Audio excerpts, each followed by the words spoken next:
I think we're only going to be stronger. We fought hard to win this majority and turn this country around, and this will be our best step footstep for. Yeah, I messed up again. You said at 8 a.m. that you were going to run for the speakership. Why change at noon? What happened in those 4 hours? You know, we had our conference, and there's calls into the district. I don't want making voting for speaker a tough one. I don't want to go to the floor and win with 220 votes. I think the best thing for our party right now is that you have 247 votes on the floor. If we are going to be strong, we got to be 100% united. And I think, you know what? Let's put the conference first, because that's what we're about to do. Look. I've been talking with a number of members. We've been thinking about this throughout the week, trying to see if we can get there.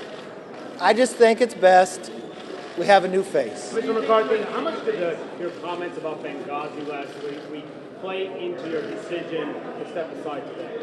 Well, that wasn't helpful. Yeah, I mean, I could have said it much better. But this Benghazi committee was only created for one purpose: to find the truth on behalf of the families for the 4 dead Americans. I should not be a distraction from that, and that's part of the decision as well. Thank you very much, guys. There's been some rumors that the letter that was put out by Congressman Young saying that... No. Can you just put a rest of those right now? No. Come on. Who do you think should decide? Huh? Who do you think should decide? I think the conference should be able to decide. Thank you all very much.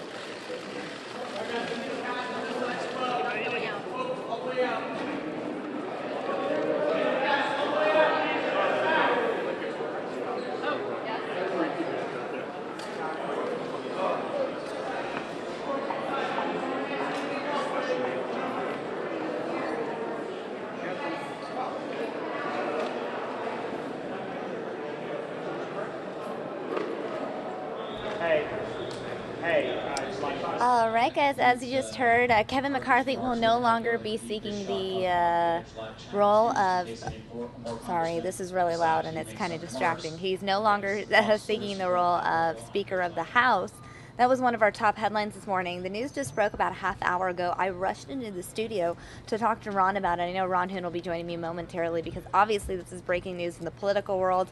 And we just heard from him. He held a press conference, albeit it was a very brief press conference, like 2 to 3 minutes max.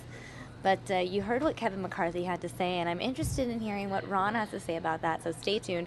We will have Ron Hoon chatting about that momentarily. In the meantime, we do have a couple other headlines I want to get to in the meantime. Real quick, there was this crazy story of a family that escaped from a fire this morning right here in the Valley. I know Anita Roman spoke with that family this morning. I'm going to play that full raw interview for you, show you some of the video of just the extent of the damage of this fire. It's kind of American. We're hearing reports of a nurse having some sort of romantic relationship with an inmate in jail. Basically, you get why I'm saying Joyce Mitchell. Joyce Mitchell was the worker at the prison who helped those 2 inmates escape in New York. This is a little different. She didn't help this guy escape from jail, but there was a romance involved. So we'll talk to Ron about that as well. Plus, we were getting live video in from the House. They were having a hearing on the Volkswagen emissions scandal, so we have live video for you from that. Well, it's not live video anymore. I lied. I recorded the video, but it's fairly live. It's fairly recent, so we'll be playing that a little bit later on as well.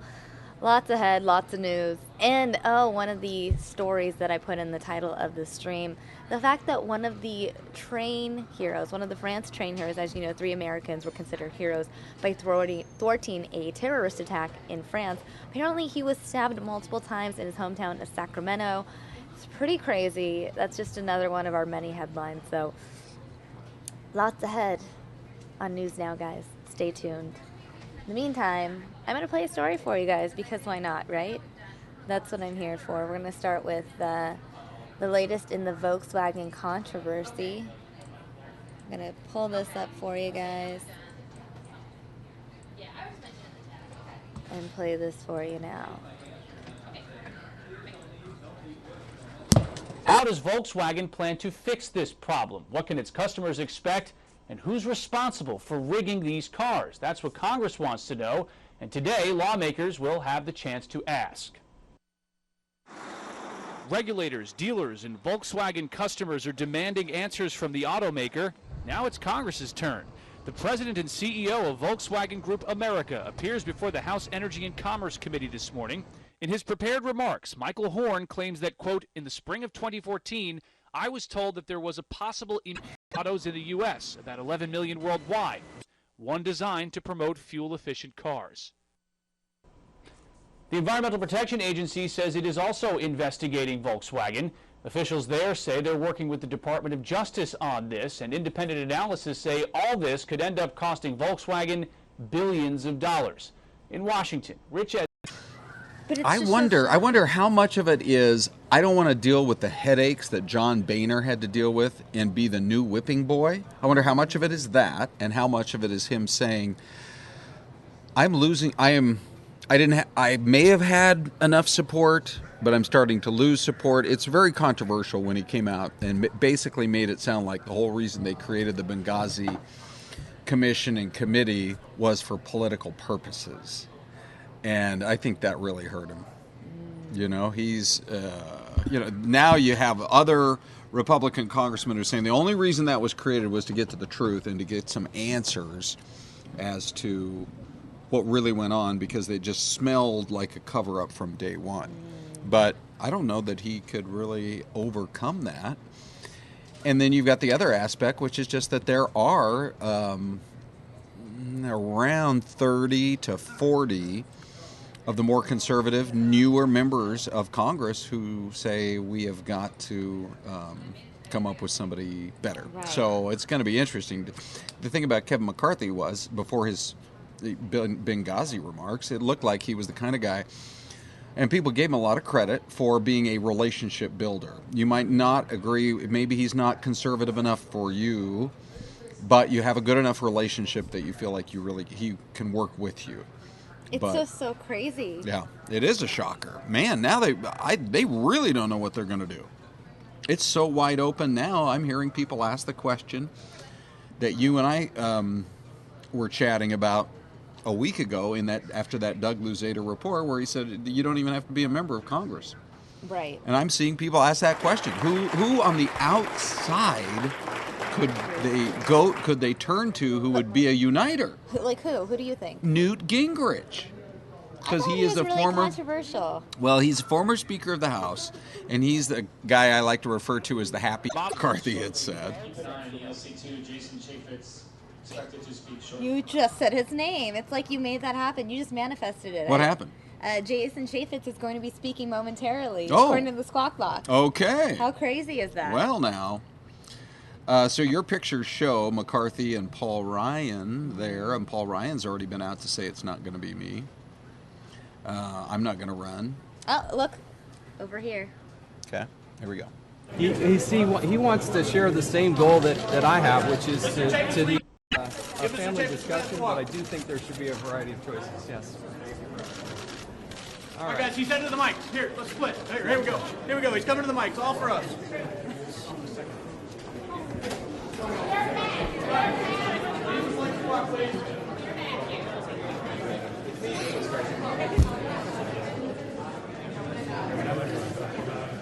Watch your camera. That's your face.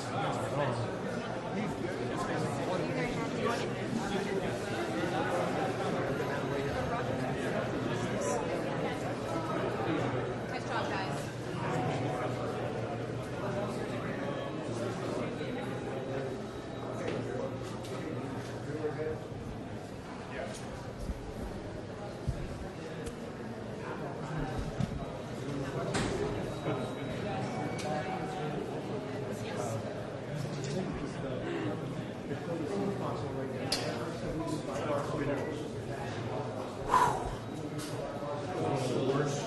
Support the nominee on the floor, but we don't yet have a nominee. So the fact that it's delayed, I will continue to campaign. Yeah, absolutely. I think we have a lot of internal fracturing that's happened, and we need to figure out a way to unite the party. That's what Kevin McCarthy wants to do. It's what I want to do, and I think that's what John Boehner wants to do. So, yeah, yes. There's already a lot of talk coming out of this conference, as you know, about temporary caretakers, people who take the reins for 2 months. Why is that not a good idea? Why should they elect a long-term speaker at this point? Can you be that person? I think the conference has to unite behind a plan, and we'll have those discussions in the coming weeks. But ultimately, we're trying to build consensus here that can get us to the numbers and get us back to the work that we were all elected to do. So we'll continue along those lines. So thank you. Appreciate it. Thank you.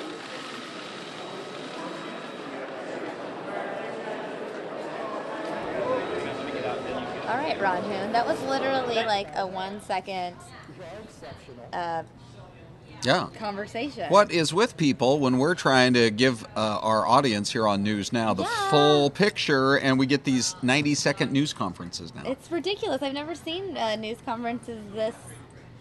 Well, Chaffetz is smart enough to know that the longer you talk, the more chance you have to say something wrong, something dumb. Kevin McCarthy, I really feel, hurt his chances when he made it. I get what he was trying to say. You know, when he talked about, we formed this Benghazi committee, we would have not learned anything about all of Hillary Clinton's problems and now, you know, everything if we hadn't done that. I get what he was trying to say, but it came off as, so, from a political standpoint, it's been great for us, and we're glad. It just politicizes way too much. What outraged people, which was Benghazi without answers. So, you know, the thing is, everything is going to get spun one way or another. So, I mean, when Ben Carson said, if it was me, I would have charged the gunman. Right. Now, you could spin that one of two ways. Some people are spinning it as, how dare you be a Monday morning quarterback in a life and death situation for people, right? Which is the way it certainly is being spun by a number of outlets and some of his political opponents. Right. Then others could spin it and say, well, as a country, post 9/11, we as American, who on a plane anymore, if it's hijacked, is going to just sit there and take it versus try to take the hijackers down, right? Isn't that something we learned from United Flight 93? Let's roll. If hijackers take an aircraft, I think at any point in the future, people will go after the hijackers. So I think the point he was trying to make is defend yourself. And in fact, there was one guy who did do that. Remember, we talked about that in one of the days of our coverage. And this guy was, I believe he was ex-military. Mm-hmm. And he was shot 7 times, and he did charge the guy. And so, you know. And he survived. That's right. The thing. He even said to the guy, it's my little boy's birthday today. Please don't kill me. And he still shot him 7 times. I mean, the part about, I don't know if we talked about this. The fact that he survived is amazing. There are a couple of really interesting new developments today, one of which is apparently this guy, the killer, which I'm fine not saying his name. We're not going to say his name. Yeah, I'm totally into that, not even mentioning his name again. But that I barely remember his name. I know.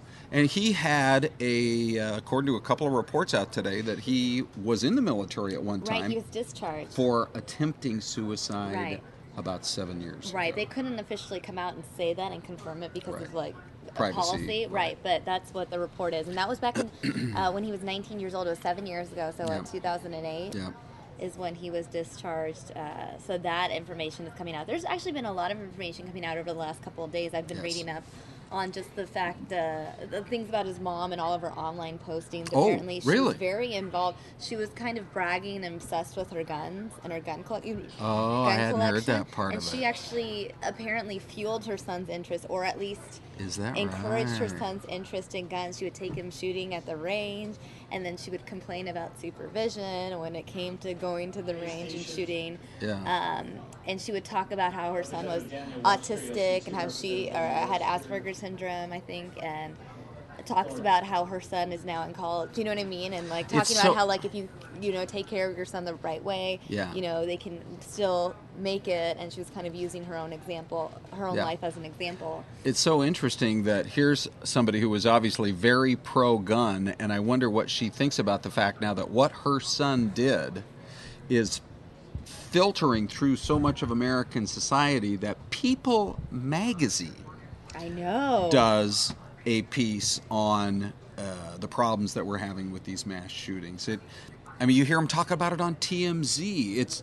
It is because of what her son did. There may be a movement toward stricter gun laws. Right. I think People magazine published all of the phone numbers for representatives across the country, urging readers to call their local reps and demand stricter gun laws. Yeah.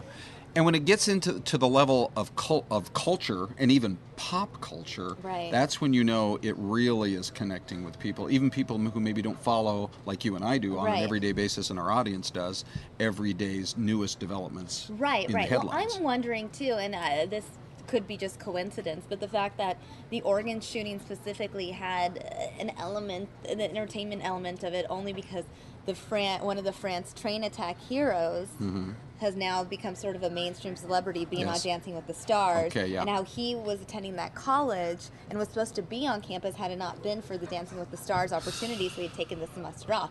Kind of crazy. And speaking of France train heroes, we have a whole nother headline related to that. Situation. Now, have you been to downtown Sacramento? Do you know that area where they're talking about K Street? Is that kind of a popular restaurant and bars and things like that? I couldn't speak on the popularity of it. But it was late. In fact, it was early this morning. It was 12:45 in the morning. Somebody comes up and attacks him, and the part of the story that we haven't been told yet is who attacked him. Or do they have leads? Do they have an arrest? Do they have what are the newest developments? But we're talking about Spencer Stone, who stabbed so many times, I believe 4 times, all in the upper body, that the homicide detective, or the detectives that first came out on the scene as he was being taken to the hospital, they thought he was not going to live, and they began, according to the first reports, a homicide investigation. Wow. Right now, he's stable, and he's such a tough guy that we all hope that he pulls through, and maybe that's what will happen. But I'm trying to find a picture. Really incredible that I can use. Okay.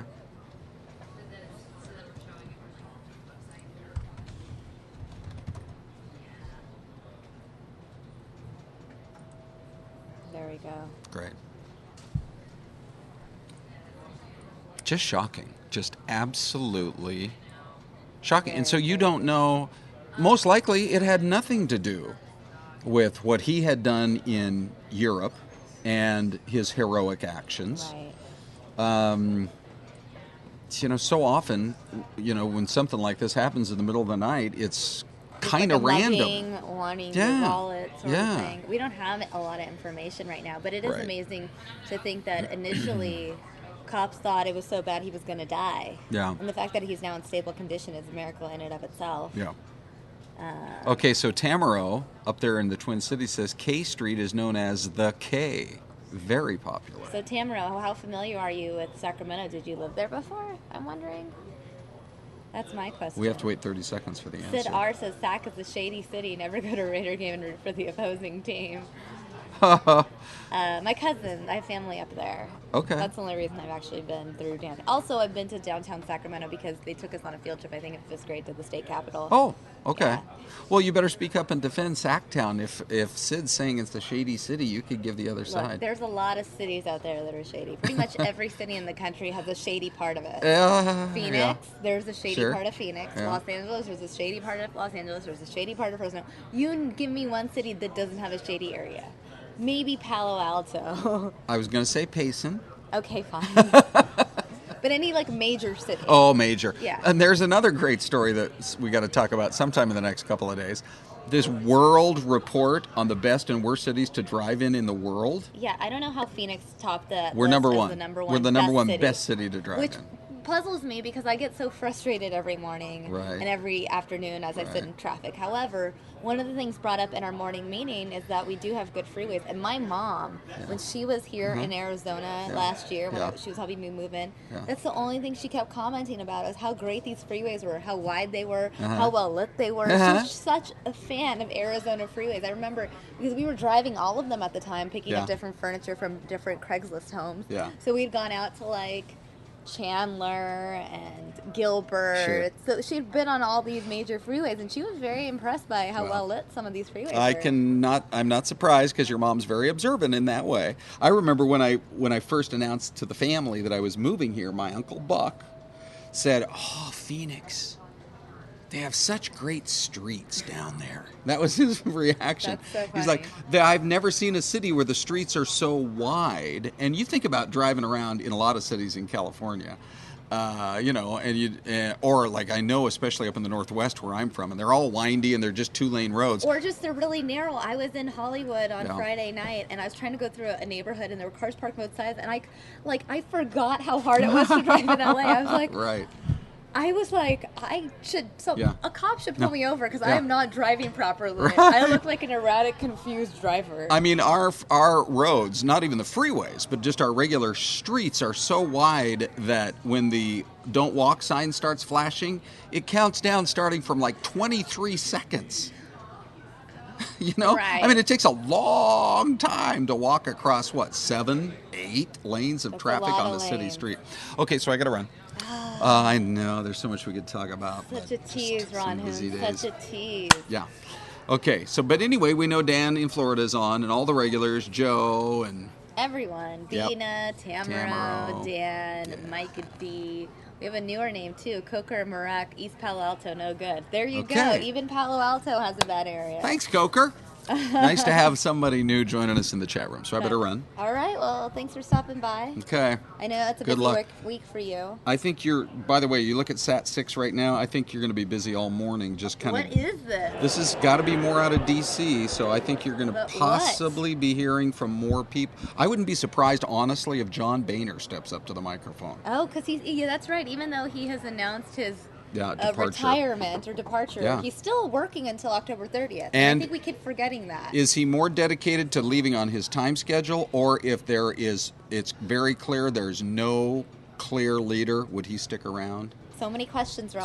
So many. All right, guys. Well, let's be on podium watch here. Yeah. Fox 10 News now. Someone is approaching the podium. Apparently, look. No, wait, just kidding. No one's approaching the podium. I'm looking at video from earlier.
All right, guys. Well, it looks like no one is approaching the podium right this second, so we're going to cut away from this, and we're going to go over some of the local news that occurred this morning, some of our top stories. I'm going to start with this fire in the East Valley. This is a story that Anita Roman was covering all morning. An East Valley home absolutely destroyed by fire, and it's pretty crazy to look at these flames and know that everyone inside the home was able to escape safely. It's absolutely crazy looking at some of this video.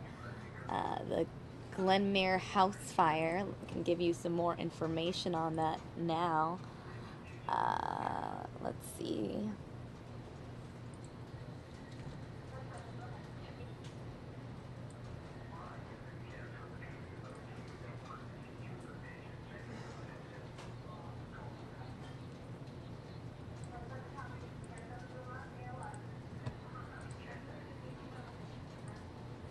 This is a home out in Chandler.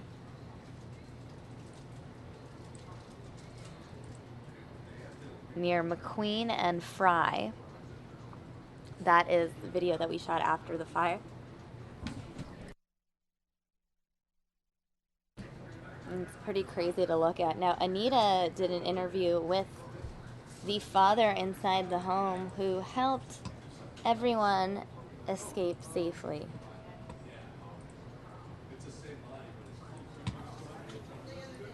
I had my son go to the window and just had him go to the roof, and I jumped down, and then I had them come down. I just called them on the way down. Had you ever talked about a family escape plan before? Actually, we haven't. And next time I will. I will have a plan like that, I guess. I know you tried to go downstairs, and it was just too overwhelming. The fire was too much. Yeah, it was. It was pretty hot. I couldn't really see anything. So first thing I did, I went to my son's room, opened the door, told him to get up. And I went back to my room because my daughter's in the room with my wife.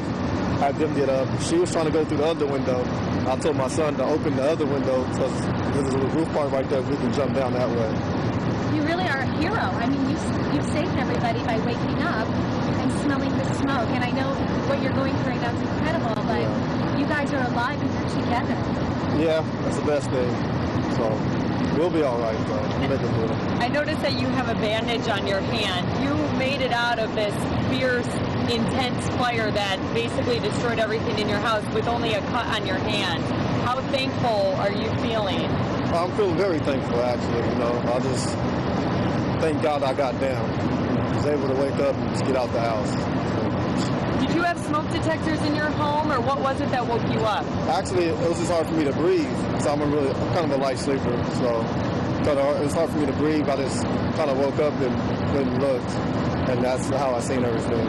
Do you have smoke detectors? We have one, but we didn't hear it go off or anything. The Chandler Fire Department has a fund where they were able to give you guys a little bit of cash just to help. I think that's pretty cool that they do that. Yeah, they do. How does that feel when the firefighters come over? Yeah, I was very thankful of it because we lost all our ATM and credit cards, and my wife, everything she had in her purse and everything. So we have to order new everything. So now it was pretty cool, though. What was that like, racing to that window and trying to decide how you're going to get out? I don't know. I just went to the window. I was like, we can get out this way. I don't care how, but I knew we can get out that way. Are you scared? Yeah, I was scared, very scared, actually, because. How did you think of what to do then? You're scared. What's going through your mind? I just know if we went that way, somebody's going to get hurt. I figured the closest way to the ground was through my son's window because it's right above there's a roof right above it, right above our door right there. How did the kids handle all that? They were scared, very scared. So. Was there ever that moment of panic that set in of, what if we don't make it out of here? Not really. I knew I was going to be able to get out one way or another. I wasn't going to let them be in the house. All right, guys, that was the father inside that home explaining how he managed to get his family to escape this crazy fire. Look at these images once again. This was early this morning in Chandler, near McQueen and Fry. Pretty crazy video to look at.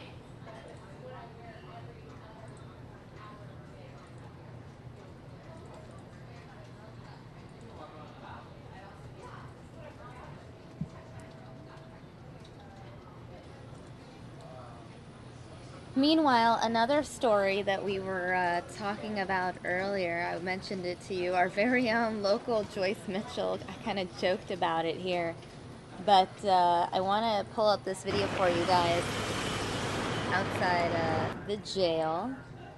This is a story about a nurse and inmate romance. There you see pictures of the nurse right there.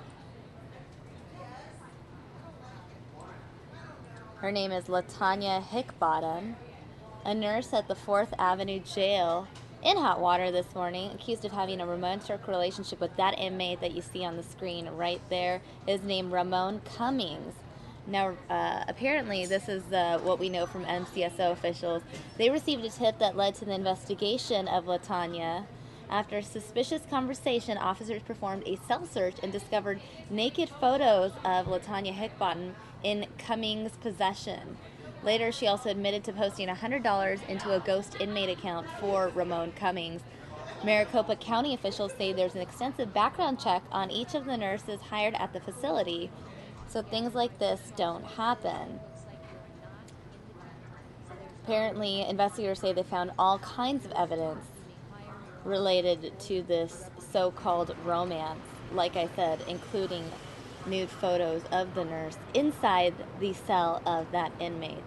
Now, Hickbottom herself was booked at the 4th Avenue Jail for promoting prison contraband, but has since been released and now faces a felony charge. So what I'm going to do now, I believe that Fox 10 reporter Marcy Jones spoke with Maricopa County officials yesterday, and I'm going to see if I can find some video.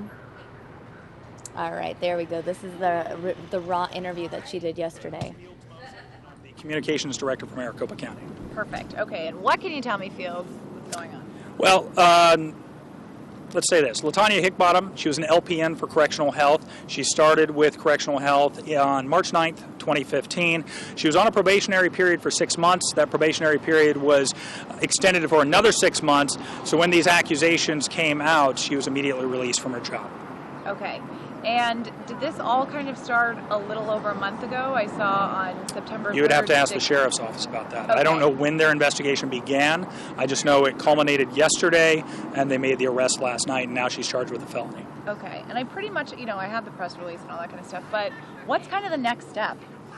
Well, there is no next step for Correctional Health or the county. She has been released from her position, and so you'd have to ask the sheriff's office, and of course now she's in the judicial system as well, facing a felony charge. Okay, and do you have any other specifics that you can give us about this? Well, coincidentally, she'd been put on a secondary probationary period because she had not been able to achieve some of the job standards. So coincidentally, there was a very good chance that she was going to be released from her job anyway. Then all of a sudden these accusations came forth, and it just happened all at the same time. Okay. I would also say we have 280 nurses, various skill levels, work within Correctional Health. We have 6 different jails and over more than 100,000 people coming through that system every single year. They all get an evaluation. These people go through background checks. That's through MCSO. They also go through an extensive orientation period where they're shadowed by senior employees and to make sure they orient correctly into what can be a challenging environment, let's say. Jail is not the same as working in a hospital. Okay. And just, I don't know how much you know about this, but is this something that's common? How has this happened? I asked that question today. Okay. We cannot recollect anything like this happening with a correctional health employee in recent memory. So this is not a common thing. Obviously, those background checks, they do the work for us. That weeds out anybody that has a felony. That weeds out anybody that has any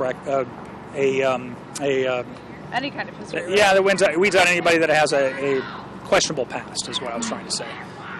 And is there any kind of repercussion for Ramon Cummings? Who's Ramon Cummings? He's the inmate? I have no idea. You'd have to ask the sheriff's office about that. Awesome. Okay, it's Fields Mosley, and I'm the communications director for Maricopa County. Perfect. Okay, and what can you... All right, guys, so that was from the communications director of Maricopa County giving us some insight as to what took place. Again, these are images of the nurse, of the inmate, who allegedly had this romance going on. Again, we'll be following this story, and if we get any information, any new information on this, obviously we will bring that to you. Just a heads up, we know this took place at a Maricopa County jail. You know who runs the Maricopa County jails. The one and only Sheriff Joe Arpaio is in court today, taking the stand for the 4th day. He took the stand 3 days last week and resumed testimony this morning. I know Andrew Hasbin is in court right now, so if we get any updates, we'll be talking to Andrew about that a little later on. But in the meantime, Danielle Miller also spoke with Sheriff Joe Arpaio yesterday on a completely different topic, the topic being medical marijuana, and this is the story that Danielle Miller did yesterday. I feel that if veterans, senior citizens, other people that are sick, that need help, especially to stay alive, maybe we should look at that. Sheriff Joe Arpaio speaking this Saturday at a meeting in Sun City in support of medical marijuana. Mom Force AZ is hosting the Free to Seniors meeting and tells us the hope is to educate seniors about medical marijuana, things like how to get a card and the benefits of using it. In November of 2010, Arizona became the 14th state to adopt a medical marijuana law when voters passed the Arizona Medical Marijuana Act, making it legal.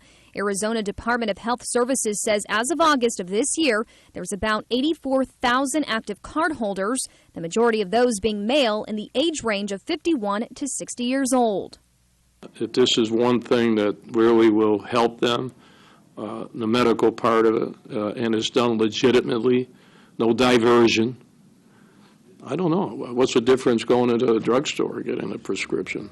Arpaio says he spent 50 years fighting drug trafficking around the world, and he will never support legalizing recreational marijuana. He says it will just be another drug to worry about, and by making it legal, more people might be turned on to the drug. A lot of people that would probably use marijuana, but if it's against the law, they're not going to do it. So it is a deterrent in that sense when you have a law against it. But if you legalize it, you're going to have big problems.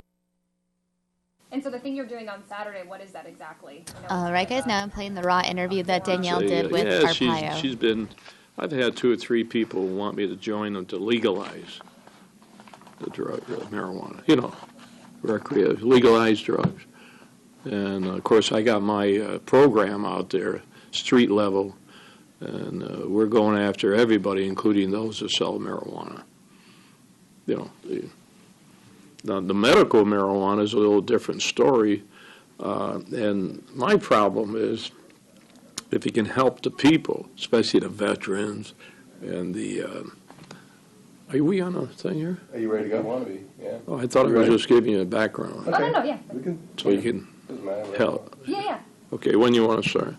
I mean, everything you were just telling me, because that's good for me to have kind of background on. Okay, you got the background? Okay, let's go. Yeah, no, we know you're in a hurry, so that's why we're just going to go ahead. And so overall, kind of your support for this thing on Saturday, or what's your purpose of going there?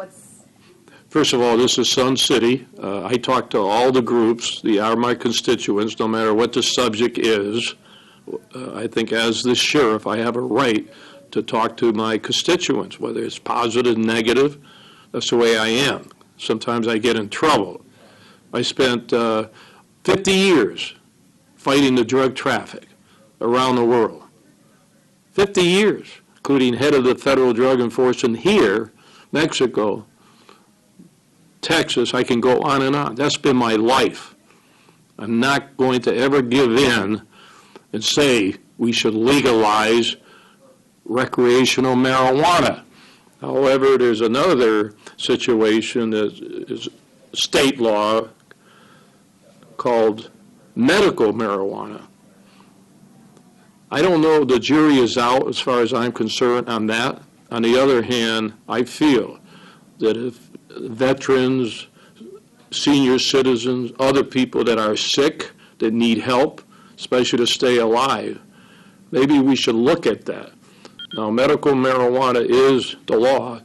The only problem I have with it, if there's some diversion, you have to follow the law and the rules and regulations. So that's how I feel. But I am not going to ever surrender and say that I'm for legalizing marijuana. I want to get that straight. Forget the politics. I know a lot of people are not going to like what I'm saying. So I think it's going to be up for election next year. But you know what? I don't look at the politics. So that's how I feel. I'm going to Sun City, talk to my constituents, and they may like what I say. They may not like what I say, but I'm going to say something. And what are the pros and cons, do you think, of medical marijuana? Well, I worry about the diversion. You know, we have to have faith in our medical professionals, doctors, and hoping that they really are honest when someone comes and they're sick and they're really sick before they give them that little card. And then obviously you're against recreational. Can you just kind of talk about some of the negative aspects of why you're so passionate about that, or what's... I wouldn't want my doctor operating on me under the influence of marijuana. Let me say, years ago, I'll show you the poster, is I cracked down on Joe Camel, and I had big operations going about selling cigarettes to our kids. I have to say that throughout the years, that type of advertisement worked, because smoking, people smoking, is going down. And yet we're going to add another element, because we think marijuana is that smoke that goes into your system. It's not good for you medically. I don't think anybody can say that in a sense. But you have to control it. How do you control selling drugs, marijuana? We can't control the heroin. And now we got another drug to worry about. So there's a lot of physical, mental aspects to this too. But that's the way it is, and I'm very sad at what's going on with the drug element here and across our nation. I predicted 5 years ago heroin would come back. It's back, heroin. So I think people can do without the buying marijuana all over the place. And this is how I relate this. Pornography used to be a violation of the law years ago. You know, there are people that obey the law. They may like to do something, but they won't break the law. When that became legalized, a lot of people are looking at pornography because it's legal. Same thing with the marijuana situation. A lot of people that would probably use marijuana, but if it's against the law, they're not going to do it. So it is a deterrent in that sense when you have a law against it. But if you legalize it, you're going to have big problems. I don't have the time to tell you all the problems financially and law enforcement and everything else. But I spent all those years of my life, 50 years around the world, fighting the drug traffic. And I won't get into the gun battles I had, shot at 9 times in Washington, D.C. And guess what? Those 2 guys were high on marijuana. So there are personal situation I'm concerned with. But I'm not going to back down, be afraid to talk. I'm going to say what I'm saying to you over there. If they don't like it, that's too bad. So I think I have a right to give my opinion. Some people may not like it. I think a lot of people may not like it around here. We'll see what the voters say. What do you think of other states that have had financial success? I don't know what was you talking about, Colorado, Washington State. I don't know if it's financial. If you look at it may not be financial. You got to study what's really going on in those 2 states. When you look at the economy part of it.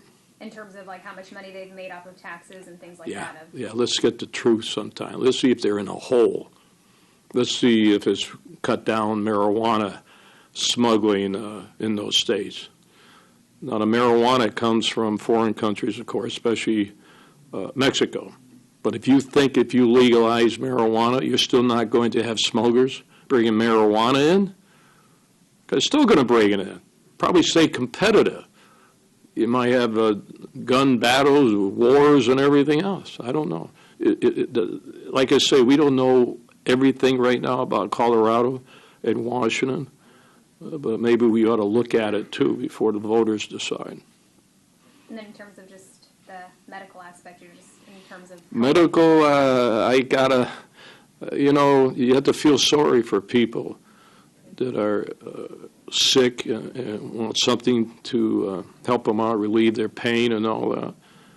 We have to do that. If this is one thing that really will help them, the medical part of it, and is done legitimately, no diversion. I don't know. What's the difference going into a drugstore getting a prescription? And Sheriff, is there anything else that I didn't ask you about, or Troy, do you have any other questions? Or No, I think that last soundbite is that's the news right there. I love it. Look at you with the Times on top of things. What? All right, guys, that is a wrap on that interview done by Danielle Miller yesterday. That was Sheriff Joe Arpaio speaking about medical marijuana. As I mentioned prior to tossing to that clip, Sheriff Joe Arpaio is giving additional testimony during his contempt hearing today. This is the fourth day of testimony, I believe, and that is a story that Andrew has been covering extensively. So if he has any updates, I'll try to have him on News Now this afternoon. Worst case, we don't get him. You can always tune into the newscast at 5 and get the full update from him there live. So that being said, that is a wrap on some of our Sheriff Joe coverage. Gonna move on now. I know that we have a few more stories that we need to talk about. Haven't really gotten to them yet. One of them being the Volkswagen scandal. So we touched upon it briefly, but I'm going to play this story for you guys again, and we actually have raw video of the hearing that took place this morning. So what I'm going to do is play this story for you again in case you missed it the first time around. And let's go ahead and watch. Expect and who's responsible for rigging these cars? That's what Congress wants to know, and today lawmakers will have the chance to ask. Regulators, dealers, and Volkswagen customers are demanding answers from the automaker. Now it's Congress's turn. The president and CEO of Volkswagen Group America appears before the House Energy and Commerce Committee this morning. In his prepared remarks, Michael Hoon claims that, quote, in the spring of 2014, I was told that there was a possible emissions non-compliance that could be remedied. Later in 2014, I was informed that the technical teams had a specific plan. All right, guys, we're actually going to cut out of this because we're getting a live press conference out of Sacramento regarding the stabbing of the France train here. So we're going to go there live now. Sam Summers Jr. Spelled S-A-M is his first name, last name S-O-M-E-R-S, is on a planned vacation and regretfully is unable to be here today. He has been advised of the incident, and he is monitoring the progress of the investigation. With that, I'd like to invite up to the podium Deputy Chief Ken Bernard. Ken. Thank you, Doug. Thank you all for coming on such short notice. First off, I need to let you know this is an ongoing and very active investigation, so there's a lot of questions I won't be able to answer for you today. Second, it's critical that you know what this act is and what it's not. This incident is a very unfortunate altercation between two groups of folks who are enjoying the nightlife in Midtown Sacramento. This incident is not related to terrorism in any way, and we do not believe in any way, we know it's not related to what occurred in France months ago. On Thursday, October 8th at 12:46 in the morning, the Sacramento Police Department received a call from a passerby that a subject had been stabbed in the area of 21st and K. The victim, later identified as Spencer Stone, was located on scene and transported to an area hospital by our fire department. He's currently being treated for what appears to be non-life-threatening but very significant injuries. It's believed that Mr. Stone was out in the area with a group of friends last night when a physical altercation led to him being stabbed. Immediately after the assault, the suspects fled the scene. Our felony assaults investigators were called to the scene last night, and they continue the investigation. What we know about the suspects. The suspects in this crime are two male Asian adults. The males are being described as wearing white T-shirts and blue jeans. The suspects, we believe, fled in a 2009 to 2012 dark color or dark gray or black Toyota Camry. Once again, the assault does not appear to be a random act. It's believed to be related to a nightclub incident. Anyone with information is urged to call the Sacramento Police Department at 808-0650, or if they wish to remain anonymous, please call our crime alert at 443-HELP or 443-4357. Again, I want to stress, this is not a terrorism-related incident, nor is it related to what happened in France months ago. We'll answer a few questions, and then we'll be out of here.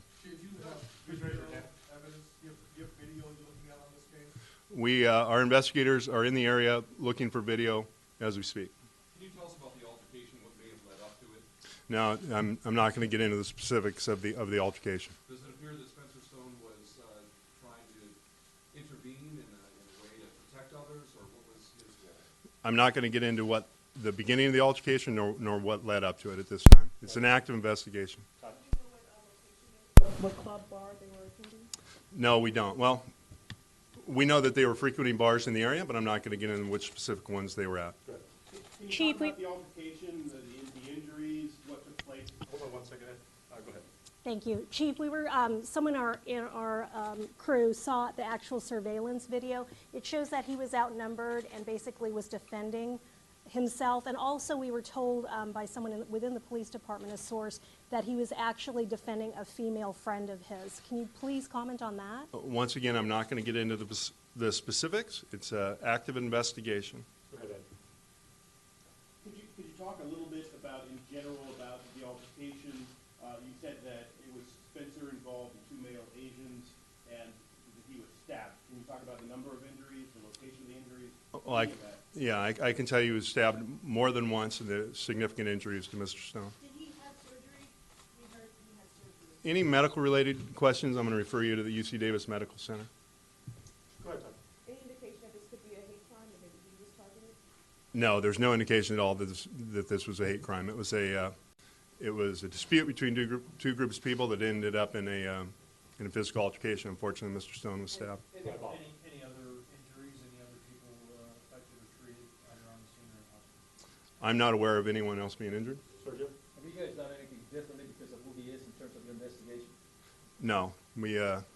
Anyone who's stabbed we take as a significant event. Investigators were called to the scene like we would for anyone else, and the investigation is being handled the same. Obviously, it's a little different because we're here, and all of you are here, but... How many people were armed during this dispute with any kind of weapon? I don't know that. We know at least one was. Is Mr. Stone in any sort of trouble?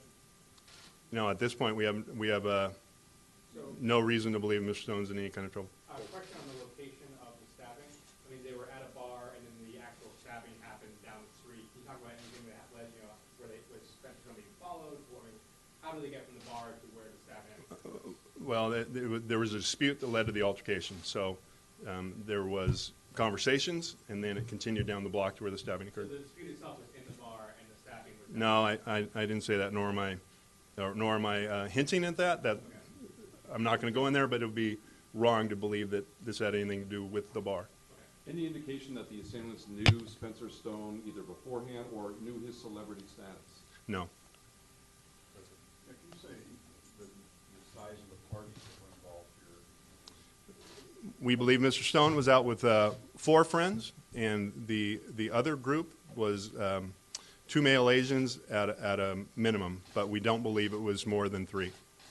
4 friends plus Spencer Stone, so 5 people total? Correct, that's my understanding. Male, female, 2 male, and including Mr. Stone, and 3 females. Chief, is his friends, are they helping you with information? Is why you know what's going on? I'm sorry? Is his friend, are his friends helping with this investigation? Are they answering questions? I know that we've spoken to at least one of his associates who was out with him last night. I'm not sure about the others. That'll obviously be done as part of the investigation, but no one's not cooperating with the investigation. Multiple stab wounds, does that mean, or do we know that it's multiple weapons used, or was it just one weapon? We believe 1 weapon used and 1 suspect did the stabbing. Excuse me, sir.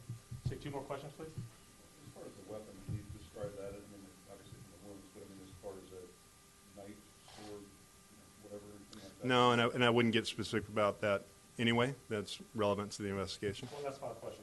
How much do you think alcohol was in that? I won't speculate on that. We haven't had a chance to talk to Mr. Stone. We don't know if he was drinking or not. We do know that folks in his party were drinking that evening. Is that it? Was he unconscious All right. at the time when you arrived? I want to thank everyone for coming. We're going to have additional details, hopefully shortly. But again, thank you very much for coming, and thank you for your time.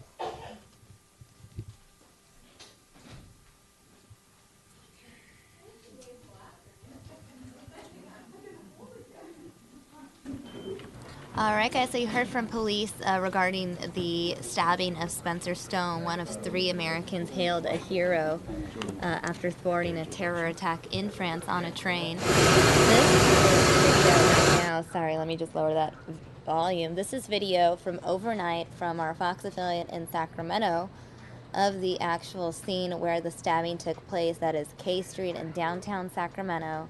You guys are looking at these images. They were just sent to us, courtesy of Fox National. Again, video of the scene. You see the police tape there.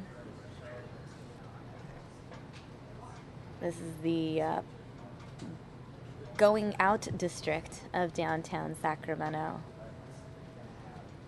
And here we have, this is just file video of Spencer Stone himself. That is a video of him meeting with President Obama. That's video, in fact, that we carried live here on News Now just a couple weeks ago when he was in the White House chatting with Obama. Again, all 3 of the heroes being honored in Washington, D.C. There were a number of events scheduled that day, all in honor of Stone and 2 other Americans who were deemed heroes after thwarting a terror attack on a train in France.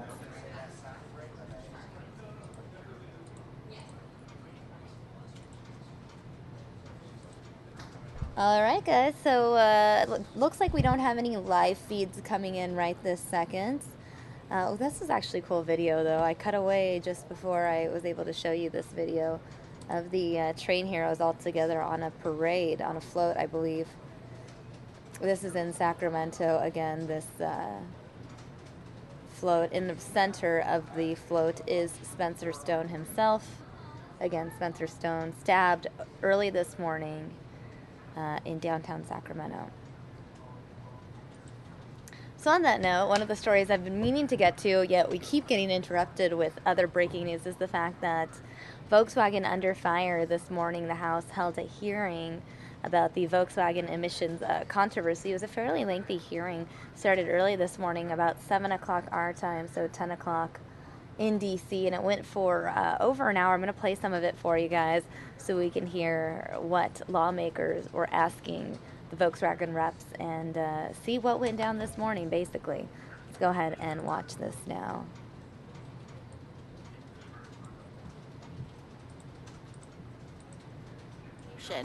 That found that on-road emissions from Volkswagen's cars were well above VW standards. They also did not match the emissions outputs found under testing conditions. We know that VW tried to justify this discrepancy to regulators with explanations of technical issues and unexpected in-use conditions. We know that in December 2014, VW initiated a voluntary recall of nearly 500,000 vehicles to resolve, among other things, the emissions issues. Yet, when the California Air Resources Board tested the fixed vehicles, they found that the emissions were still above the legal standards. And we know that by July of this year, the EPA and CARB told VW that they would not approve the company's 2016 model year diesel vehicles for sale unless the emissions issues could be explained. VW was essentially forced to come clean, and they ultimately confessed that they had installed a defeat device in their diesel cars designed to circumvent EPA emissions standards for certain air pollutants. We know that this defeat device sensed when the vehicles were undergoing emissions testing and ensured emissions control systems were operating to pass. And we know that during normal road use, the emissions controls were reduced, and the cars were producing up to 40 times more nitrogen oxide than is allowed by emission standards. We know that almost 500,000 cars in the United States might be affected by this. Now, Mr. Horn, I'm glad you've come today to testify here, because while we know all of the things I just talked about, there's a lot more things we don't know and that we need answers for. For example, VW hasn't revealed how the defeat device affects the engine, why it was installed, and how it was able to evade emissions tests. You haven't revealed when and how the engines equipped with this defeat device will be fixed. You haven't told us whether this fix will affect fuel economy or performance of the vehicles. You haven't revealed what Volkswagen told regulators over the last year as EPA and the California board were trying to figure out why the vehicle's emissions were out of compliance. You haven't revealed whether the voluntary recall that VW set in place in 2014 was just merely a ruse. Was the VW Group of America actually trying to find out what was wrong with the cars and fix them? Or did VW know that the cars had defeat devices on them and were only trying to buy time with the regulators? You haven't revealed who's responsible for this scheme. We don't know if it came from Germany and who knew about it in the United States. Now, we've all seen the press reports, and we can all speculate about what happened here and why. But until Volkswagen comes forward with some answers and provides some assurances that we can trust about what they're saying, the American people, the regulators, and Congress are all left in the dark. So I hope, Mr. Horn, that you've come prepared to answer some of these questions, and I also hope that VW will be prepared to work with this committee as we move forward. Hundreds of thousands of owners invested money and trust in VW. Many of them bought those cars specifically because they were seeking environmentally friendly vehicles. Now, they're left with cars with much higher levels of pollution. They don't have any answers about when or how their car will be fixed or what kind of car they'll be left with. Earlier this week, I visited a Volkswagen dealership in Denver. I saw the pollution control equipment on VW diesel vehicles firsthand. These cars account for almost 25% of the sales at that particular dealership and a significant percentage of sales at VW dealerships in Colorado and across this country. Now, because they can't sell them, these cars are just sitting on the lots, which is a scene that's being repeated across the country.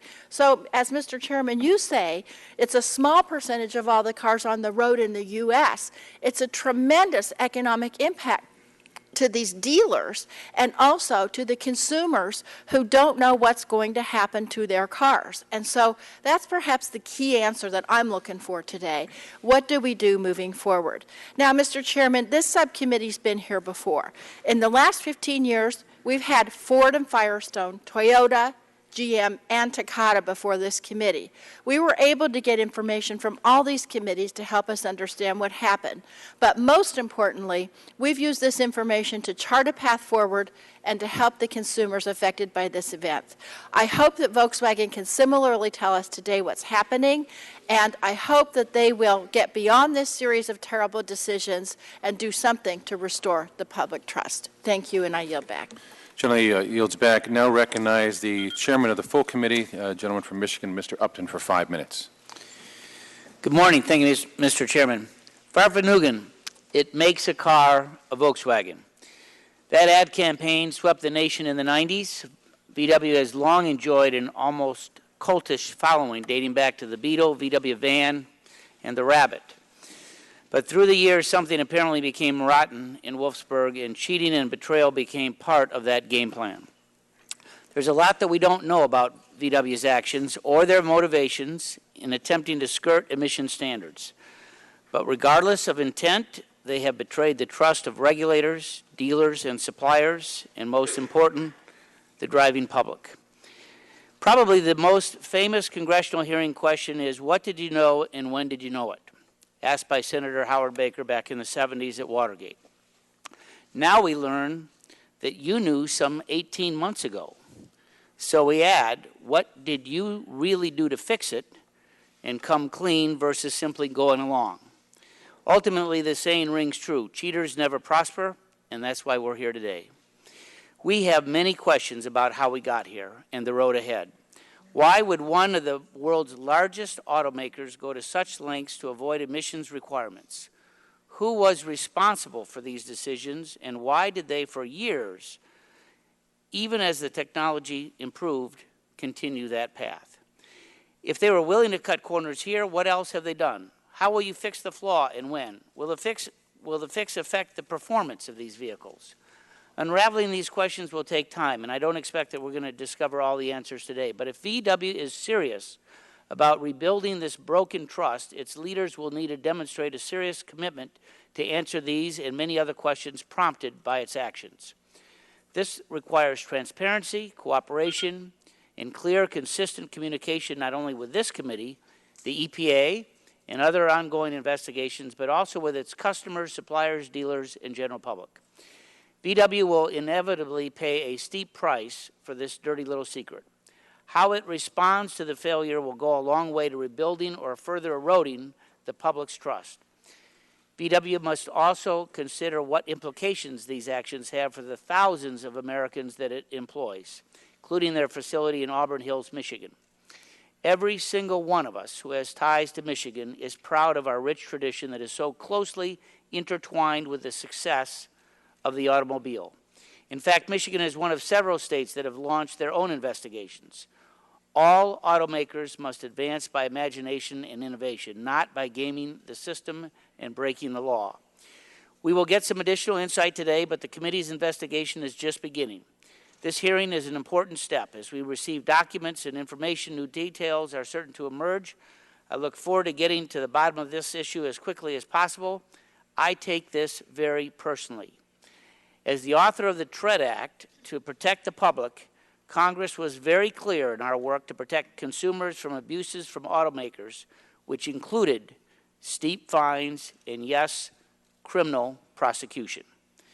VW has betrayed a nation of regulators, loyalists, suppliers, and innocent customers.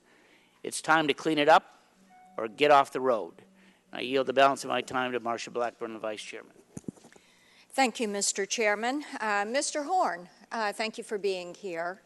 And I think it's completely appropriate that you come before the committee, that you apologize for the actions, and that you and VW take full responsibility for what has transpired. It is disappointing. I'm fully aware that our governor has been at the Chattanooga facility, and I know that the governor, state legislators, the other members of the congressional delegation, and I are quite concerned about this. You've got a lot of hard-working, honest Tennesseans who are at that Chattanooga facility. And we are quite concerned about the actions of a few. So, a few VW employees, not Chattanoogans and not Tennesseans. We're going to be very precise with you and VW. It is, as the chairman said, and as Chairman Murphy has said, it is basically the who, what, when, where, how, and why. Why you did it, how you did it, when you did it, when you knew who carried this out, where did this take place, did it go across the brands, was it pointed at EU regulations, was it pointed at some of the climate regulations? Is the EPA too overburdened to have noticed this? This is a systemic failure. And I will also point out, some want to say it's a safety issue. No, sir, this is an issue of integrity. So we appreciate that you are here. We look forward to hearing from you, and I want to yield the balance of my time to the Vice Chair of the subcommittee, Mr. McKinley. Thank you, and thank you, Mr. Chairman, for holding this meeting. Those of you who have talked about the cars, my first was a 1957 Volkswagen. I think I've got everybody beat on that. But listen, there should be just zero tolerance for this unethical behavior and flagrant disregard of the U.S. laws, public health and consumer. That's why this hearing is important to us today. The American people need to understand what happened, how it happened, and how it will be resolved. and they feel in West Virginia that they've been deceived. And so on Monday, there was action taken by Attorney General to file action against this. I also want to just touch on the university. West Virginia University used a fraction of the money that we spend with EPA, just a fraction of the money to make this discovery. And they found out, as you know, that one of the cars that they tested was 15 to 35 times more emissions than they were allowed. Another was 5 to 20 times more emissions. So, Mr. Chairman, I want to touch on the fact that this opportunity about WVU and what it's research, how research dollars can work. And this is what was happening, not the EPA, but this was a university able to accomplish this. So I'm looking forward to this hearing and getting some clarity as to what this is. So I thank you very much for holding this session and look forward to the conversation. Thank you. We now recognize the ranking member of the committee, Mr. Pallone, for 5 minutes. Mr. Chairman, thank you for holding this hearing. We're here today because Volkswagen lied. They lied to regulators, they lied to their customers, and they lied to the American people. We all have many important questions that deserve answers. What did Volkswagen do to its cars? Why did they do it? And who knew this was happening both in Germany and here in the United States? This whole scheme makes me question how much we should trust Volkswagen. And to be honest, this committee's investigations over the last 5 years make me question how much we should trust the auto industry in general. Let me remind the committee of the difficult history the American driver has had with the auto industry in recent years. In 2010, this committee investigated Toyota's recall of 9 million vehicles worldwide for unexplained cases of sudden unintended acceleration. Dozens of people died in accidents linked to runaway Toyota vehicles. Our committee held multiple hearings, and in the end, it was determined that Toyota knew about certain problems with their vehicles that, if fixed early, would likely have saved lives. In early 2014, we launched an investigation of General Motors ignition switches that killed many people. Our committee's investigation found that individuals within GM knew about the deadly ignition defect for nearly a decade before the company initiated a recall. Later in 2014, we learned of the exploding Takata airbags installed in vehicles made by at least 11 auto manufacturers. The recalls for airbag problems began as early as 2008, yet Takata and NHTSA continue to investigate whether additional recalls are still necessary, and Takata still has not determined the root cause of the defect, which has killed a number of people worldwide and injured hundreds more. And now we have Volkswagen, a company that told regulators that their vehicles met emission standards, but had actually installed defeat devices to bypass emission controls.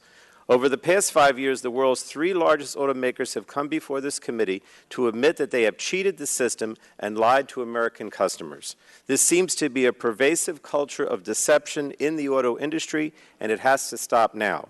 Mr. Chairman, the American people need to know that they're safe on our roads, and they need to know that when they decide to buy a car, they're actually getting what they paid for. The auto industry has deliberately chosen to perpetuate lies and mislead consumers. But the American public are not crash test dummies and cannot be treated as such. Mr. Horn, I understand that you won't have all the answers here today, but please don't hide behind an internal investigations excuse. It's time for Volkswagen to be forthcoming with its customers, regulators, and Congress about what you did to these cars and why. We deserve an explanation. And I'd like to yield, Mr. Chairman, my remaining time to Ms. Schakowsky. Thank you for yielding, Mr. Ranking Member. We'll hear a lot from Volkswagen today. We'll hear apologies, I'm sure, for Volkswagen's deliberate deception of the American people and federal and state public health agencies. We'll hear a pledge to get to the bottom of this issue without delay and to fully cooperate with investigators. We'll hear how the use of so-called defeat devices are incompatible with Volkswagen's corporate culture. And I want to tell you, Mr. Horn, I don't buy it. The American people, the EPA, and their counterparts around the world have been defrauded by Volkswagen. The company's word isn't worth a dime. The only thing I want to hear today is exactly how will Volkswagen make this right by consumers. Saying it will take time to design and implement a fix is insufficient and I think unacceptable. People shouldn't have to wait to get the fuel economy, the low emissions, and performance that they already paid for. If they want it, every Volkswagen clean diesel vehicle owner should be able to get their money back, all of it. The American people deserve answers. Yes, there are a lot of questions, but there are also thousands of owners of clean diesel Volkswagens out there, and what they're wanting to know is, what are you going to do for them and when? And I say now. So I expect those answers to be provided today, and I yield back to the ranking member of the full committee. Thank you, Mr. Chairman. Unless anyone else on this side would like the time, I'm going to yield back. I yield back, Mr. Chairman. Thank you. The gentleman yields back. I also ask unanimous consent that the written opening statements by other members of the committee be introduced into the record, and without objection, the documents will be entered into the record. You're aware that the committee is holding an investigative hearing, and when doing so, has the practice of taking testimony under oath. Mr. Horn, do you have any objections to testifying under oath? Thank you. The chair then advises you that under the rules of the House and the rules of the committee, you are entitled to be advised by counsel. Do you desire to be advised by counsel during your testimony today? In that, then in that case, would you please raise your right hand, and I'll swear you in. Stand and raise your right hand. Do you swear the testimony you're about to give is the truth, the whole truth, and nothing but the truth? Thank you. The record show the witness answered yes. You are now under oath and subject to the penalties set forth in Title 18, Section 1001 of the United States Code. You may now give a 5-minute summary of your written statement. If you would please make sure your microphone is on and pulled close to you so we can hear you. You have to press the button. Is it on? Here. Thank you. Okay. Right. Thank you very much. Chairman Upton, Chairman Murphy, Ranking Member Pallone, Ranking Member DeGette, other members of the committee, thank you for inviting me here today to testify before the committee. My name is Michael Horn, and I'm President and CEO of Volkswagen Group of America, a subsidiary of Volkswagen AG headquartered in Germany, in Wolfsburg.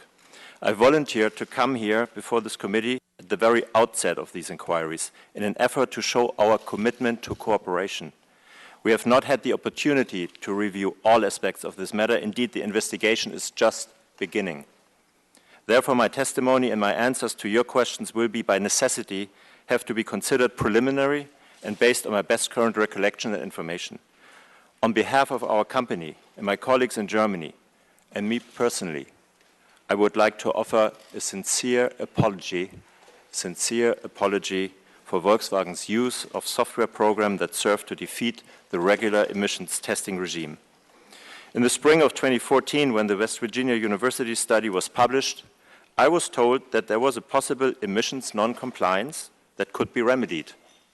I was informed that EPA regulations included various penalties for non-compliance with the emission standards, and also that the agency could conduct engineering tests on their own, which could include analysis on defeat devices or other auxiliary equipment.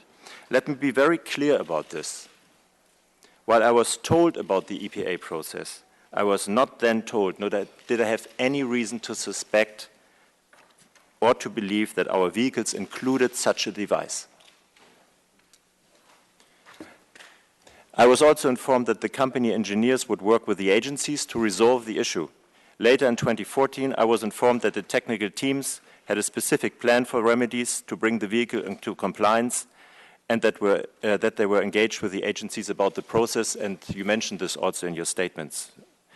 On September 3rd, 2015, Volkswagen AG disclosed at a meeting with the California Air Resources Board and the U.S. Environmental Protection Agency that emission software in four-cylinder diesels vehicles from model years 2009 until 2015 contained a defeat device in the form of hidden software that could recognize whether a vehicle was being operated in a test laboratory or on the road. The software made those vehicles emit high levels of nitrogen oxides when the vehicles were driven in actual road use rather than laboratory testing. In Volkswagen's recent ongoing discussions with the regulators, we described to the EPA and CARB that our emissions control strategy also included a software feature that should be disclosed to and approved by them as an auxiliary emissions control device, which is also called AECD, in connection with the certification process. As a result, in order to show that we act immediately, we have withdrawn the application for certification for our Model Year 16 vehicles, and we are now working with the agencies to continue the certification process. These events, and I fully agree on this, are deeply troubling. I did not think that something like this was possible at the Volkswagen Group. We have broken the trust of our customers, dealerships, employees, as well as the public and the regulators. And let me be very clear, we at Volkswagen take full responsibility for our actions, and we are working with all the relevant authorities in a cooperative way. I'm here to offer the commitment of Volkswagen AG to work with this committee, to understand what happened, and how we will move forward. EPA, CARB, the US Department of Justice, state attorneys general, as well as other authorities are fulfilling their duties to investigate this matter.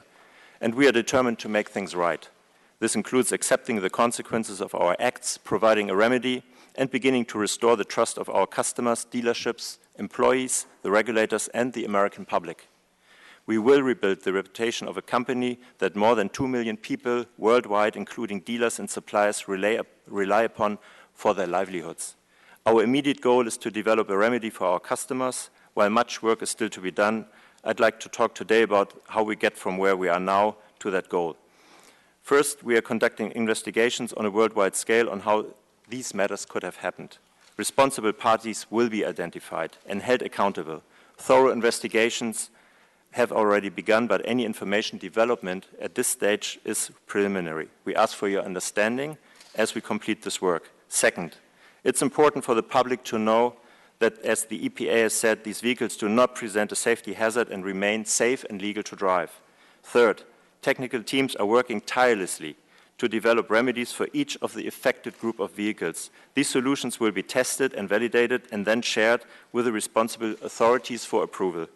There are the 3 groups of vehicles involved, each containing one of the 3 generations of the 2-liter diesel engine. Each will require a different remedy, but these remedies can only be our first step to our customers. Fourth, we will examine our compliance processes and standards at Volkswagen and adopt measures to make certain that something like this cannot happen again. Fifth, we commit to regular and open communication with our customers, dealers, employees, and the public as we move forward. And as first steps, we have set up a designated service line, website, microsite to be a channel for this communication, and I've sent a personal letter to every affected customer. I can offer today this outline of a path forward towards the goal of making things right. Nevertheless, Volkswagen knows that we will be judged not by our words, but clearly about our actions over the coming weeks and months. These events are fundamentally contrary to Volkswagen's core principles of proving value to our customers, innovation and responsibility to our communities and our environment. They do not reflect the company that I know and to which I have dedicated 25 years of my life.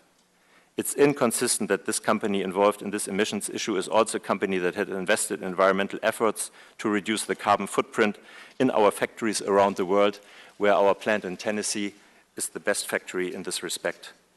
In closing again, I apologize on behalf of everyone at Volkswagen. We will fully cooperate with the responsible authorities. We will find remedies for our customers, and we will work to ensure that this will never happen again. Thank you again for allowing me to testify today, and I look forward to your questions. Thank you. Thank you, Mr. Horn. I now recognize myself for 5 minutes of questioning. On September 3rd, 2015, VW admitted to CARB and EPA that it had installed defeat devices in certain model year 2009 and model year 2015 vehicles. To the best of your knowledge, did VW install this software for the express purpose of defeating emissions controls? To our understanding, and this is also part of the investigation, it was installed to this purpose, yes, for this purpose. Now, in your written testimony, you noted that you were made aware of potential emissions compliances in the spring of 2014. Mm-hmm. You also noted discussions at the time about penalties for noncompliance and the EPA's ability to test for defeat devices. At that time, were you aware or informed that these vehicles contained defeat devices? No. When did you first learn then that VW vehicles contained a defeat device? Around the September 3rd meeting, a couple of days before.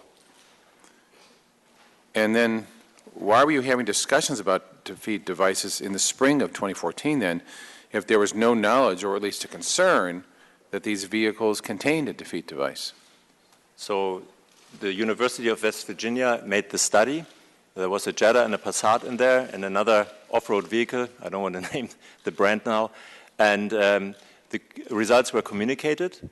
And in this context, I was told by our experts in the Auburn Hills office, and it was also, just 4 months into this market, that of course, not complying with emission standards is relating to fines and hefty fines, specifically here in the US. And that those experts, including the German technology department, would check on the study results. As you also mentioned, it was a small team. Results have been published with all the emissions which went overboard, and that they would check this, point one.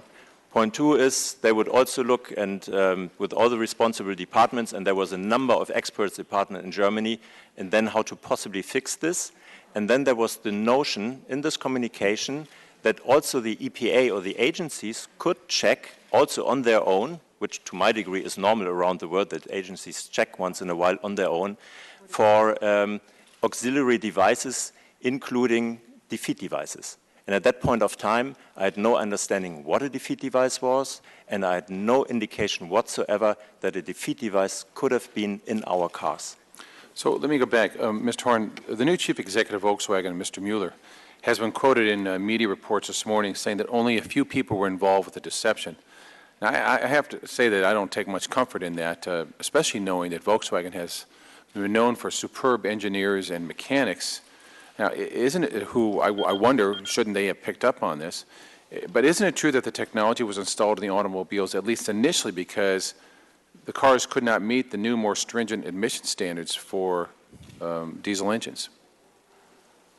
Yes, to your last question, this appears to be this way. And to newspaper articles about possible quotes of Mr. Mueller, I don't want to quote this. As I said, also the investigations are preliminary.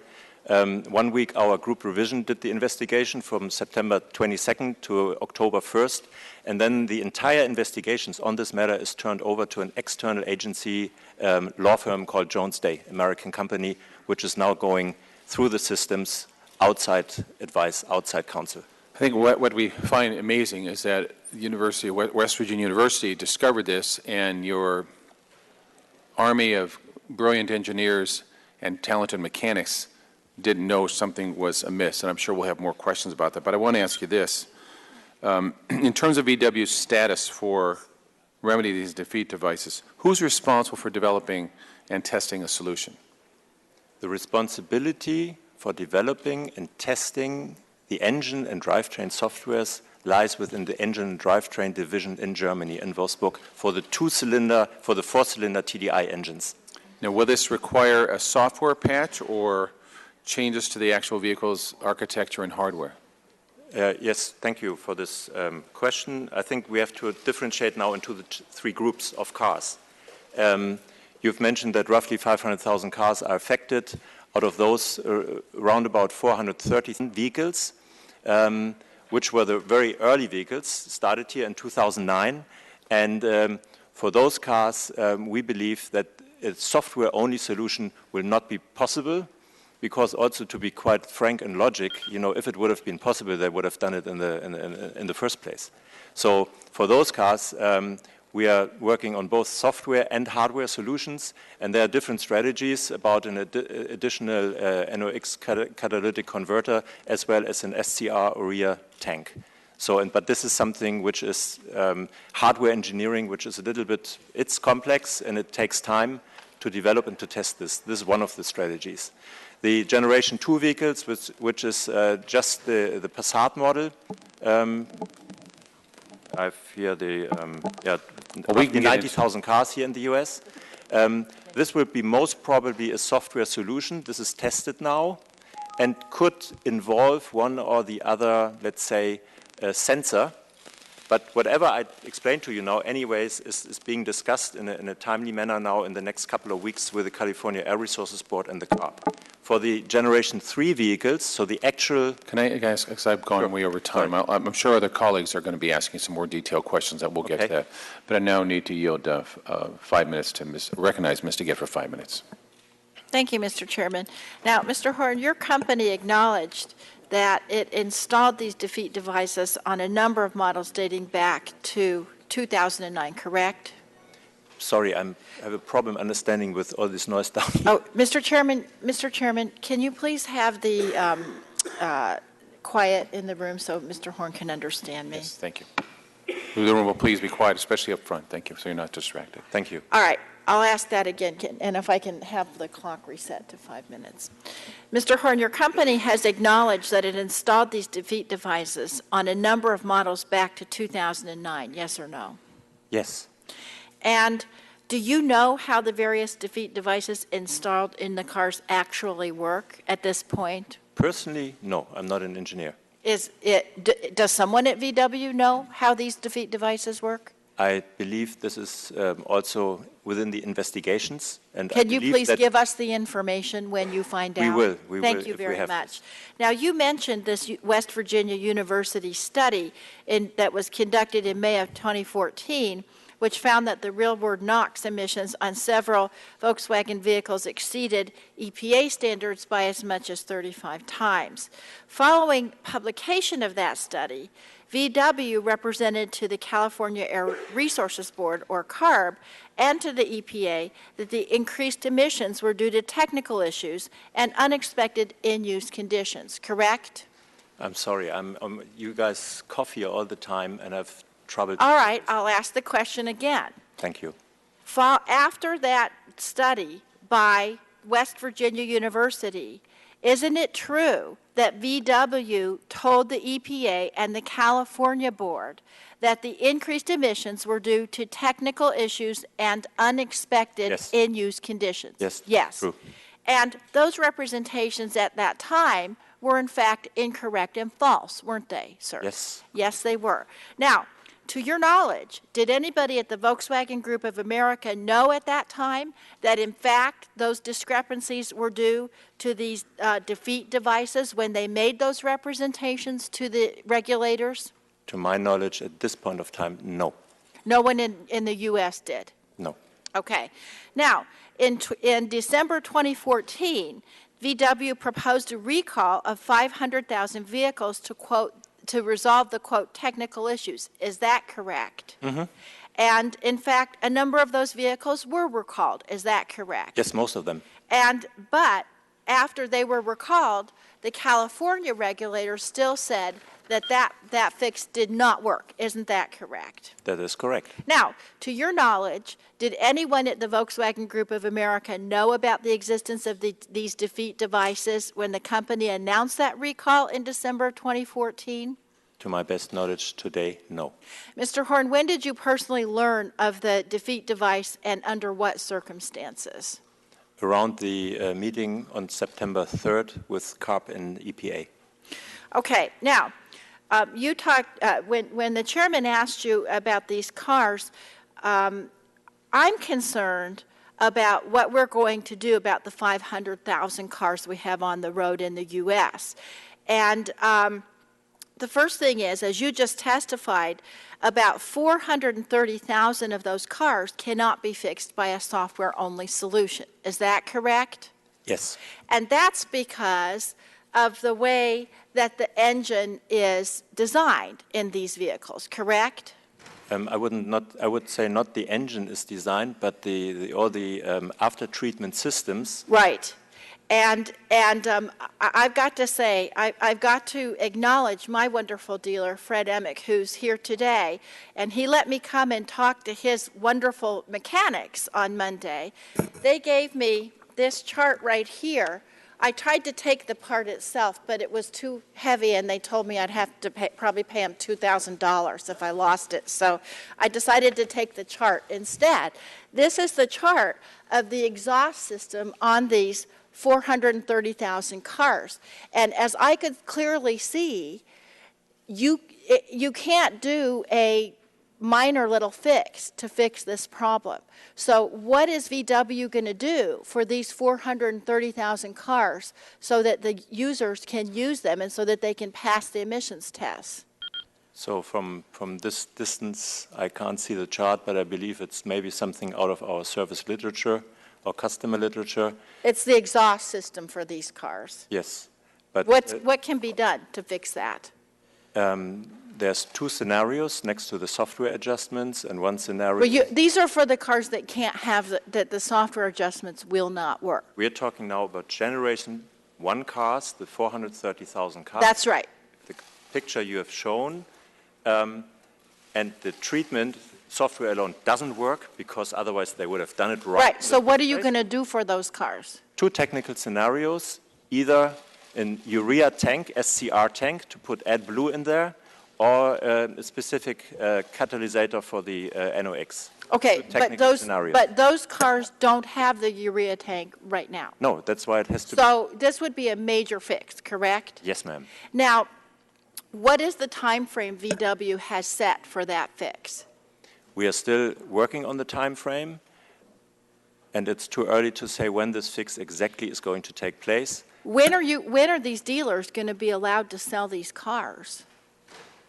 The dealers, the issue with the dealers, as Fred Emick told you, is that we have not the Model Year 16 certified, and we have stop sale on our own Right. When is that going to be fixed? The Model Is he Year going to be able 15. to sell those cars? There's two scenarios. A scenario, we are now trying to get a conditional approval with the EPA until we have the final software fix beginning of next year. Beginning of next year. And in the meantime, what are the dealers and the customers supposed to do, the ones who have these cars? Well, in the meantime, no customer can buy a car because it's not available for them. And with the dealers, we've very early started a program to work with them, to also help them financially, and to communicate with them. But the 430,000 cars that are already on the road, what are those customers supposed to do? Their cars cannot pass the emissions test. The EPA has said, and they have repeated this also in their statement, that these cars are legal and safe to drive. Thank you. And until now, there's no indication that they didn't pass any emissions tests. Thank you. Gentleman's time has expired now. We need to recognize the Chairman of the Full Committee, Mr. Upton of Michigan, for 5 minutes.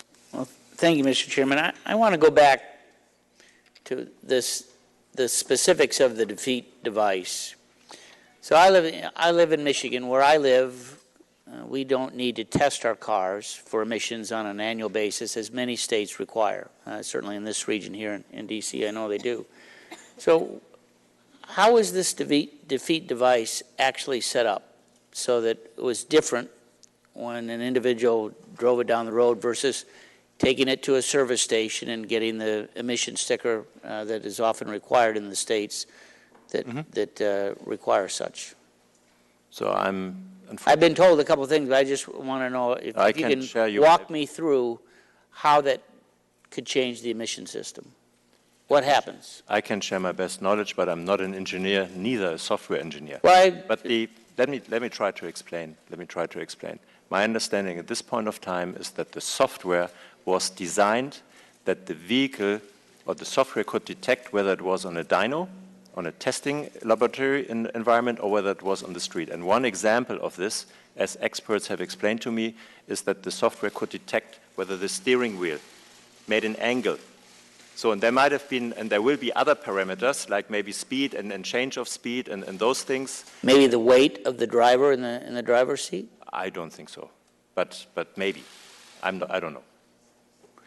So, wouldn't it be easy to develop the software that would just remove that? Yes, this software will be ready. But of course, when that happens, the car isn't going to meet the emissions test. Regarding the Model Year 16 and 15, which we are the Generation 3 cars, which we are discussing right now with the agencies, the defeat device will be either switched off and from January onwards will be completely taken out of the car, and those cars will pass the emissions tests. But so how many vehicles will not pass the emissions test of the ones that you've identified? Now, my question. So so you'll be able to do that with the later versions, right? We have, but not the earlier versions of the vehicle. They won't be able to pass by turning off the device, the defeat device. There'll be a number of cars that, in fact, will not meet the current standards, and that's your the big current focus. standards. Yes, you're And right. how many of those vehicles are there on the road? Well, we have a total of 500,000, 430,000 Generation 1 vehicles, 95,000 Generation 2 vehicles, and then it's around 70,000 Generation 1 vehicles. And so now all of these cars are out of the legal compliance, clearly. But as EPA said, all these cars are legal and safe to drive for the owners. So we're not selling the cars, but the owners can legally drive and safely drive their cars. So your dealers across the country, they have their finance plans where they have quite an inventory, I would guess, of cars that they're now unable to sell. They've paid in advance for those under the financing plan that the dealers have, and they are not going to be able to sell them for a number of months, perhaps even as long as 6 months at a minimum, until the fixes can be done. What type of remedies are you offering the dealers in terms of financial incentives, knowing that they've paid for these cars and frankly lost a boatload, I would imagine? Yes, and this is that also, inventory has got to be pretty big loss. This is also one of the things which troubles me personally very much, because the last 1.5 years we worked very hard and we brought profitability up and all of those things. But I tell you exactly, on Friday the 18th, the notice of violation was communicated. We had a call with the National Dealer Council. Some of the folks are sitting behind me. On Monday, we issued our first financial relief aid. So we put all the TDIs, used cars, CPO cars, and new cars on free flooring. We took all the bonus thresholds out for car sales. So we paid maximum bonus for each car sold. And we took also out the customer satisfaction targets, objectives, and we paid maximum customer satisfaction bonus on those cars. And this is more than $1,000, $1,500 per car. Coming towards October now, we provided every dealer around the U.S. with a discretionary fund, which was explained to them through the district managers, sales operations managers, and which was wired to the dealers on October 1st. I don't want to call out the number, but it's a significant amount of money in order for them to have flexibility. So no accountability towards us, flexibility to solve the most urgent customer cases, or to invest or to put the money where they think it would be fit. And now, you know, when I come out of this congressional hearing on Friday, we look at the next programs in order how can we help the dealers with the cash flow of their cars, with the cash position, because one thing is very, very clear, and I'm damn sincere about this. The dealer profitability in this country is my first objective, and I said this in January 1st, and I continue to say this. So this is one part. And also on Friday, we look very intensively into the customer remedies and what we need to do to the customers, and there will be the first scenarios on the table. All right. Thank you. The gentleman's time has expired. Now recognize the ranking member of the full committee, Mr. Pallone, for 5 minutes. Thank you, Mr. Chairman. Mr. Hoon, your statements so far don't give me much confidence that we're ever going to see a fix for these vehicles that are impacted. You know, you say that you can't be fixed by software-only solution. You don't have a necessary timetable as to when the fix is going to begin. Have you been given enough information about how the defeat device affects the engine to actually make informed judgments on whether the fix will actually work? I mean, how do we know that what you're proposing to do is actually going to work? Whatever I tell you here today is agreed and is coming from the technical engineering department in Wolfsburg. And alongside our actions in Europe, we have to have our actions in the US. And the technical...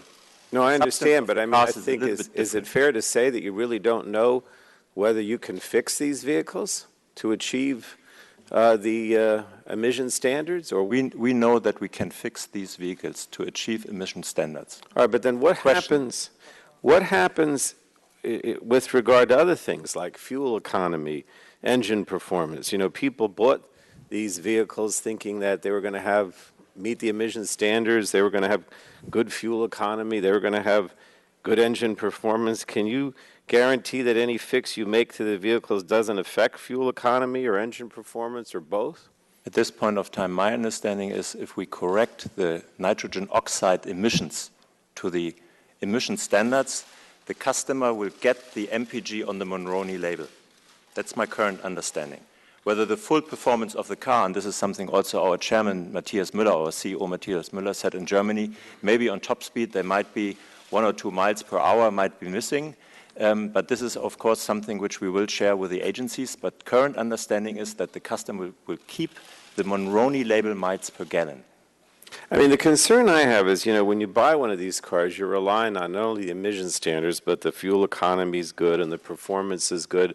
And, I think you get to the issue of damages here. In other words, if I'm an owner and the fix doesn't achieve good performance, good fuel mileage, then I'm going to expect to be compensated in some way if that's not the case. And, I just remain concerned that any fix is going to substantially change the cars and that it's unfair to the consumers who bought the cars and relied on them because they expected them to perform a certain way. But you're telling me that the fix will guarantee good performance and will guarantee good fuel economy. I said to my current understanding, in achieving the emission standards, the Monroney label miles per gallon will be achieved. There might be a slight impact on the performance, and this is naturally not only the discussions with the agencies, but of course we will look into compensating our customers. And of course, if there would be significant differences, this would be part of the discussion.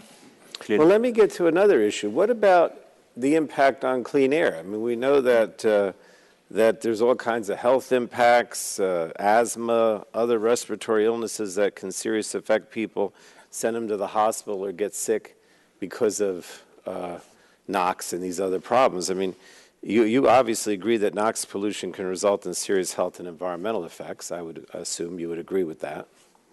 I have also read the EPA statement that in general, and not specifically to Volkswagen, they have indicated that there might be respiratory problems, which could also lead, I mean, I'm quoting yesterday basically, to hospital visits. Well, what are you going to do to rectify that? How do you plan to mitigate the harm caused by this excess pollution emitted into the air over the last 7 years? My understanding is that the NOx emissions from the affected vehicles are up to 40 times the allowable limit. So what are you going to do with regard to this excess pollution and the impact it may have had?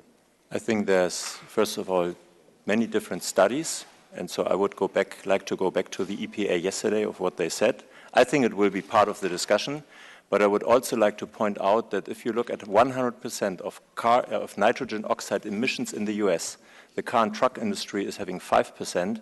Our group here in the US has 4% of the 5%, which is 0.2%, and out of this 20% is TDI, which is 0.05. And now we can multiply this, which is not belittling this, and it's clearly unacceptable. But within this context, clearly the discussion will come up and needs to be addressed. All right. Thank you. Thank you, Mr. Chairman. I now recognize Ms. Blackburn for 5 minutes. Thank you, Mr. Chairman. Mr. Horn, you said profitability is your top priority when you were speaking of the dealers. For the dealers, yes. Yes, I would hope that safety, quality, integrity are top priorities, and profitability comes along there as a part of that picture. Let me ask you about this. Are you going to buy back the inventory that the dealers have? No, our plan is not to buy back the inventory. Our plan is to fix the cars. Okay, let me move on with you. Have you identified the individual or group of individuals that are responsible for the defeat device? These investigations are ongoing.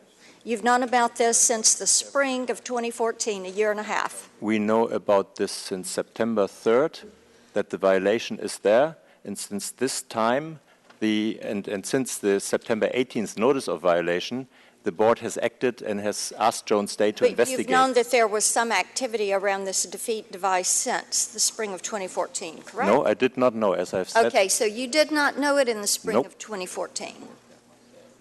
So No, you just again. learned about it September 3rd, 2015. Around the September 3rd events, yes. Okay. All righty. Let's go to your 6-point remedy plan. You've talked some about point 3, which is that they are developing remedies. And I would assume if this landed on your plate September 3rd, that you all have put all efforts and energy into this plan, correct? Into the remedies. Yes, correct. Very good. All right, then let's go to point number 1. You state that Volkswagen will examine its compliance processes and standards and adopt measures to make certain that something like this cannot happen again. Mm-hmm. So why don't you give us a little bit of specificity on that and what, if any, steps are currently underway to handle these compliance issues? What did you start as of September 3rd, 2015, and what is your timeline? How long is it going to take you to bring this into compliance? So as I'm the CEO of Volkswagen Group of America, I can only report to you on what is managed by Volkswagen headquarters worldwide at this point of time. And as I said, it's Jones Day. They manage all the investigations in terms of who did what, when, how, and why, and what do we need to do in order to rectify this for the future in terms of process adjustments and compliance adjustments. So then you're saying, as of now, you do not have a plan? As of now, we are still in the investigations, yes. Okay. When can we expect you to have a plan to handle compliance, to make the owners of your vehicles whole, if you will, to make the dealers that have trusted in you, to make them whole, also the individuals that are employed by your facilities, when are they going to have some certainty as it relates to the job? So you all say you're still investigating. So on your timeline, when do you expect that you're going to be able to say, this is the way forward? But you mentioned 6 points, and we started with the first point, compliance. I don't have a timeline for this yet. We're working instantaneously with the dealers and developing plans by the week as we go, and you can ask those folks behind me on whether this works or not. And for the customer, it depends on the technical remedies. So again, this is Generation 3, January next year, we will start, to give the software to the agencies. Generation 2, middle of the year, most probably Generation 3, due to the technical complexity, will be a little bit later. So there's different timings, and I apologize not for having a full-fledged plan of the worldwide Volkswagen company right now here in my pocket. So you are certain it is going to be a multi-year plan? Excuse me? You are certain the remedy will end up being a multi-year approach? Yes. If you look at if you look alone at 430,000 cars, and the repairs might take 5 to 10 hours even in order to fix this, technical fixes. And if you look at your recall history in this market, also with NHTSA, then these actions take 1-2 years minimum. When the fix is available for everybody, including parts, and discussed with the agencies and agreed to. Okay. Let's see, my time has expired. I do have one other question about point 2 in your remedy plan. Mr. Chairman, I will submit that and yield back the time. Thank you very much. Now, recognize Ms. Castor for 5 minutes. Well, thank you, Mr. Chairman, for calling the hearing. Mr. Horn, according to reports, VW's defeat device is found in nearly 500,000 vehicles. Are you confident in that number? Could it be more? Could it be less? We are very confident in this number. Pardon me? We are very confident in this number. Okay. Have you calculated the loss in value to customers, car owners? No, not yet. That's the matter of the not only investigations, but the calculations are ongoing, and on Friday we will look at the first scenarios. Okay. You've called your investigation preliminary, but you've known about this for a year and a half. The problems first came to light in May 2014. Is that correct? No, this is not correct. As I explained, the study was published, and I had no reason to believe that there was a defeat device in those cars. Well, you found out, according to reports in 2014, that there was an issue. Isn't that correct? An emissions issue, yes, that's correct. So what did you do at that point in time?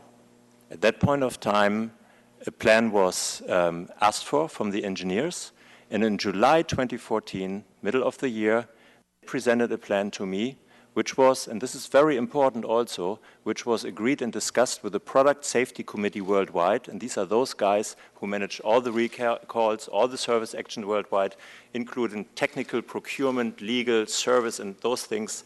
They came back with a plan, first of all, acknowledging that those results were correct, and secondly, with a clear timing on when those cars will get a software fix, which was also mentioned in one of the opening statements as of end of last year. Do you feel like you've been personally deceived now after you found out subsequently that the defeat devices? Yes.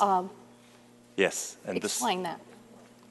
Look, I worked 25 years for this company, and beyond my personal objective of dealer profitability, integrity, quality, and not cheating was always for me given for this company.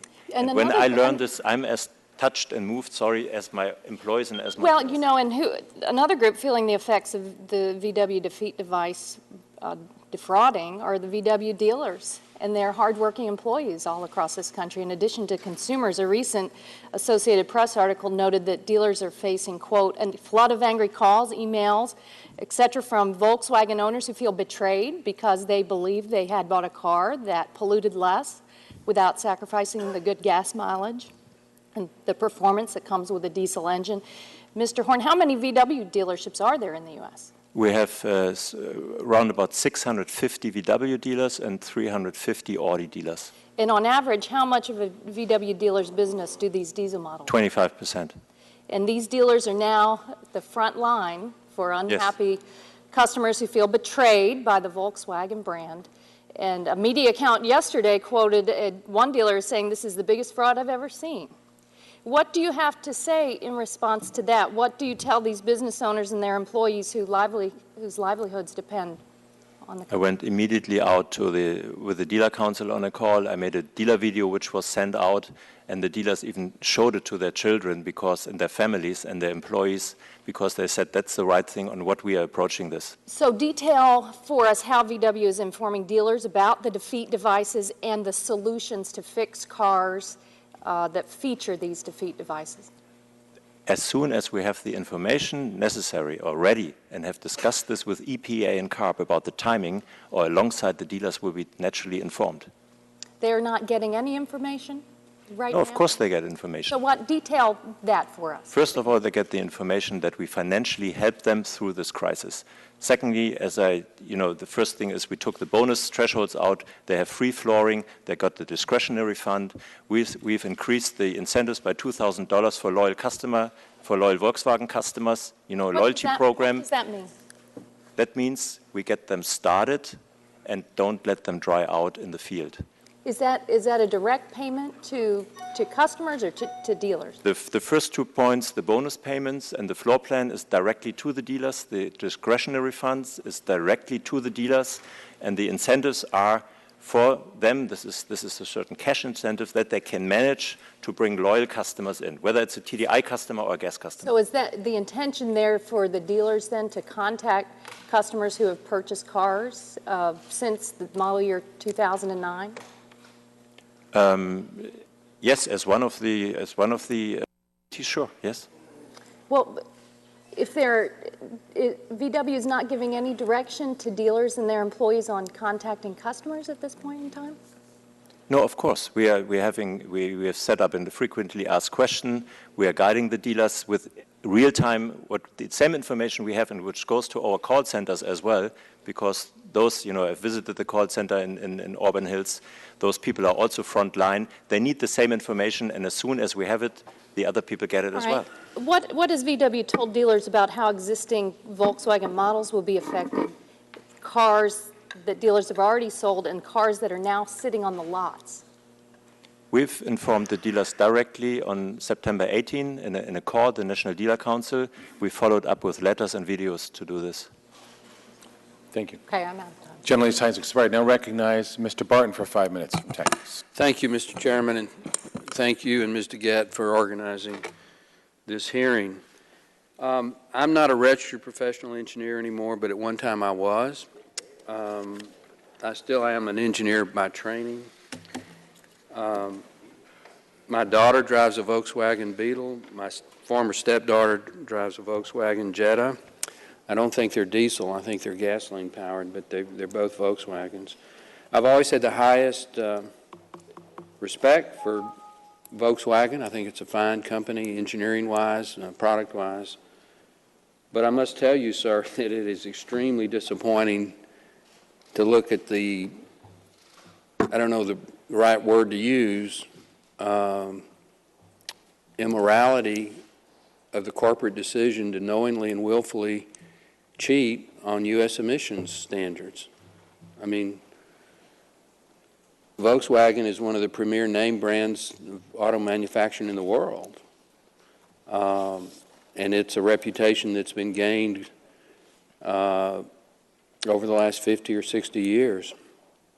And to have a company of your stature knowingly and willfully make a decision at the highest levels of the company to put a software program in your products that are meant intended.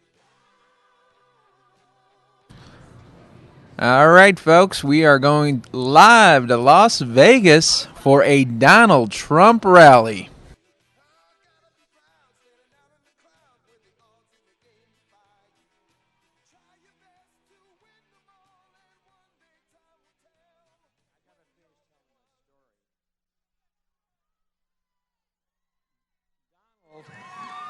You won't hear this on the media, but Donald gave, excuse me. Have you?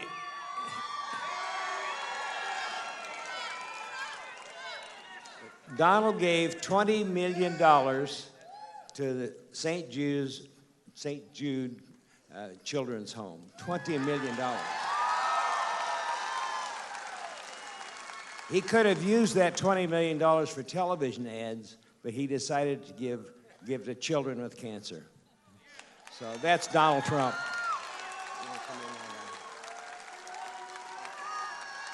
By the way, Donald hired more Hispanics, hundreds of thousands of them, and they all love him. Believe me. Donald, take over. Thank you, everybody. Thank you. Thank you. Thank you very much. Thank you. So nice. Thank you. Thank you very much. What a great group. You know, they have hundreds and hundreds of people standing outside. They can't get in. They didn't get the good real estate. You got the good real estate. I feel badly. I feel badly. So Phil Ruffin, you know, Phil owns this hotel. And he's been a friend of mine, and we did deals together. We had a great success at Trump International Hotel together. I hope you all know that hotel. Most beautiful building in Las Vegas, I have to say. But it's a great thing to be involved with somebody that is so talented, so smart, such a great business person as Phil Ruffin, believe me. And he's a great poker player. You know, I always put my money on him in a game of poker, and he just walks away very quietly, just takes everybody's money and goes on to the next one, right? That's what we want. So I wanted just to thank you. I love you, too. I love you, too. I want to just start by saying, you know, Kevin McCarthy is out. You know that, right? And they're giving me a lot of credit for that because I said you really need somebody very, very tough and very smart. You know, smart goes with tough, not just tough. I know tough people, they're not smart. That's the worst, okay? That's the worst. You got to be smart. But we need smart, we need tough, we need the whole package. And it's a positive, you're like me, thank you. I like that. I like this guy over here, whoever he is. But it's bedlam in Washington right now. Bedlam. It's a mess. I've never seen anything like it. I've been doing this for a long time. I've always been in politics. People said, well, for 3 months I've been a politician, though. Can you believe it? It's so embarrassing. I'm a politician. I never wanted to be a politician. But at some point, I said, we're going to make our country great again. I mean, we're going to do it. So, had to do it. But Kevin is a nice guy, and I just hope now that they find somebody that's going to be, have those qualities where we can negotiate, where we can use that debt ceiling that's coming up very rapidly and do something really, really significant. Because if we don't, we're going to be in very big trouble.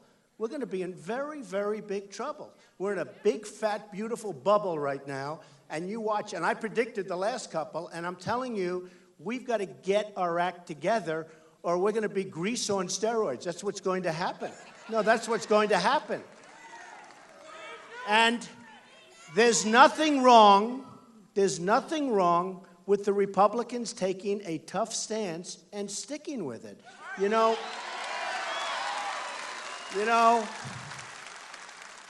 I wrote The Art of the Deal. And The Art of the Deal is, I think, the biggest selling business book of all time. Yeah, look, it's all over the place. Who doesn't have The Art of the Deal? By the way, I'm coming out with a new one about 3 weeks. You know what it's called? Crippled America. Can you believe? What a difference. What a difference in... One's The Art of the Deal, everything rosy, let's go, make money, everybody, good. And that was a long time ago. Now I'm doing one called Crippled America, and as much as I hate to call it that, we had all these titles, and it sort of happened by mistake.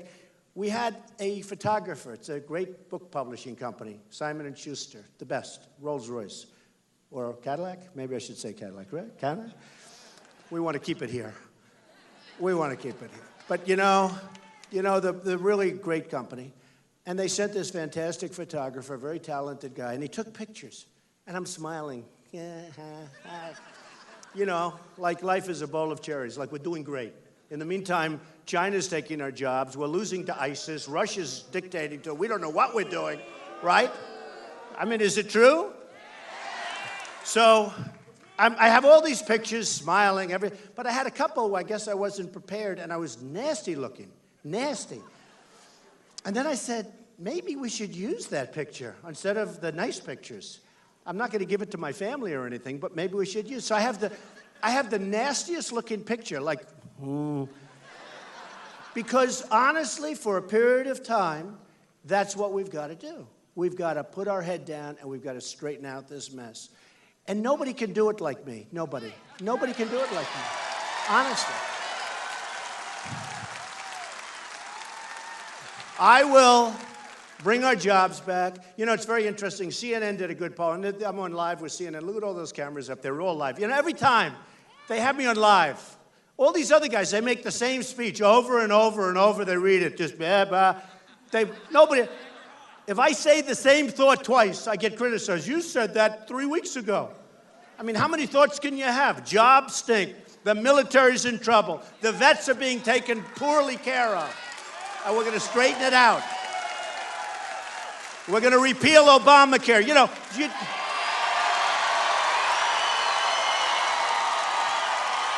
Have to. We have to. We have to. We don't have a choice. It's interesting. Look at the response that gets. And sometimes it's not the biggest response. I mean, my stance on immigration is, first of all, I just met with a whole group, the Hispanics.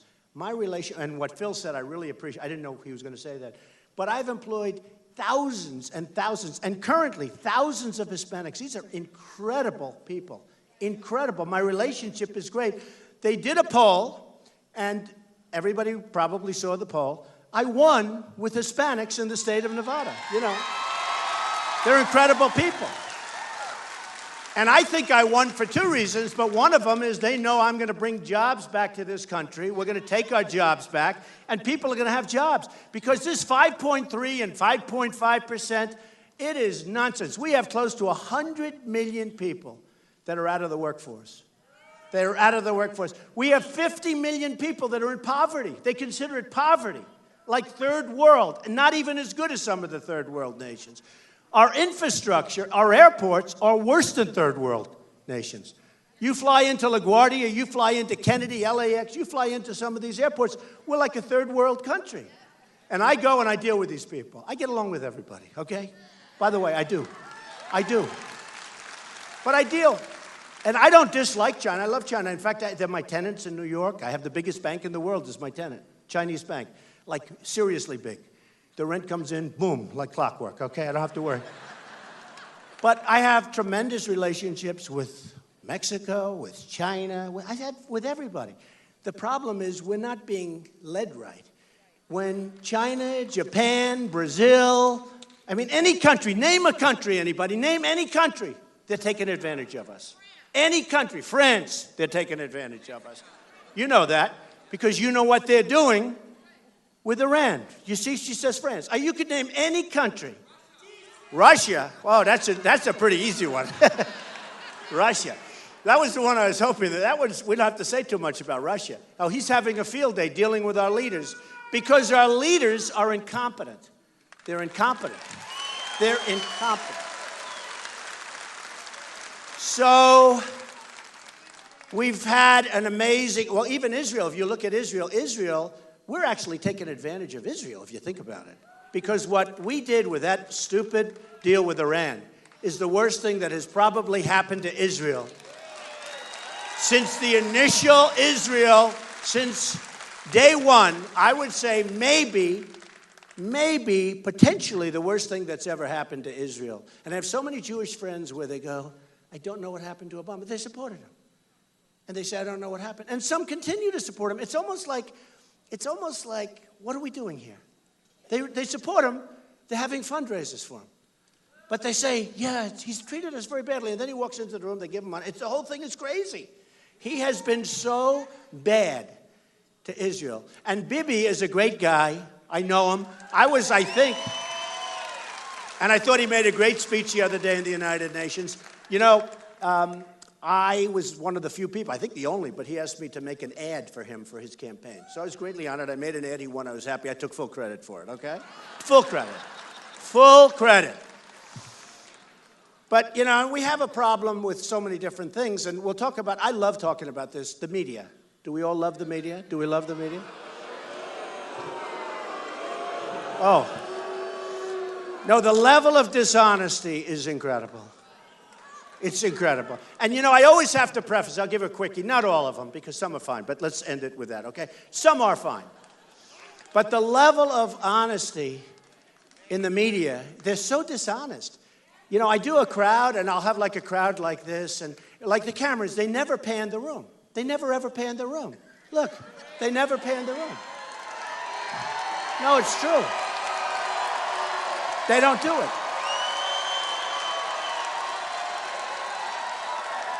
They don't do it. Pan the room. Go ahead, pan it. But you know, they won't. They won't pan it. I was in Oklahoma the other day. Unbelievable. We had 20,000 people. It's a band shell in this massive park. And there were more than 20,000. I'm saying 20. I'm now going low because if I have two people more, they say, oh, it wasn't. I mean, I had one crowd where a group from Politico, which is totally dishonest, these people, very liberal, totally Politico, they cut numbers that, but Bernie Sanders, and then you look, and I have far more people than him. But, you know, it's important because it shows the dishonesty. But I was in Oklahoma the other day, and we had 20,000 people, at least. We had a band shell that was 5 times the size of this thing. They had a thing in the back, all concrete, you know, a real beautiful band shell, all concrete. You can't see anything. We must have 2,000 to 3,000 people behind the band shell. I was saying, they can't see anything because it's a stage with this massive wall behind me. But they couldn't fit them into a park. So we had much more than 20, but I say 20. I've actually become very conservative because this way I don't get criticized. And I said to the press, I went home. My wife said, oh, how was it? She watched it on television. She said, was the crowd big? I said, what do you mean? It's true. Because she said they had the camera on your face the entire time. They never panned the crowd. They never. No, they're terrible. They're terrible. So, no, they're terrible. The media is terrible. I'm going to go into a whole thing. But, no, they're terrible. Pan. Look, they won't turn the camera, see? They won't turn it. And they won't put this part on because they never put it on because, you know, but why don't you pan the cameras? You know, they don't want to do that. Terrible. Terrible. They don't do it. Look, they don't move. But my wife tells me, she said, so how was the crowd in Oklahoma? I said, it was amazing. I said, but I thought you watched. Yeah, I did, but they never showed how many people were there. And then the reporter got up. Donald Trump was here. He made a speech in Oklahoma. And left. I set every record. He was here. He made a speech. Yeah, he's a little controversial. He's a little controversial. They don't say it. They're really dishonest people. Same thing in Dallas. You know, I went to Dallas, and they treated me fairly good there. But we had a full place, plus the floor was full. And Mark Cuban called me up, who's a good guy, and he said, and he owns the Mavericks, and he said, I'd love you to use the place. I said, when? Wednesday. I said, what's today? It was like Thursday when he called. I said, how many seats? He said, we have 20,000 seats. But then we have 20,000 plus the floor. So we have the floor filled up. We have the place in a few days. After the first day, I think they sold either 12 or 15 or something like that. That was on the first day. And it was a holiday. And I got there. It was incredible. But they don't really want to. They want to belittle. I'll tell you a great story. So today, in one of the big newspapers, New York Times, we've never done better. We're hotter than ever. We just had a poll. The Morning Consult came out. I think we're either 32 or 35%. That's massive. Remember this. Remember this. Well, the Times, I mean, it's disgusting. And the reporter that did the story, who's done other stories that are totally inaccurate, calls up my people, said, oh, I want to meet with Mr. Trump. I want to meet. Never even called me. Never even spoke to me. Never even spoke to me. So they did a story. Is he waning? Now, I just won, listen to this. So yesterday morning, before the story was, I won the state of Florida. I was at 28 or 29. Now, think of this. The governor of the state, Bush, former, no, hey, honestly, and Rubio, the senator. Well, Rubio was the Gang of Eight. That was the one that everybody come in, don't worry about it. You know, immigration, very weak on immigration. And Bush weak on immigration. Bush is in favor of Common Core, okay? So that means your children, right? That means your children are going to be educated by the bureaucrats in Washington. I don't think so. I don't think so. So this reporter calls up my people. I have great people. Calls up Hope. Oh, I'd love to speak to Mr. Trump. Okay, we'll work it out. I'd love to speak to him. When can we speak? We'll work it out. So they would say, she writes this horrible story. And she said, she didn't say that we had 24 million people at the debate, the biggest audience in the history of CNN. Then Fox had the biggest audience in cable, I think they said, right? Right? And by the way, it got bigger. That was the original, it's called preliminary numbers. I know so much from The Apprentice. Oh, was I the greatest of all ratings? Was I the greatest? You know, I have a big chunk of The Apprentice. I get a lot of the profits from The Apprentice. So, and you can always tell the enemies. I left. The head of Comcast, who's an amazing guy, Steve Burke, he came up to see me, along with the head of reality television for NBC, Paul Telegney. And they come up to my office. This is like 6, 7 months ago. And they said, we want you to extend. We want you. We'll do anything. We want you to extend. I mean, Steve Burke doesn't do that. He's one of the biggest executives. Comcast owns NBC. And he's fantastic. So I said, Steve, you know, honestly, I think I'm going to run. I want to make our country great again. I think we're going to run. I think. And he said, well, I don't know, but just in case. So they have their upfronts. That's a big deal. You know, usually at the biggest place in Manhattan, it's a big deal. And they announce their fall schedule. So they announce that The Apprentice is going to be extended with Donald Trump. So I've done 14 seasons. It's going to be season 15, and they even want to go beyond that. I say, but I told you I'm probably going to run. You can't do that because if you run, they have stupid laws. It's called equal time. So that if I do The Apprentice, as an example, you have to let other people, like let's say Lindsey Graham, do a 2-hour show on television. I don't think so, right? So you have equal time. So you're precluded. Essentially, you're precluded from it. So what happened is I said, no. Well, we're going to take a chance because we're going to. So they announce it. They sell all the advertising. It's one of the easiest shows on television to sell. Big success, even after all these years. 12 years, 15 copies. Think of it. And now they extend. And I'm honored. And I get a call from Mark Burnett. He said, I can't believe it. You're turning down an extension. Nobody turns down an extension. I turned down an extension. I'm giving up a lot, believe me, to do this. I'm giving up a lot. And I'm on top of it, On top of it, I'm self-funding my own campaign. I'm putting up my own money.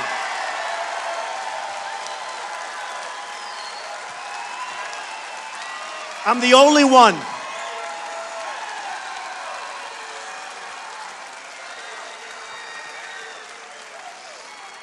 So it's amazing, the response. I mean, people love that, you know, because all these guys are totally controlled by the special interests and the lobbyists. Believe me. I've been there. I was the one that used to give all the money. Now, all of a sudden, I went like this. So with The Apprentice, so I turn it down, and we get a story from a very dishonest paper. Donald Trump gets fired from NBC, by NBC. Now, think of it. Now, they know it's not true.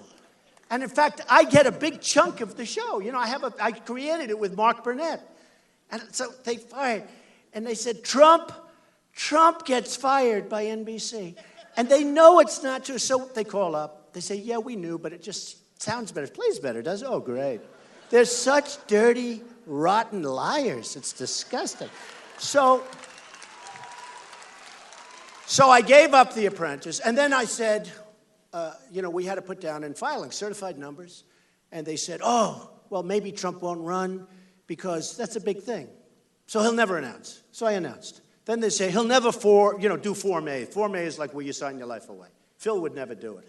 He would never do it. Too smart. You would never do this, Phil, believe me. You should. That's the kind of guy we need, but he's not going to do it. He's happy. Got a great family, got a great hotel, got lots of great things. But so they'll say he never filed Form A.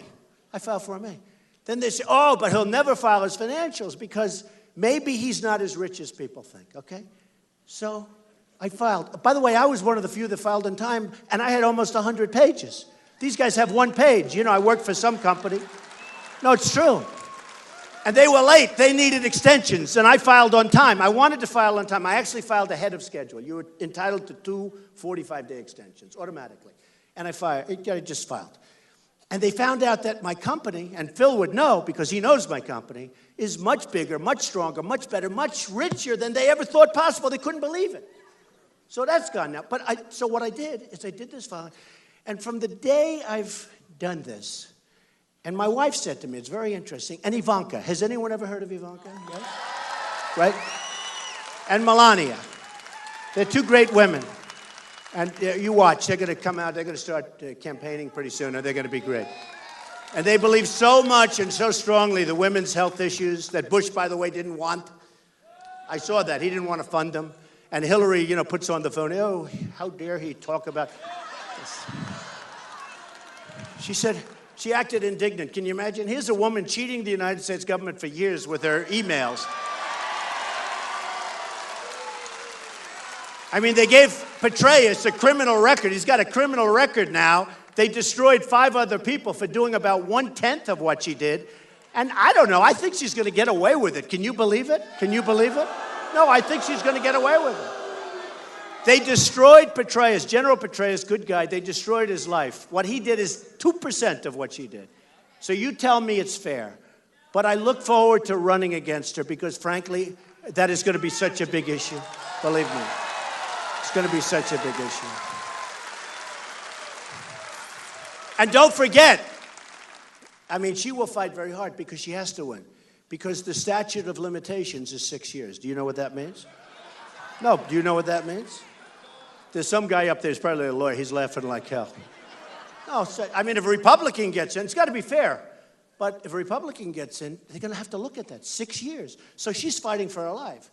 And I think the Democrats are going to leave her alone because it's a corrupt system. I mean, we have a corrupt system.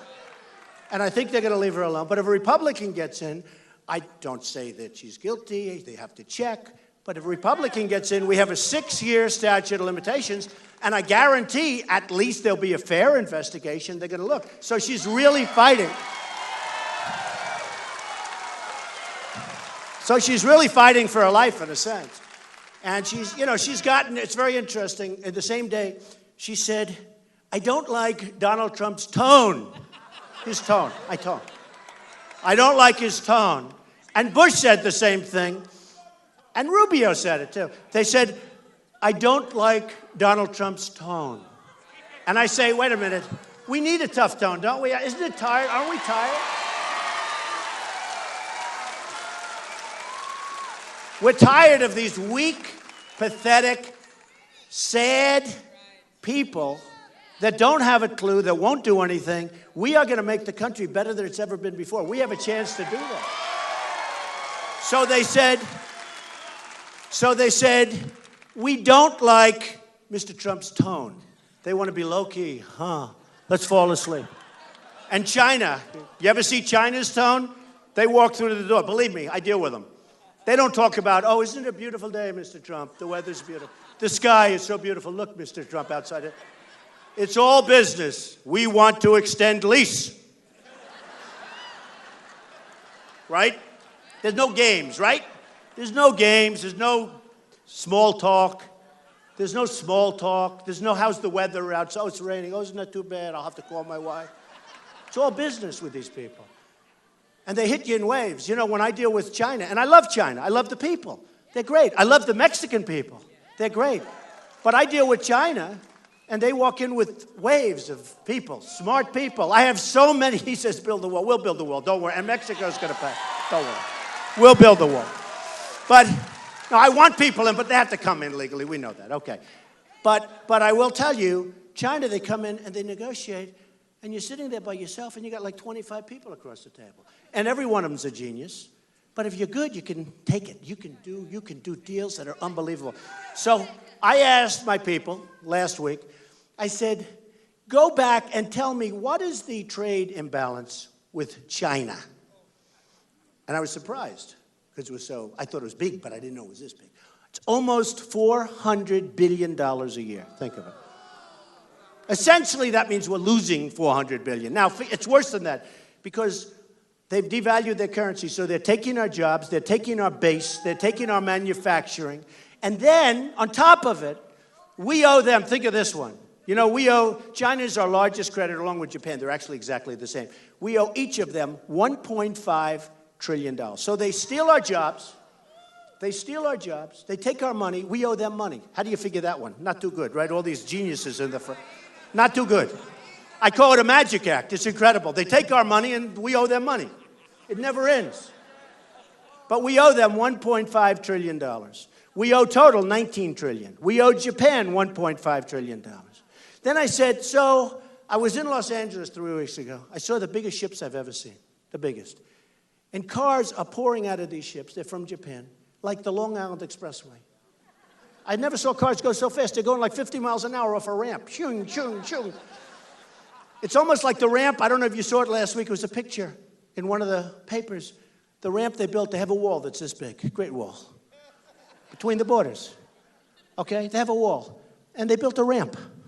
Rather than tear down the wall was so small they didn't have to bother tearing it down. They built a ramp, and they have trucks going back and forth over the ramp. Nobody's doing anything. I mean, how stupid are we? How stupid. But China, so we have a imbalance with them, almost $400 billion a year. Now, if that's the number, you know it's worse than that, right? Because when the government gives you numbers, like they say 5.3% unemployment, the number's probably 32%. I saw one report done by a pretty credible guy saying our unemployment rate is 42%.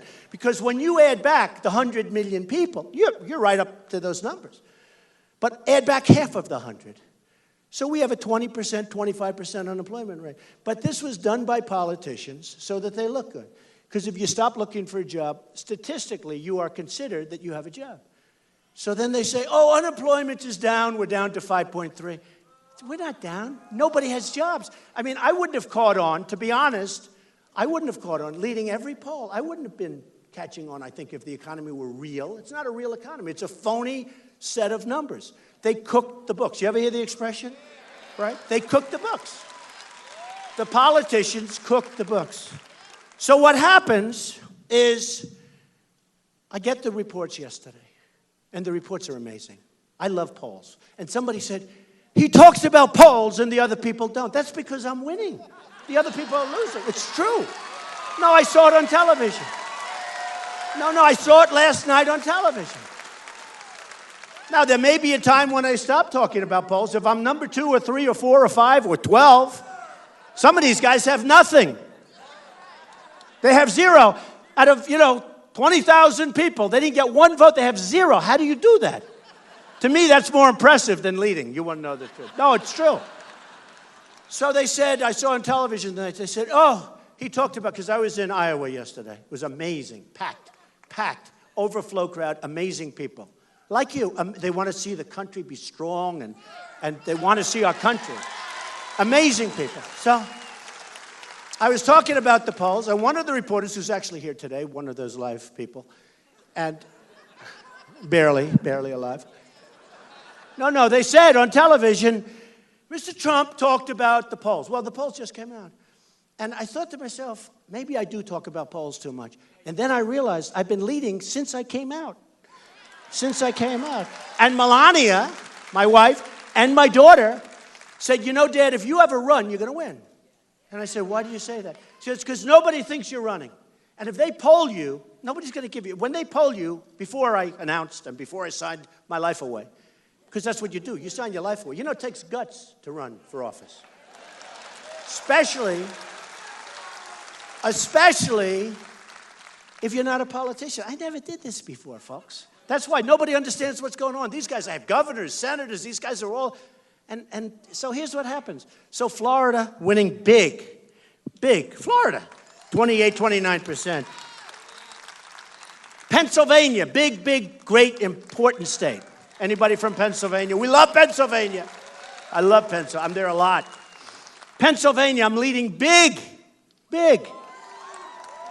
Ohio. So the poll comes out, and it's Quinnipiac, which is a great company, great polling company, the real deal. And they just hate it. And I'm leading Ohio, and I'm beating a very nice guy and a good governor named Kasich by a lot. Kasich is a good governor. He's a good guy. And he's, I'm leading by a lot. And people are saying, what's going on? What's going on? Then they have a poll come out, OAN, which is a great poll. And I have 35%. 35. So we get, as I said, highest ratings in Fox, highest ratings in the history of CNN for these debates. The highest ratings. And by the way, all the polls, then they poll everything. I love these things. They poll who won the debate. Every single poll. Time Magazine, Drudge, Slate, places I never even heard of. Everyone said Trump. But then I turn on the television. Oh, Donald had a bad night tonight. I'm saying, what did I thought I won. And then they said, well, first of all, just to show you. So CNN, I like CNN. They're good guys. I think Jeff Zucker's a good guy. I think Roger Ailes is great from Fox. Great guy. But I tell you, I go home and I watch it and I say, I'm going to watch myself on television. Who wouldn't do it, right? We have to do it. So I say, oh, that was good. Then I see the pundits coming. These highly paid guys that don't have a clue. They don't have a clue. And they say that they didn't like it. I was good in the first debate, but then they said, here's the beauty. For 28 minutes, I didn't say anything at the end. And then he faded in the end. I wasn't asked any questions. I wanted to say, they're so dishonest. So here's what happened. So for the first 2 hours, everything was me. It was either a question to me, right? These guys are honorable guys, even though they all have suits. Stand up and take a bow. They're rich guys. These guys are loaded. Look, that's why they're in the first row. That's why of course, I always heard in the theater, fourth row is the best. We're going to teach you guys. Fourth row is actually. But so they went out, and they do this thing on television, and they hit me. And I'm saying, I can't understand it. My daughter comes up. She says, Dad, every single polling organization you won. They all say you won. And I just think, but on the CNN debate, it was 2 hours, right? A 2-hour debate. Now, they were supposed to get, no, it was 2 hours, and then they made it 3 hours. No, it was a 2-hour debate when I got there. Don't ruin my story. No, it was a 2-hour debate. And then about a day and a half or 2 days before, what happened is it was in Variety, it was in Hollywood Reporter, which is a terrific group. They did a nice cover story on me. I like them. Janice. But they did a story about rates. They took the rates from, in the case of Fox, I think in the case of CNN, from $4,000 for probably a 30-second ad to $200,000. So it was a 4,000% increase. Now Phil Ruffin's really perking up when he is. That's your language, right? So they went from $4,000 to $200,000, and they sold out. So I get there, and I didn't know this because Corey and Hope and all my people, they didn't tell me this. They said it's a 3-hour debate. Now the room, the Reagan Library, nice place, but it wasn't meant for that many people, and it was about 100 degrees in there. It was pretty hot. I didn't care. But you had a couple of people on that stage that was seriously, they were melting. Right? They were melting. It was actually good for them, and it was actually good. They went home, they lost 10 pounds. It's probably good. But they go out, and I get there, and I hear it's now a 3-hour debate. I said, that's a long time. I don't care about standing for 3 hours. I really have no problem. I was always a good athlete. But I don't have a problem. But you know what? Who the hell wants to watch a 3-hour? Gone with the Wind is 3 hours, right? But they did it just to make money. So the first question was mine. Second question was mine. Third question. Fourth question was to another guy. Mr. Trump said you're a horrible human being. Is that true? Then they go, Ms. Farina, Mr. Trump doesn't like your face. What do you say? How do you respond? Well, the world will watch. And then they say, oh, she debated so brilliantly. Give me a break. No, the entire thing was either a question to me or a question to the other candidates having to do with me. And I think they came out specifically 48%. Then in the third hour, people started getting, it got to be too obvious, because I am a ratings machine, okay? It got to be too obvious. So for 28 minutes, they didn't ask me a question. So here's the press. He didn't do well in the final 28 hours. It's almost like he disappeared. They didn't ask me any questions, okay? It's so dishonest. So we have fun with it. But I have fun what I'm doing, and I'll tell you what, we're making an impact like I never thought possible.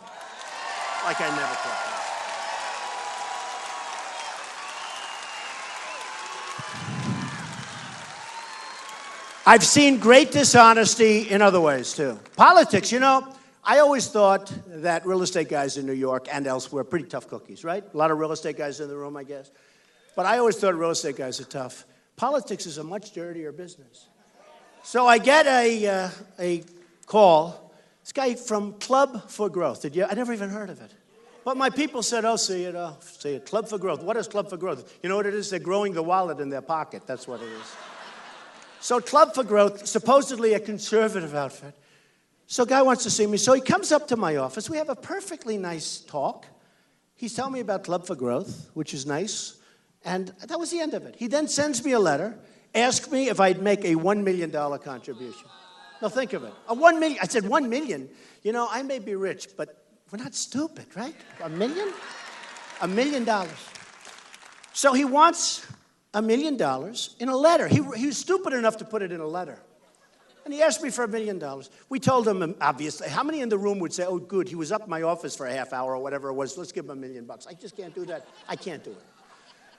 So what happens is we say very politely no, and we figure that's the end. All of a sudden he comes out, has a news conference, goes vicious against me. I'm not a conservative. I'm not this. I'm not that. I believe in eminent domain, which I don't believe. I think sometimes the city has to use it to build a roadway, right? Every once in a while you have to build a road, or you have to build a plant that's going to employ 5,000 people or something. I don't love it, but sometimes you need it. You wouldn't have any roads, you wouldn't have any economics. Sometimes you need it. And they did this ad. The good news was it had no impact because they took the pictures were so beautiful. I want to find where did they get them. I was like 20 years younger. I looked so handsome. I never knew I was that good looking. It's true. I looked so good. So they spent $2 million or $1 million on advertisements, all because I turned them down. That shows you how dishonest politics is, though. Here they are. They come up, Club for Growth. I'll never forget the experience because I was shocked. My people came in, oh, Club for Growth just had a news conference. They absolutely lambasted you. Oh, they also said, he raises taxes. I just came out with a tax bill where I'm lowering far more than anybody else. In fact,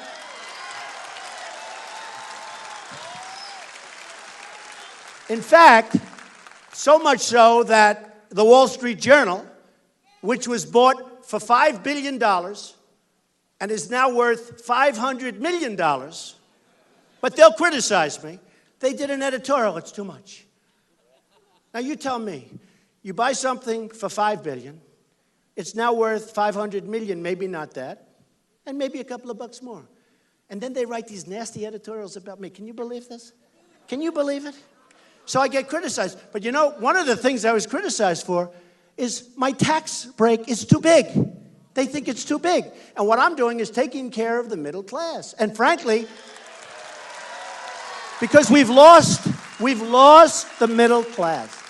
We've lost them. So then they give you bad editorials all the time. And here's the good news. I've had the worst editorials in the Wall Street Journal. I have never heard one person say, gee, that was a bad edit. I don't think anybody cares. Do they read these things or not? I get these editorials. I say, oh, that's devastating. And then, but they're criticizing also, assuming, other things. Well, there's a personal dislike, has to be their personal dislike. But the amount of the tax reduction is massive. And it's going to put people to work. And people are going to be energized. And the middle class is going to come back. We have, and I put them in the same category because people have forgotten about the middle class in this country, and that's what built middle-income people. That's what built the country. And you know who else they've forgotten about big time? Maybe even worse, the veterans. They've forgotten the veterans. They have totally forgotten the veterans. And I'll tell you what, if I get elected, everyone says, when? Don't say if, but look, I'm running against, it was 17. No, it was 17. I seem to have one great power. If I could sell it, I'd be 100 times richer than I am. And I'm rich, I'd be 100. And you know what the power is? So far, maybe I have to knock on wood, but so far, when people attack me, they get creamed. They go down. It's true. So I get attacked by Rick Perry, governor of Texas, right? He attacks me viciously. He was a friend of mine. I got along with him great. Now I'm leading practically from the time I got in. I think it's almost 3 months now. They say Michelle Bachmann, well, she led for a week. They say Herman Cain, great guy, but he led for a week. They say, well, they were there, but I'm there for 3 months. They haven't been like 3 months, right? It's a long time. It's a long time. But you get never. Stand up and say, stand up, say it. You're right. Do we love this guy? We love him.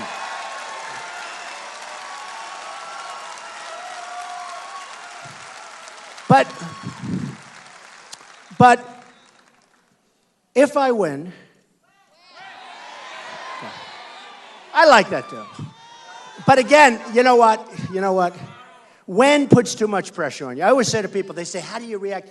Pressure is very interesting because I've seen people that are really smart, they don't make it. I've seen people that are great athletes, they don't make it. They put unforced pressure on themselves. If I say if, there's much less pressure. Do you understand? Not when. Right? Am I right? Hey, I got a call from one of the biggest reporters, who actually I do have great respect for, one of the biggest. And I don't know him at all. And he's from a major newspaper, whose name I already mentioned. And he said to me, could I ask you one question? How does it feel? I said, how does what feel? He said, you've done something that nobody else has ever done. He said, it's very interesting. I think I'm on 14 covers. I'm on more covers than any supermodel in history. Can you believe it? No, can you believe it? I mean, every magazine. People, by the way, People magazine, I love the People. I didn't love the picture. I don't know. They did something with my nose. They played around. It's true. I don't understand. I loved People magazine. I love the people of People magazine. The story was nice, but I didn't like what they did. They screwed around with, I said, just leave me alone. But Melania looked good, Barron looked good, I looked like hell. I have a feeling maybe they picked the picture. They might have picked it. I don't know. But I've been on, there it is. Come here. Let me have that. Come here.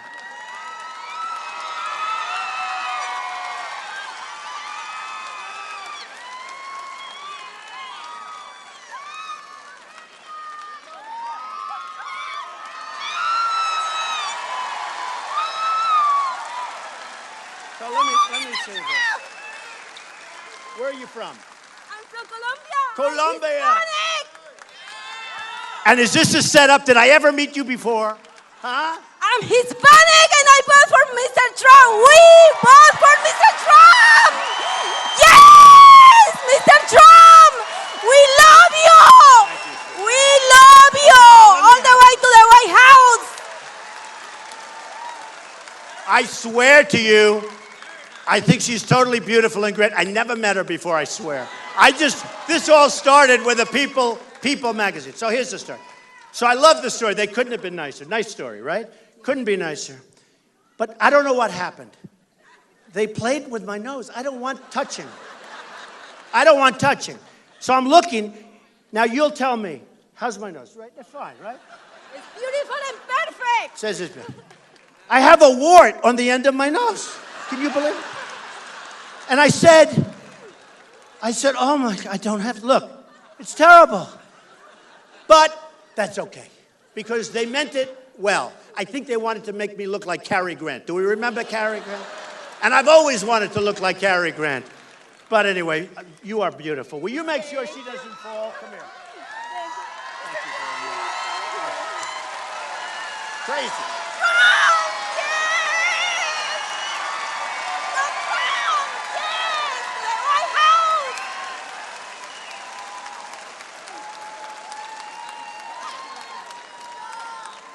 You're beautiful. Thank you, darling. Thank you, sweetheart. Thank you. Be careful. That was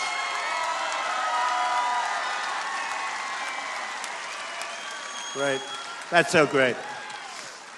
Never met her before. She's amazing. She is amazing. Thank you, hon. Appreciate it. But that's my relationship with Hispanics. That's why when they did the poll in the state, in Nevada, and I led and nobody believes it, but that's my relationship. And, you know, in New York, we have a Hispanic station, and the MC of the station's a good guy. I don't know him, but I watched him interviewed on television, and he's talking about Trump. What about Trump? How bad is Trump? Is he? Well, he said, I don't know. Every viewer that calls in, they all love him. They love him. All Hispanic. They love Trump because they know I'm going to do what's the right thing. I love the Hispanic people. I employ thousands of them, and they know I'm going to do what's right. So, a couple of more things. I want to just talk about two things. So we have the Second Amendment, and they want to take your guns away. And we can't let it happen. We can't let it happen, and it's not going to happen. And I just put a policy paper. You know, the press wants me to put policy papers because at the beginning they say, we agree he's leading in the polls, but it can't go much longer. Because he doesn't put policy papers out, you know. I guarantee my IQ is much higher than any of these people. Like my uncle was one of the great professors at MIT. I mean, believe me, if it's good genes, we believe in genes, right? We're allowed to say that. So anyway, but I don't put policy. So I decided I'll put policy. So I put policy out on tax. I put policy out on immigration. I put policy out on the Second Amendment, which is basically you are allowed to protect yourself, okay? You read it.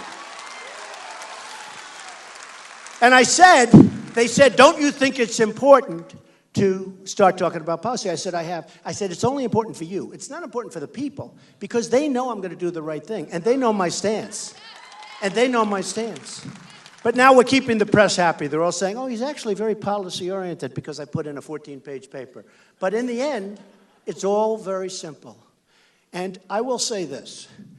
I love being here with you. I loved yesterday my trip to Iowa. I loved the other day my trip I was in New Hampshire. I was in South Carolina. I am all the time. Somebody said, are you doing deals? A deal came over my desk last week because I'm running a business, but more and more I'm giving it to my kids to run, and they're good. And I have great executives because I can't be doing this all the time, right? But I have to because we want to win. We want to win. And deals come across my desk that are great deals, and I'd say, I don't want it. I don't want to focus on a deal. It's just not important anymore. You know, it's not important to me anymore. What's important is turning our country around. It's so important. What's important to me is, and I've been saying it over the last couple of weeks, and I've never said it much before that. I can't even remember having said it before that. So one of the networks today said, I've trademarked the expression, make America great again. Can you imagine? Who else is sick enough to trademark? Who would think of it? Because I had a couple of candidates using it. They see I go and I say, make America great again. Everyone stands there and go crazy. So they started using it, but the response isn't the same. It's, oh, great. Because they don't believe them. They're politicians. They're politicians. And you know, I was going to tell you before that, so all these guys that came out, they're all friends of mine, but then they come out viciously against me. Viciously. It's a horrible business, actually. The profession, whatever the hell you call it. It's horrible. So Perry came out, and he went from 5 to 0, and he left. Walker, he was a friend of mine. He was up in my office a year ago, gave me a plaque because I supported him. The professionals, you support somebody, you get a plaque, okay? I get a lot of plaques. Bing, you know what I do? I use them to put pictures of my family in there. But he came up, and he gave me a plaque, and he thanked me very much. And he was so nice. And then one of his guys came out and said bad things about me. Like, I said, whoa, is that really? Yeah, said bad. Trump's bad. He's a bad guy. I said, oh, thank you. And then I hit Walker very hard. And he was supposed to win. Do you remember? He was favored to win. They said governor of Wisconsin, but, well, I gave the real numbers. And I saw a magazine. It was a puff piece on him, but in one paragraph it said, big deficits, big strife, schools are in trouble, roads are in trouble. I said, I didn't know this. I thought it was all good. So I just gave those facts in Iowa, standing in Iowa, big news conference, and he got wiped out, and then he left. And when he left, it was nasty. He said, everybody has to leave, and leave one person to take on Trump. We've got to beat Trump. Can you believe that? I just want to do the right thing. And then we have, no, think of it. And then we have Lindsey Graham. No. He was always nice. He called me. He wanted a reference on something, and then he wanted campaign contributions. And he left me his number. He gave me his phone number, his cell number. And this was like 3 years ago. It's true. And I don't know why. I found it. I just have a whole pile of junk. I call that junk, see? That's junk, stuff that will never be used again. And all of a sudden, I found his phone number, and I had a news conference, and I held up his number. Here it is. And they said, read it out. Probably the press said that, because, you know, the press loves this. I read it out. And then I read it out a second time, and it destroyed. His phone blew up. It blew up. It was all over town. But he was a nice guy, and he wanted contributions, and he wanted support and all that, and that was fine. And, you know, my previous life, you know, I have 2 lives, right? I have previous life. I have my non-politician, the last little while politician. But I gave him a hard time. He went from 3, I only counter, you know, I'm a counterpuncher. I don't start these things. Everyone says he's a bad person, he's mean. I'm not mean. I get hit by these people. So he goes out, hit me, right? With that beautiful red hair. Look at her, stand up with that hair. Oh, I wish I had that hair. Looks good. Okay. So he hits me really hard. He's at like 2 or 3%.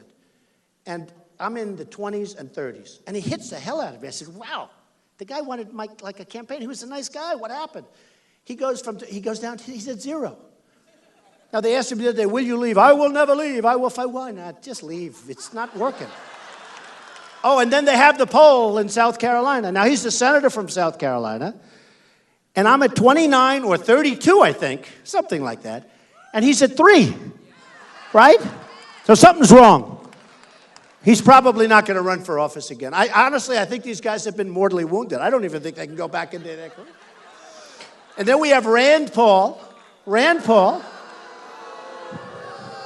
But he was another one. He was expected to win. And then he goes around before the last debate, and he's telling everybody, I'm going to attack Trump. He's not a true conservative. People are saying, yeah, but I like his ideas. I mean, you know, it's like, and I am. I'm a conservative guy. And he's vicious, and he's a vicious guy. He's a vicious little guy. I say, Rand, easy, cool it, chill, don't just take it easy. But he's at news conferences telling everybody what a bad guy. Now, he was another one. He was expected to win. Now, in the meantime, he's running in Kentucky, and he's running here. And I have great respect for the people of Kentucky. I love that state. I love the people. But what are they, second-class citizens? Why is he running here and running there? I mean, pick your place. But he's running here, running there. So, and I told that, and I think it's unfair for the people of Kentucky. I don't know. How do you do that? How do you do it? So he starts getting really, really vicious. I mean, every time I see him, the things he was saying, I won't even say them because, I'll say them. No, I won't even say them. So what happens is, then he said, I will get him in the debate. I mean, you all, am I right? Is this right? I'm going to get him in the debate. I'm going to go after him. He's not going to have a chance. I'm going to do numbers on him that are unbelievable. So my first question, I attacked him. And he didn't, after that, he was perfectly nice. He didn't, in fact, he backed me up twice, right? He backed me up. He was perfectly nice. So this is sort of a crazy thing. Jeb Bush, he was doing great. No? Well, he's a nice guy, but he was doing great. But I immediately, when I think of the president, I think of somebody, you need somebody with tremendous drive, tremendous energy, and really up here, big league, right? And I didn't see the fire in Jeb. Stand up. Stand up. What was the expression? Low energy, he said. I don't know what, sometimes you'll say something about somebody and it sticks. It just like sticks. Sometimes you'll say, like I called Rubio a lightweight. I don't know. That might stick. It might not stick. I don't know. To me, water. Yeah, water. Shh. Remember the response on live television to the president's State of the Union speech? So they pick him because he's a young rising star. And he's talking, and he's sweating. And I'm watching, I'm saying, is he going to be okay? And he's sweating. And he keeps sweating. And the water's pouring down all over. And finally he goes.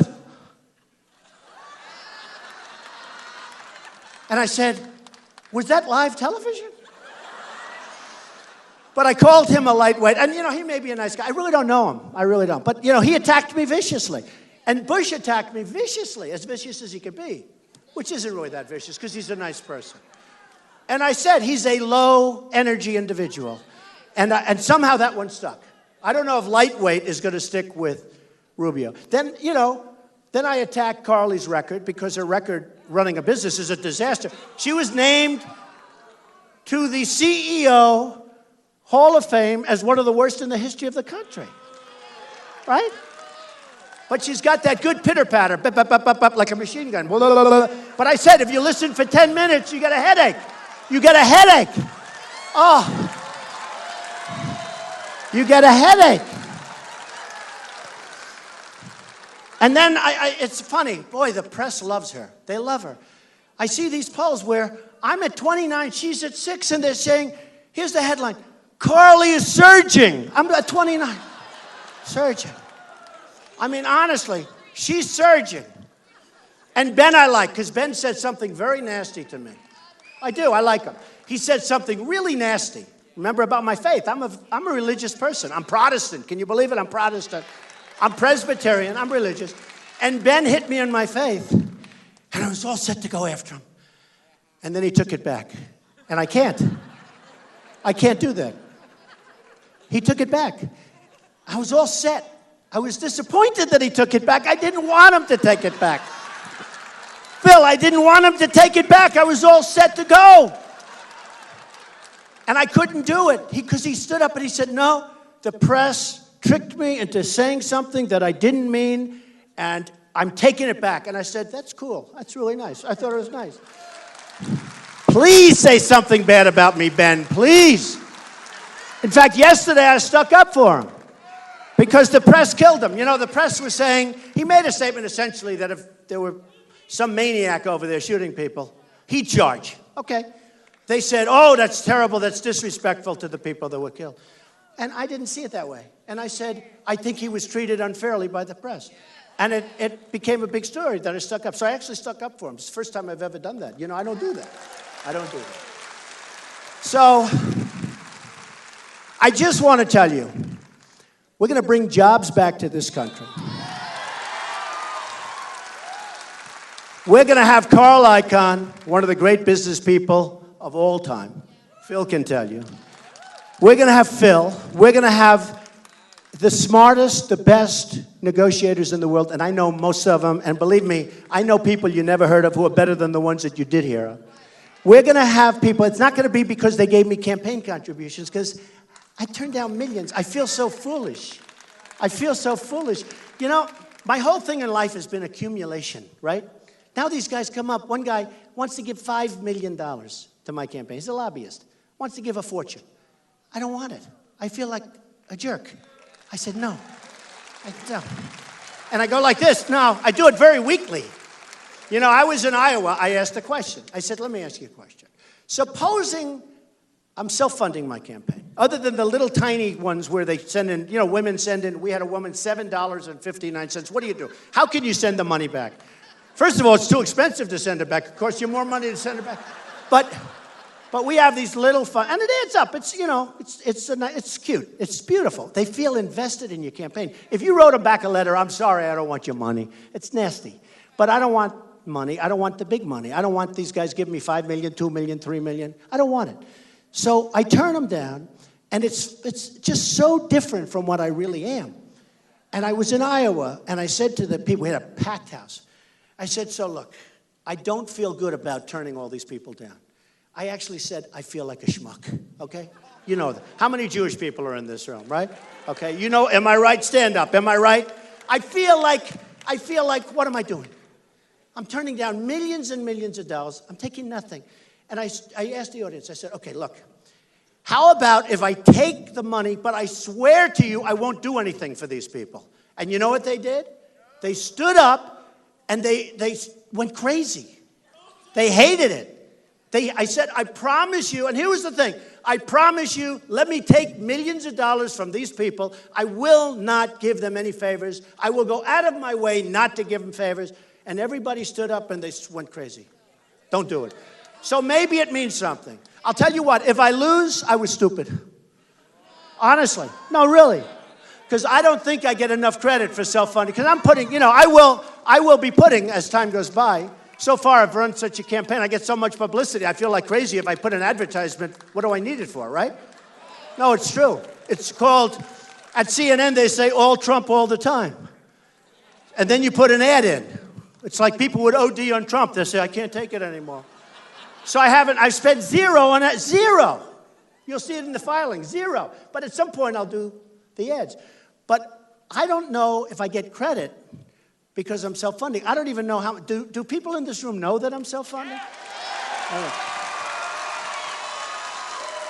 So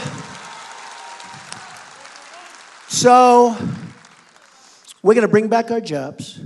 We're going to negotiate great trade pacts. This last trade deal is a disaster. By the way, Hillary came out, she came out. The same thing I've been saying for 5 months. I took a commercial saying the trade deal was no good. The one that they want, it's no good. 11 countries, they're ripping off the United States, they're taking our jobs, and China is going to, not part of it, they're going to come in the back door, they're going to make a great deal. They always make a great deal with us because we're stupid, okay? We're led by very stupid people. So Hillary came out against it. Now, Obama wants it. Hillary came out against the president. Be careful, Hillary, you may be indicted. Be careful. Be careful. No.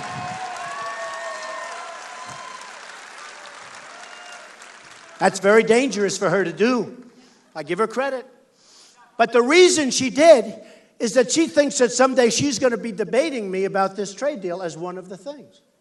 I already have the pipeline, which I love that debate, okay? Whether it's good, bad, or indifferent, it's a lot of jobs, not going to hurt anybody. Environmentally, nothing. It's not going to have any impact. And she made a mistake, but I love that.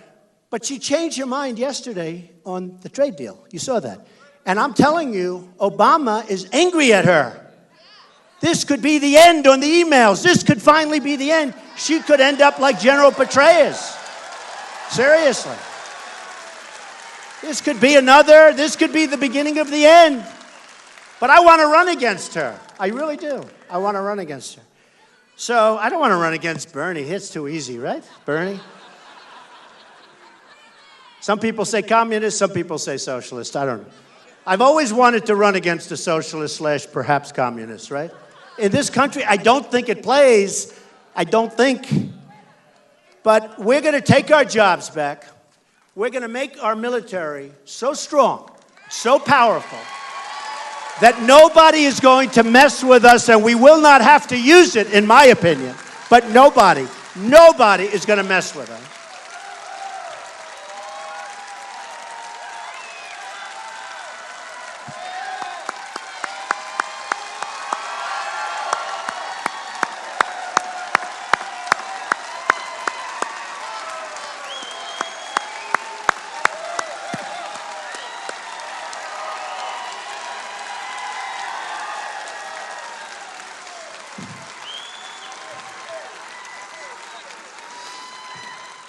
As part of that, we are going to make our vets the cherished people that they should be. They are cherished, special, special people. Our wounded warriors, our vets, they're going to be taken care of properly. We wouldn't be here if it wasn't for them.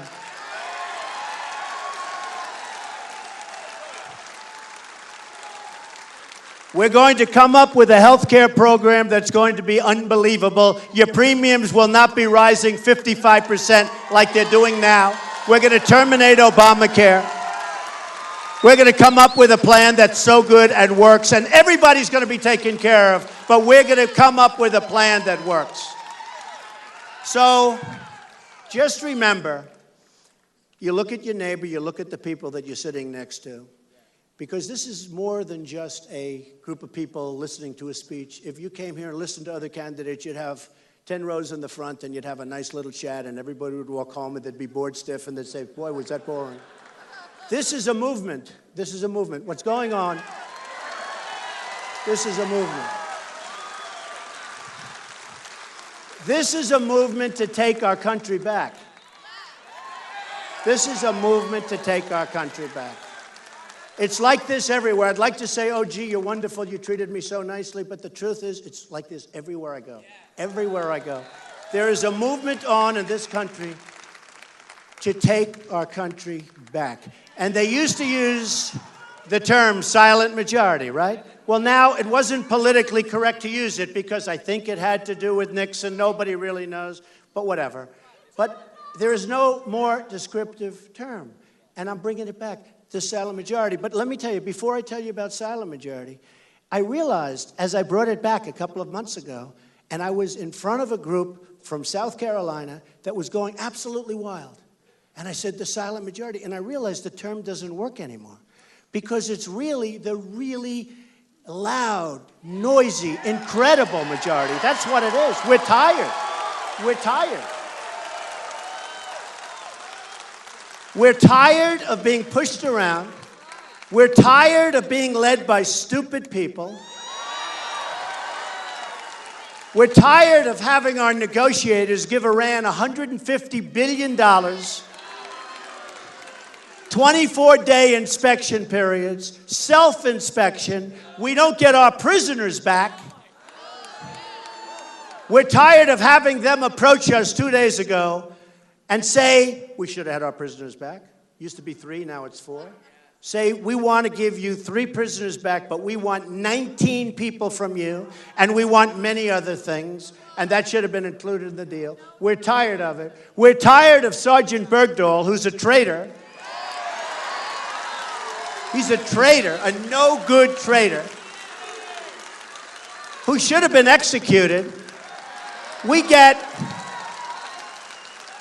Sergeant Bergdahl, and they get 5 of the biggest killers that they've wanted more than any people for years. They've been trying to get these 5 killers, and they're all now back on the battlefield. And we've got Bergdahl, and yesterday I heard he probably won't even serve any time, and 30 years ago he would have been shot. And people are tired of it. So just remember this day, because things are happening. And if it all happens, and I think it might very well, we are going to make this country great again, greater than ever before, and it's going to be something special. Thank you very much. Thank you, everybody. Thank you. Thank you. Thank you very much.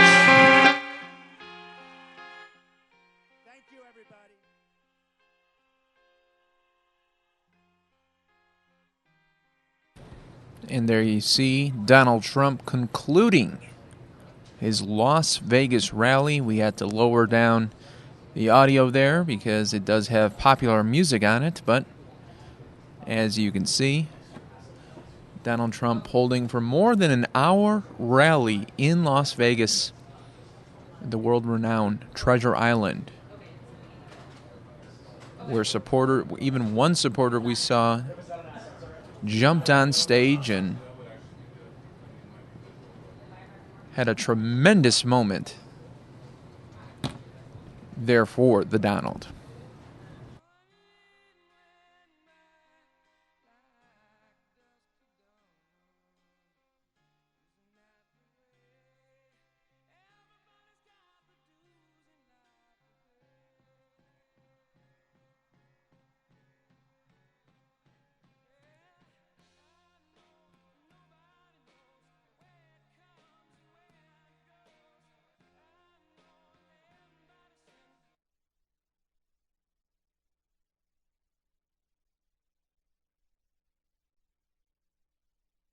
You can see his many supporters there in the stands as he is now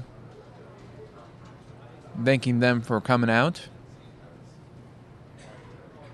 You are watching Fox 10 News Now, another live stream event happening as Donald Trump just wrapped up a more than 60-minute rally in Las Vegas.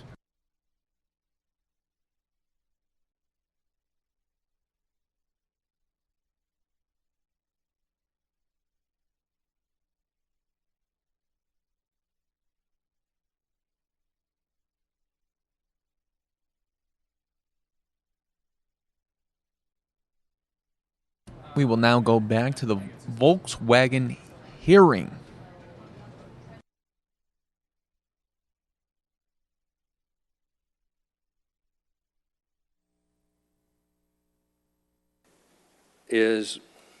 I'm told that this was a decision made in Germany at the corporate level. Is that correct?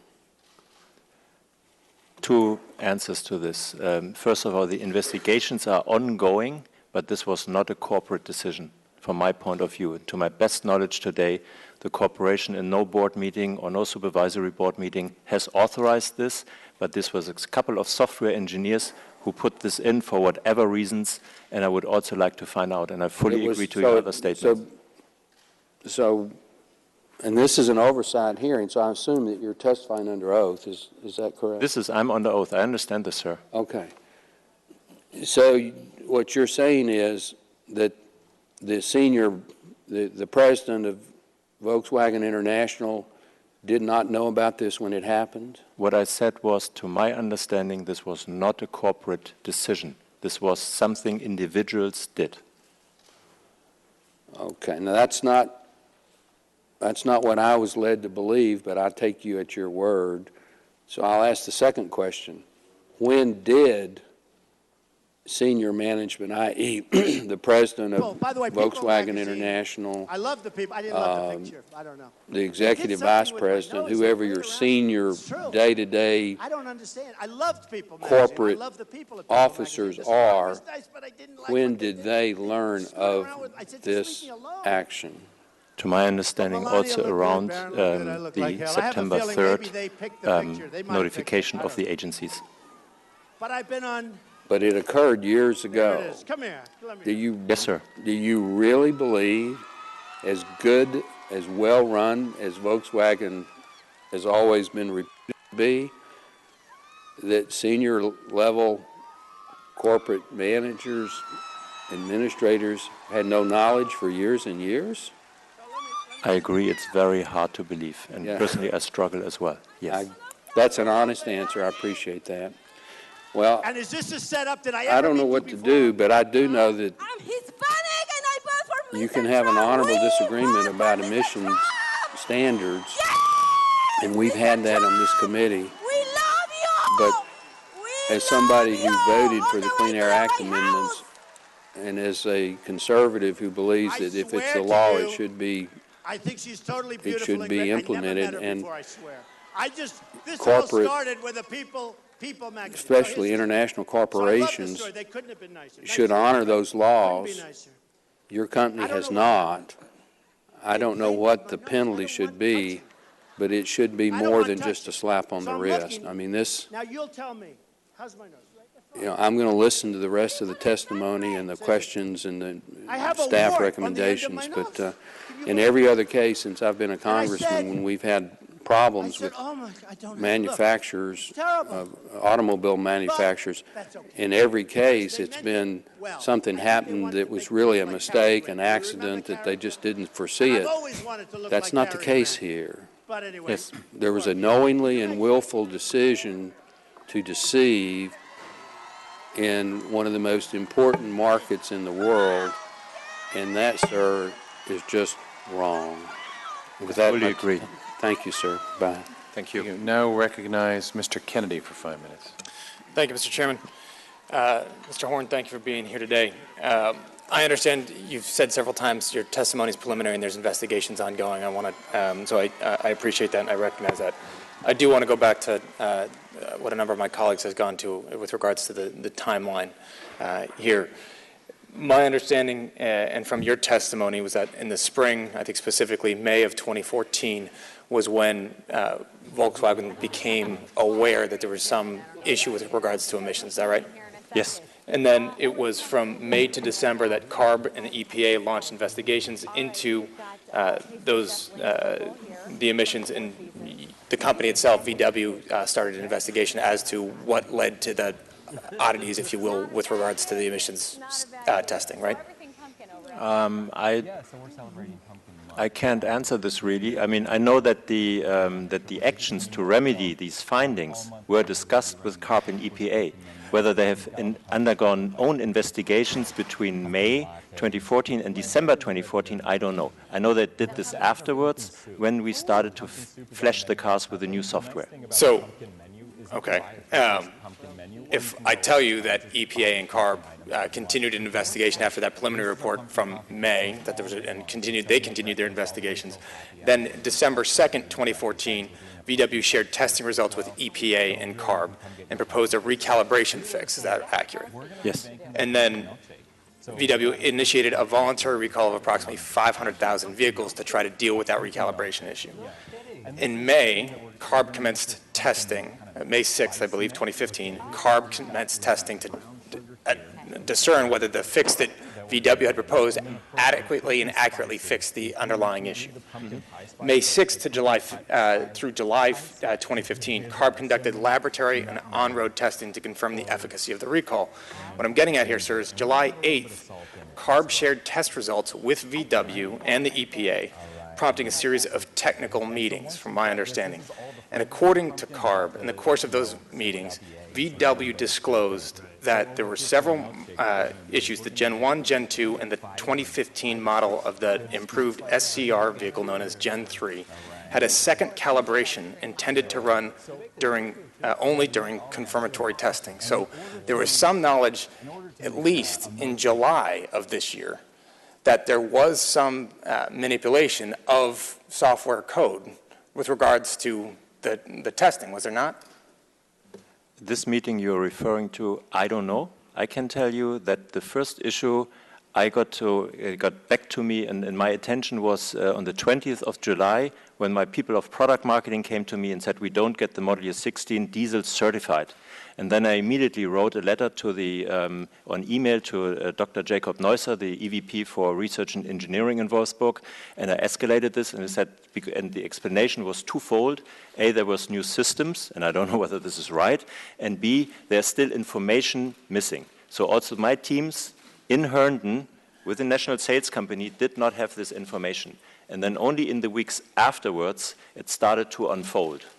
And so, sir, if I am understanding the broad aspects of your testimony correctly, this essentially, as you've said a number of times, this was not a company decision. This was a decision made by a number of individuals yet to be ascertained underneath at some other levels of the company that does not affect a corporate decision by the board, by yourself. Is that accurate? That's my understanding, yes. So as of now, at least according to press reports as of this morning, there's 4 individuals that have been suspended. Is that right? I don't know. This is press reports. Has there been, to your knowledge, has anybody been suspended at this point?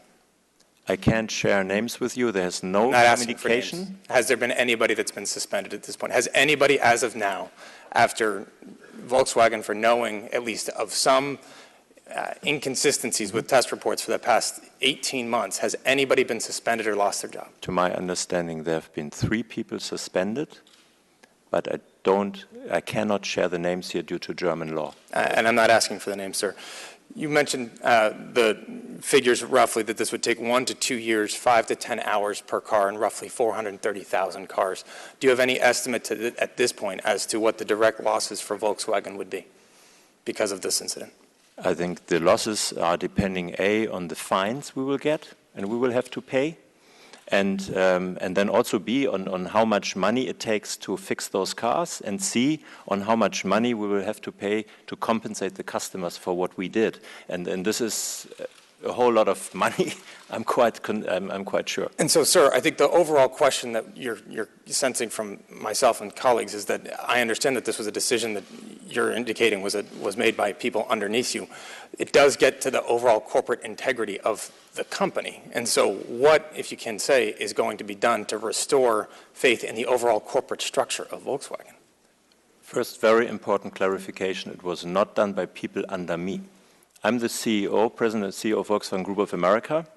And those things have been developed in the relevant software departments in Germany, which is totally out of my jurisdiction or steering. And the second, to get your answer, hopefully in the right way, with the compliance investigations, we have to streamline our processes, and this company has to bloody learn and use this opportunity in order to get their act together. And 600,000 people worldwide have to be managed in a different way. This is very, very clear. Thank you, sir. Yield back. I recognize the Vice Chair of the full committee, Mr. McKinley, for 5 minutes. Thank you, Mr. Chairman. Several things. First, you opted not to challenge the WVU decision, the research that was done. So it is, you not challenged the research that was done. Everyone has recognized you did knowingly then violate. Is that correct? I don't understand this question, sir. I'm sorry. You opted not to challenge or appeal the findings from the WVU? So does that mean you knowingly violated? No. No, sir. You did challenge and appeal the WVU findings? I did not challenge because software actions, recalls, service campaigns in the millions for this company is normal doing business. I was worldwide service and parts executive for Volkswagen worldwide. I've been to the product safety committee. I know how the system is working with all the experts and that we get a seal of approval onto those actions. And I'm not the technical experts, okay. And there's enough people in the system. Let me get to the crux of more of my question. Is this, I know the EPA fines, we just had a situation where a small poultry farm was fined $17,000 a day because they were allowing dust to come out of their chicken house out into the neighboring. We've seen steel mills being fined $3, $5, $7 million daily until they clean up their discharge into a river. We've seen coal mines and other operations. So there has to be, I think you can understand, there ought to be consequences for this violation. So I'm curious, I assume you are accruing something on your financial sheets for what could be a could be an expected penalty for having violated the laws here in the United States. Can you share with us, or will you share with us, what you're accruing on your balance sheet for penalties? Expected penalties? For the time being, I mean, there's an official information that the company has accrued directly 6.5 billion euros in the first step in this year. Maybe this is enough, maybe this is not enough, I don't know. And the rest will have to be worked out with the specific experts as we've hired enough experts, I can tell you. Thank you. Now, when you import your vehicles in, you have to provide a certificate of conformity with the EPA standards. From what I understand, the defeat device was not included in that certificate of conformity. Is that correct? That's my understanding, yes, sir. Can you share with us why someone tried to deceive the American government? Why that wasn't included in the application of conformity? Because those people who did the applications most probably did not know. Did not know that it was in there. Can you share with us who's responsible for this failure to include a description? Is this limited to 1, 2 people? We have an office which is called EEO in Auburn Hills, which is directly linked to the German Research and Development Department. They work together. They get all the information, all the results, testing things, technical specifications, and then they file the applications for conformity and all those. Mr. Horn, thank you for testifying before us. Let me just one last question is, many of us have been talking about this defeat device. For the American public to understand what this is, can you explain what this defeat device is and how it functions?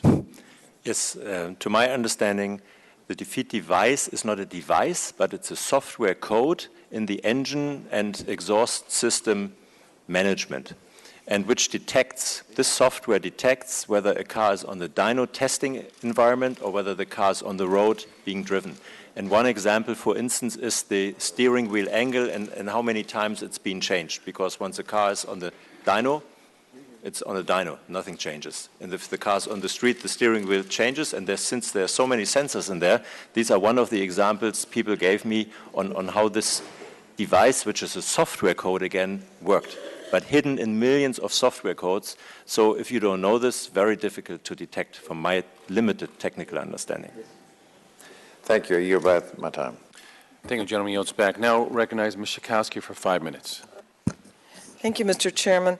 I have in my hand a letter from Volkswagen that was sent to one of my senior staff because she is an owner of your car. I remember when she bought the car and how excited she was about the clean diesel.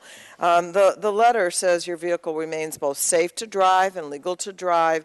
You do not need to take any action at this time. All we ask is for your patience. I have to tell you, if I were a driver of one of these vehicles that's contributing up to 40 times the amount of emissions, I would want that addressed right away. I have a son and a grandchild who regularly uses an inhaler. I'm not excited about contributing to or driving a car that has that kind of emissions. So how much patience is my staff supposed to have? What's the timeline here? What's the best scenario and the worst scenario in terms of timeline for fixing this? For the Generation 3 cars, this is model year 16 and 15, the timeline is beginning of next year, complete fix. For the Generation 2 cars, it's still under development. This won't start, from my judgment, before middle of next year. And for the Generation 1 cars, which is the biggest fleet, I cannot give you a date right now, but within the next couple of weeks we'll start discussing those scenarios with the EPA and CARB, and alongside the development guys will have to do that. So these cars unfixed could be on the road for more than a year, let's say? Yes. Or 2 years? More than a year, definitely. I wanted to follow up on a question that Mr. Pallone asked. It sounded like you were saying that the fix could manage fuel economy, engine performance, and emissions, that all of that could be fixed. If that's so, why didn't Volkswagen do that initially? Why wouldn't you make a car that would achieve those goals? I think it's a great question. I mean, I can only assume that maybe cheating was cheaper. To my understanding, what I've learned, some people have made the wrong decisions in order to get away with something which will have to be found out. Let me ask you this. Have you considered financial compensation, for example, allowing customers to actually return the car for what they paid for it? This is one of the areas we're looking into right now in terms of how to compensate our customers, yes. Providing rebate for lost value of the car? Sure. And what about right now? If I had one of those cars and I wanted a loaner, would you compensate the dealer to give me a loaner instead of having to drive that polluting car? We would have to discuss and consider this. Right now, I would say no, honestly, because the EPA has said these cars are legal and safe to drive. And so even though they, you know that there's up to 40 times more pollution, if I went to my dealer, who might, because they're in a fix right now, say, okay, we'll give you a loaner, the company would not do anything to make ultimately your customer happy? So there's a general policy, and this is exactly the reason why we gave the dealers the discretionary funds which they could use at their discretion in order to help customers, very significant cases, and whether they do a loaner car program for the specific customer or whether they take him out of the car or whatever they think is best in this specific customer situation, they can do with this money. No questions asked, yes.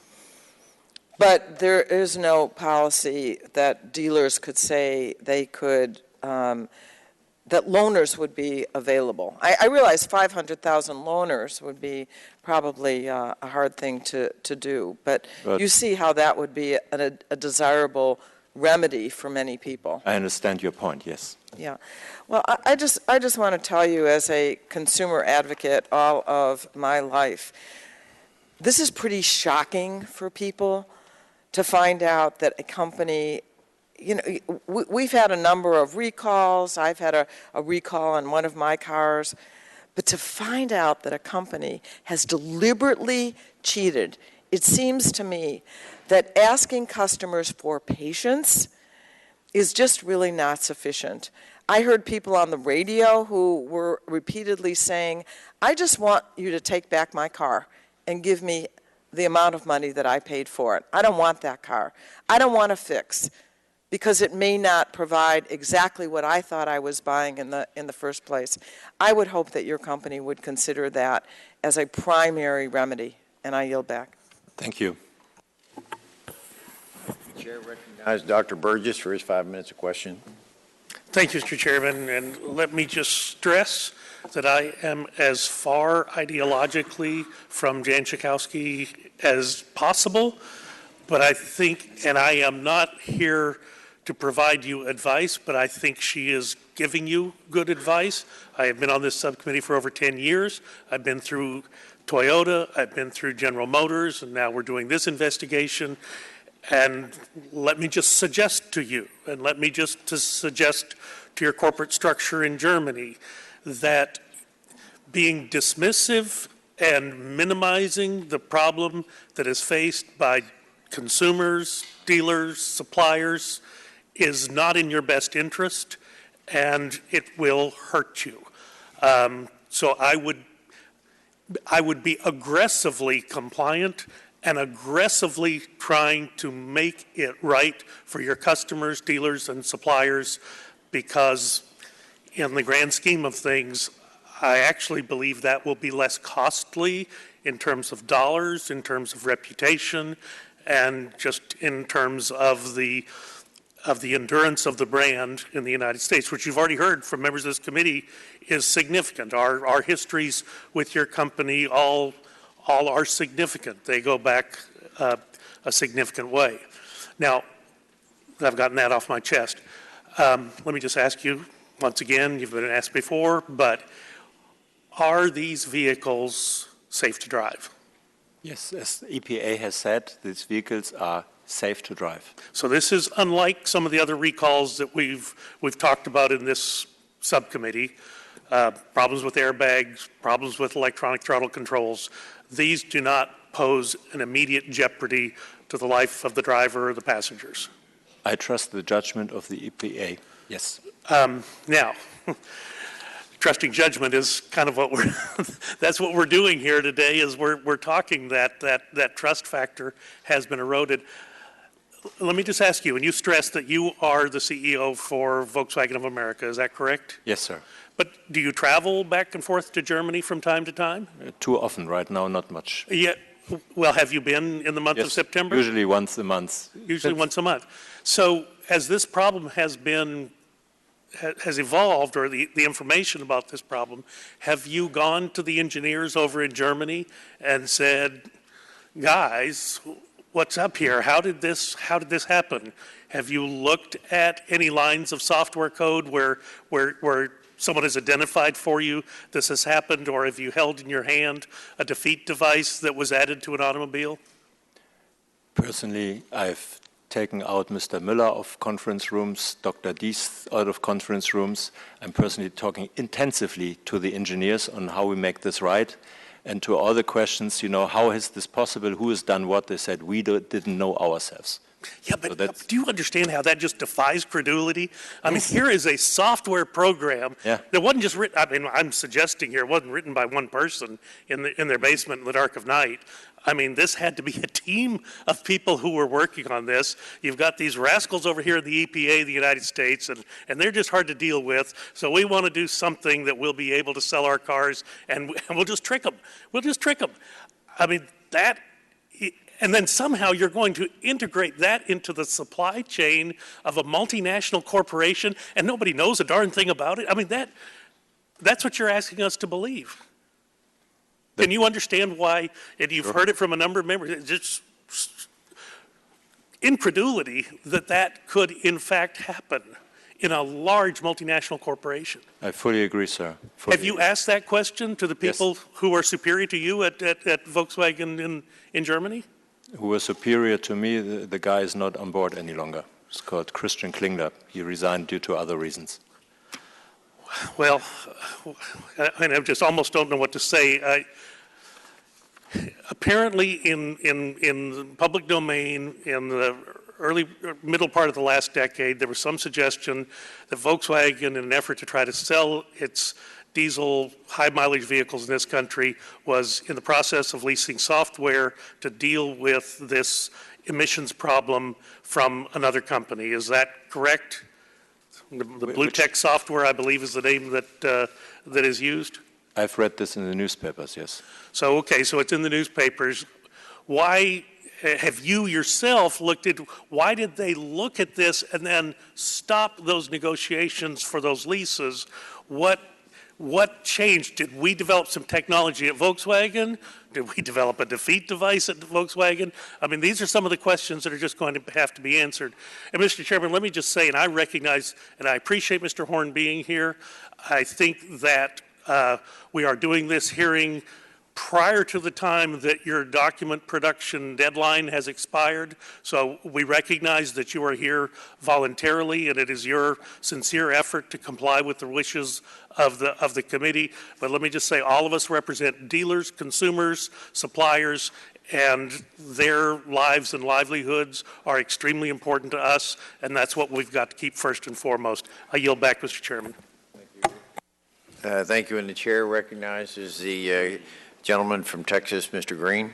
Thank you, Mr. Chairman. And for our witness, we have other subcommittees going on, so you'll see members come in and out during the day.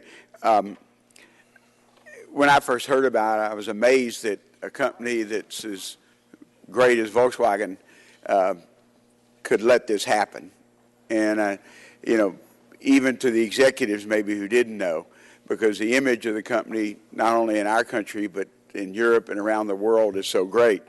Our committee wants to get some answers, and I'd like to understand more about Volkswagen's own investigations and your efforts to find the cause of the debacle.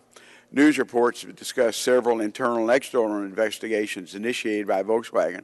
Mr. Horn, please explain Volkswagen's own investigations into this incident and how they're different from each other. The investigation started, I talked yesterday to our head of group revision on September 22nd this year, went on with our own group revision department, group compliance audit department until September 29 for 1 week.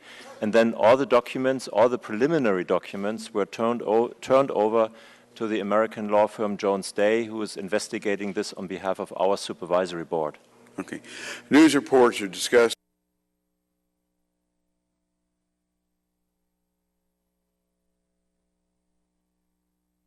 all this software. They're acting criminally. They must take personal responsibility. Mr. Horn, do you agree with that? Yes, sir. Okay. Do I have your commitment to full cooperation in addressing the roots of the deception? Sure. Yes, sir. And again, our committee is ongoing our investigation, and I appreciate you being here. Mr. Chairman, I'll yield back my time. Thank you. Thank you. For the rest of the people, the members that with questions, I know we've got a break here in 20 minutes, but we've got 7 people that want to speak. So we're going to be very short on the time frame with us. But the chair recognized Mr. Griffiths for a short list of questions. Thank you. I appreciate it. As you've heard from others, who have owned cars and learned to drive, was able to afford her first new car, which was a Volkswagen Squareback. And that's what I learned to drive on. It was a manual. I have inherited my grandmother's 72 Super Beetle, which I still have. In the 80s, I drove a Rabbit. In the 90s, I bought a gas-powered Jetta. When it got close to 200,000 miles, my mother convinced me that even Volkswagens couldn't go on forever. She might have been wrong. I sold that car and bought a 2003 gas-powered Passat, which I drove until this summer and got 376,225 miles. And the people who bought it from me are going to tell me when it crosses 400. They think that there won't be any problem in doing that. As a backup to my 2003 Passat that was going and going and going like the Energizer Rabbit or Bunny, I bought a 2012 Volkswagen diesel. So everybody else is talking about what are consumers thinking? You're looking at him. I'm your consumer. I'm your Volkswagen driver who's always trusted your company, and I'm very disappointed. So what are we going to do? First, you've indicated, and there could be some differences in understanding and language, you've indicated that you've notified the customer. I have checked with the previous owner. I bought the car from a friend. They've not received any notice that this 2012 diesel Passat is affected. When you go to the website, it says the EPA, that you all received notice from the EPA that some of your 2-liter 4-cylinder TDI vehicles don't comply. And among the included vehicles, of course, is the 2012. But if I didn't have, because I'm not skilled like Chairman Murphy, I'm not skilled. I couldn't take a car apart. I had a hard enough time figuring out how to get the top off the plastic lid off of the engine to try to take a look at it. But when you see that and it says some of the cars are affected, and here's one, and the original articles referenced the 14s and 15s, but didn't say anything about the 12s and the 13s, and then you see a Volkswagen document that says discrepancies relate to vehicles with type EA 189 engine, and I'm looking in my manual and I'm looking at things on the engine block, and it doesn't say anything about an EA 189 engine. Now, the team on the committee here and my staff have figured out I'm affected. We know that. But this was done at great trouble. I've received no letter. I can't tell for sure. And I will tell you what was interesting was we found that there was actually a site in the UK, and I know you're just America, and I'm just talking about America, where you can actually plug in your VIN number and it'll tell you if you're affected. I would encourage you to consider that, because while you may think you've notified everybody, not everybody is capable of taking apart the engine and figuring out if they're an E8 189. And then the other big question is, am I Generation 1 or Generation 2? They tell me I'm Generation 2, which I found surprising based on the numbers that you've testified here today. Can you confirm that I'm a Generation 2? If you have a 2012 Passat, I would think so now, right Okay. now, yes. And so, this is something else that you might want to put into your a pretty simple website that takes the VIN numbers that are affected and says you're Generation 1, you're Generation 2, because it sounds like the fix, as I'm listening today, the fix to the Generation 2 is more simple than the fix to the Generation 1. Am I correct in hearing that today? It's a simpler fix for Generation 2 than for 1. Yes. And then I would have to echo what Representative Schakowsky and Dr. Burgess had to say. When you buy a vehicle, even if you bought it used and you're looking in the manual and it says under Federal Emissions Control System defect warranty, was designed, built, and equipped so as to conform at the time of sale with all applicable regulations of the United States Environmental Protection Agency, EPA, and is free from defects in material, etc. I believe that I was sold something that was different than what it was purported to be, and my friend didn't do the defrauding. It was the Volkswagen company. I think you're much better off to come up with a program that buys these cars back, because, I understand it wasn't your folks in Chattanooga that made this mistake. It was the folks in Germany. But you've got to restore trust, and one of the ways to do that is to stand behind your vehicle. One of the reasons that I like the company is that on my 1990s version, something was wrong with the paint. No questions asked. When I took it into First Team Auto Mall in Roanoke, they said, not a problem. We'll take care of it. And it was done. Never had another problem. This is a much bigger problem, but Volkswagen needs to stand up and say, okay, we understand, we will buy your car back at what the fair market value of that vehicle was prior to this notice coming out. With that, I see my time is up and I yield back, but thank you for being here. Thank you. Again, thank you again. We have now 12 minutes. So I'm asking those, again, please to keep their questions as short. Chair recognizes Ms. Yarmouth from Kentucky. Thank you, Mr. Chairman. Thank you for appearing, Mr. Horn. I suspect that I should be feeling a sense of schadenfreude here today because Ford Escapes and Lincoln MKCs are made in my district, and presumably we'll be selling some more of those while you're out of the marketplace, but I'm not really taking any joy in any of this. I just have a couple quick questions. The article I read said that there were about 11 million vehicles worldwide affected by this, Yes. so they contain the defeat device. I guess there's no added cost to put it in since it's just a line of computer code. Would that be right? I mean, it would be... Seems very logic, sir, yes. Yeah. So my question is, how many countries that these 11 million vehicles were sold in have emission standards that would have been defeated by this device? I mean, if the United States, we're talking about 500,000 cars roughly out of 11 million, you know, what are Germany's emission standards, for instance? Are they stricter than the United States? More? I mean, there's many countries affected. All the countries in Europe are affected. The emission standards for diesel cars in Europe are different to the US. You have currently the EO5 and going into EO6 here, you have BIN 5, and there's two differences. First of all, nitrogen oxides are much more stringent here. It's 5 grams, I think, per mile or whatever. Mm-hmm. And in Europe, it's now 30 to 40. So this is quite, it's higher. It's higher in Europe. But in Europe, what is stricter is the diesel the particle filter emissions. There are these little diesel particle filters coming out, and there the European laws are much stricter than the US. So my question is, would this defeat device that's in 11 million vehicles have helped deceive the European countries' standards as well?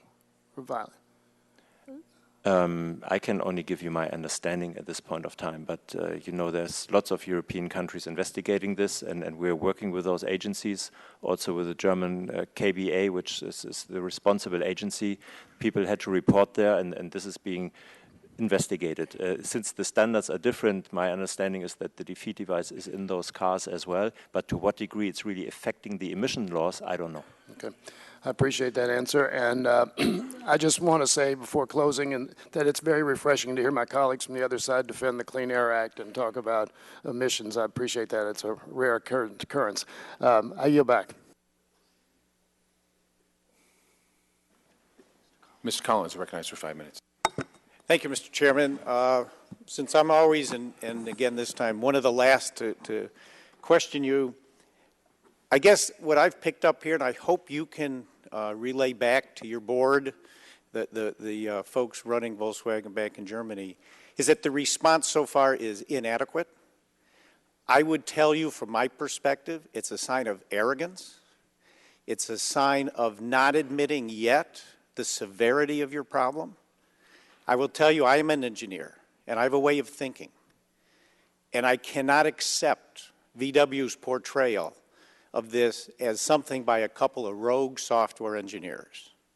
I would begin by saying, isn't intellectual property and patent work a very important part of what makes VW VW? You're constantly looking for breakthrough technology that you can patent. That's a big part of your company, isn't it? You pride yourself on that engineering. So you're having us believe, and I think this is the way an engineer's mind works. Back in 2009, you were trying to figure out a way to have clean diesel, top performance, and your engineers got stumped. The NOx emissions were not even close. Would that be true? What is stumped? Stumped. They confused. They couldn't get through it. It was an insurmountable roadblock. They couldn't give performance and emission control at the same time. They were 40 times over the NOx emissions. It seems to be logic what you're saying. Right. Whether it's So then, true, I don't know. if I'm working in VW engineering and I'm always looking for intellectual property that I can patent and give me a competitive advantage, and I know this is a problem, and I have to tell you, this problem was going way up the chain. We can't do it. The NOx standards in the U.S. are not what they need to be. We can't do it. Well, go work harder. Go find a solution. People are coming back. We still can't find a solution. The engineering manager, we can't find a solution. And then all of a sudden, two software engineers, like they found pixie dust, come in and say, we found a solution. We've got it. We fixed it. Now you're telling me these two engineers snuck that computer code into the software, and no one said, this is breakthrough technology. I think we need to run this up the ladder with our attorneys and our engineers. We need to patent this. This is intellectual property that's going to give us an advantage. Standards, and we had a breakthrough. We went from 40 times the emissions to we met the emissions. And VW is trying to get the United States of America to believe these are a couple of rogue engineers. I categorically reject that. Either your entire organization is incompetent when it comes to trying to come up with intellectual property, and I don't believe that for a second, or they are complicit at the highest levels in a massive cover-up that continues today. Because just the very 5 minutes that I've been here, and as an engineer, and I'm not, a PhD, my mind immediately jumped to, with this being true, why didn't we look for patents? Why didn't we ask the questions what the pixie dust was that fixed this thing miraculously? This didn't happen in one day. This didn't happen in 1 month. Your engineers were looking at this, I can tell you, for many months. They were stumped. They couldn't come up with it. And then all of a sudden, the solution's there, and VW is trying to tell us in the United States of America, in this Congress, that it was a couple of rogue engineers. Well, if that's true, then your entire patent department should be terminated, because this would have been massive breakthrough technology that would have given VW a true advantage, not by cheating, but a true advantage in clean diesel technology. I would like you to take that back to your board and have them ask that question. What was going on in the patent world? What was going on in the engineering world? Because I can tell you personally, I categorically reject everything that VW is saying about a couple of rogue engineers. And I can tell you that suspending 3 folks, it goes way, way higher than that. And what I'd like to conclude with, sir, again, I'm also a financial guy and I'm an entrepreneur. I would suggest that you be honest to your shareholders. 6.5 billion euros is off by an order of magnitude. 500,000 vehicles at $40,000 a piece, if you were to buy those back, and I'd suggest you start doing that tomorrow, that's $20 billion there. I would suggest you are off by an order of magnitude, and if you told us today you would set aside $68 billion, I'd say you're probably in the ballpark. 6.8, not even close. With that, Mr. Chairman, I yield back. Gentleman yields back. Now recognize Mr. Welsh for 5 minutes. Thank you very much. Sir, thank you for coming in, but I just want to express to you some of the things that I've been hearing from Vermonters. And first of all, we've got VW customers, we've got VW dealers in red states and in blue states, and they're mad as hell. Some of the questions that came to me from Vermonters, and I want to submit this to the record and ask you, VW, to answer these questions from Vermonters, but let me just give you a reflection of what these say. Number one, what will you, VW, be reading when you're in jail? Number two, I just wonder what the hell you were thinking. 3, how can we help out Vermonters who got these lemons? 4, why should the U.S. allow you to sell vehicles in this country? 5, VW is the Lance Armstrong of the industry. These questions go on and reflect the white heat anger that folks have about the deception. One last question, how do you sleep at night? How do you call yourself a member of the human race when you knowingly poisoned the planet? And then I talked to some of our VW dealers. They care about their customers, and I know you individually do as well. And one of the dealers said this is on the scale of Enron and Bernie Madoff. That's how deceitful and unnecessary and willful it was. They'll stand by their employees, our VW dealers, but this is going to be an expense to them because they're not selling cars that are bringing in profits. So they're going to have to pay out of their own pocket, and they will do that because they're loyal to their employees. But I have one major question. Just last week, BP reached a settlement with the Justice Department over the massive 2010 Gulf oil spill that killed 11 workers and devastated the environment and the economy of the Gulf Coast. That settlement allowed BP to shift more than half of its $21 billion fine to the American taxpayer by taking advantage of a loophole in the U.S. tax code. In my view, that's wrong. The wrongdoer, not the taxpayer, should pay all of the settlement. And the question I have is this.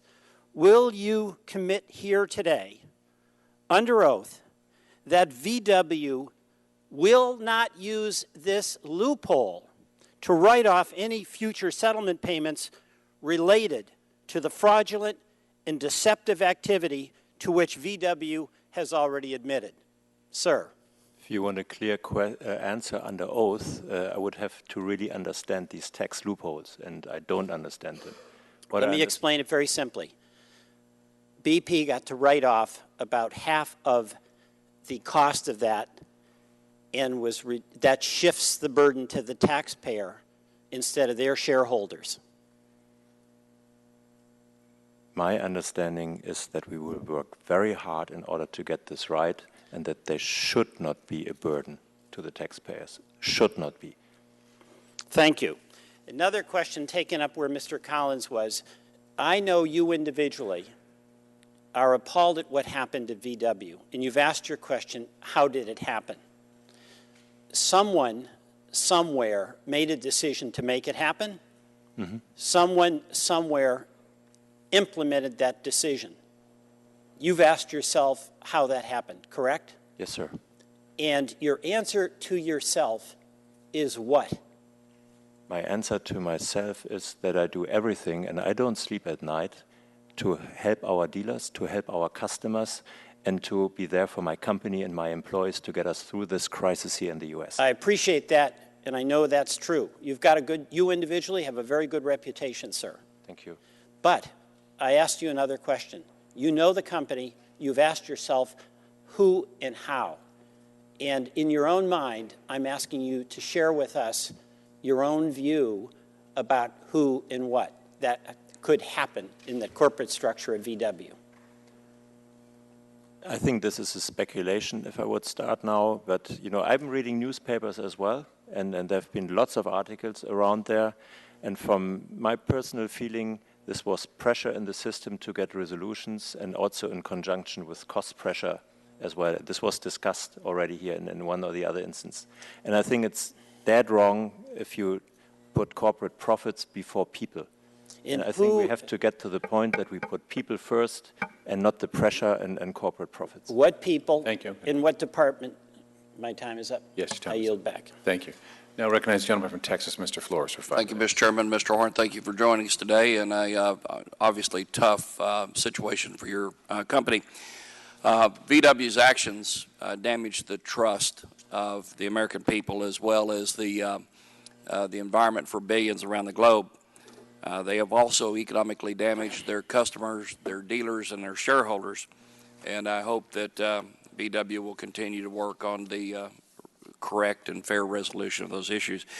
I want to get more in the weeds now to try to go through and fill in the blanks of the record on some dates and the who, what, where, when, as we've talked about before.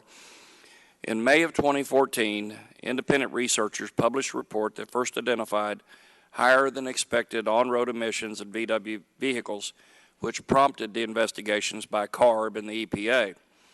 So question number one is, when did VW first become aware of this research? End of April when it was published. To my knowledge, it was published end of April.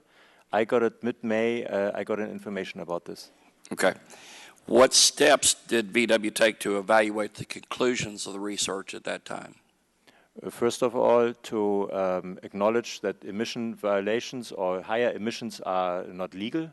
Secondly, the engineering departments were supposed to recheck those testing results on our own equipments in order to validate this. And then thirdly, to correct this with the respective software actions which have been implemented in the end of last year. Okay, now where was this done? Was this done Volkswagen Germany or Volkswagen US, and who did that? Who was responsible for that? And the software applications management for the engines and also for the exhaust systems are being done in Germany at the engine and drivetrain department within the research and development division. Okay. The EPA and CARB both described a series of presentations or discussions with VW in the wake of the research in May of 2014. Who from VW was interacting with EPA and CARB? Were those individuals part of VW America or VW AG? That's something I would have to check, and maybe this is also in the records provided to you next week. Okay, great. What did VW America understand about the cause of the higher on-road emissions between May of 2014 and the voluntary recall in December of 2014? In other words, what did you and your team at VW America know what was going on? What had VW Germany told you? That they have, to my understanding, validated those test results and developing software fixes in order to get this back in line. And three different, tech talk versions, which I didn't understand, to be also very honest, in order to bring this in the car. But also, as I said, all these things are vetted through this product safety committee, which is worldwide responsible for this, and which is also looking at the tread, for instance. And in this context, I trusted those guys and those processes that everything was according to the book, 100%. Okay, so at that time, nobody in VW America knew that there was cheating going on in the software design? To my understanding, no. Okay. Then in December of 2014, VW conducted a voluntary recall that at least in part sought to address the higher on-road emissions in the model year 2009 through model year 2014 vehicles that were subject to the allegations. Would you explain what you understand this recall was intended to do? To correct the studies of the results of the study of the University of West Virginia, our retesting, to bring all the cars back into compliance. Okay. But that fix to the emissions problems that was implemented as part of that recall didn't resolve the issue of higher on-road emissions. So the question is, who was responsible for developing that technical solution that was implemented in December of 2014? Same engine and drivetrain division within the engineering and development department or division in Germany. The folks in Germany, okay. And so what role did VW of America have in developing or validating that solution? We just have this office in Auburn Hills who do the applications. There's also a testing facility in Oxnard in California who also help those folks in testing, but to my understanding, dyno testing as far as the legal situation is concerned. Okay. So just to be clear, VW America did not develop the solution or played no part in development of the solution? No. Okay. It may have helped validate the solution. I don't think so. Okay, you don't think so? Okay. And at that time, did you or anyone in VW of America have any knowledge of the alleged defeat device? At which point of time? At the time, December of 2014, when you were beginning the rollout of the recall solution, did you have any knowledge of the... No. Anybody in VW America, to the best of your knowledge? My understanding, not, because otherwise I would have hoped that they would inform me about this. Okay. Thank you. I yield back. Thank you. Now recognize Ms. Clark of New York for 5 minutes. Thank you, Mr. Chairman, and I'd like to thank you, Mr. Horn, for taking the time and giving us as much background and as much knowledge of what has taken place to the best of your ability. I've heard a couple of my colleagues on the other side of the aisle refer to what has occurred as cheating, but I'd like to say to you that I believe it was an intentional deception. And I think we need to say it as it is. This wasn't a game. This was an intentional deception to bring something on the market that did not meet standards. I want to go back to something my colleague just raised about your testing center at Oxnard. I understand that for the better part of the past year, VW was interacting with CARB about discrepancies related to the high emissions that were discovered in 2014 involving your vehicles. What is the purpose of the Oxnard facility, and is it, as the article suggests, developed to help Volkswagen meet emission standards? To my understanding, yes, and it's directly connected to the Research and Development Department in Germany to help them to get the cars into legal compliance and to the U.S. standards. How many employees are there? Oh, I would have to guess this now. Okay, if you could just provide us with that. Yes, and everything.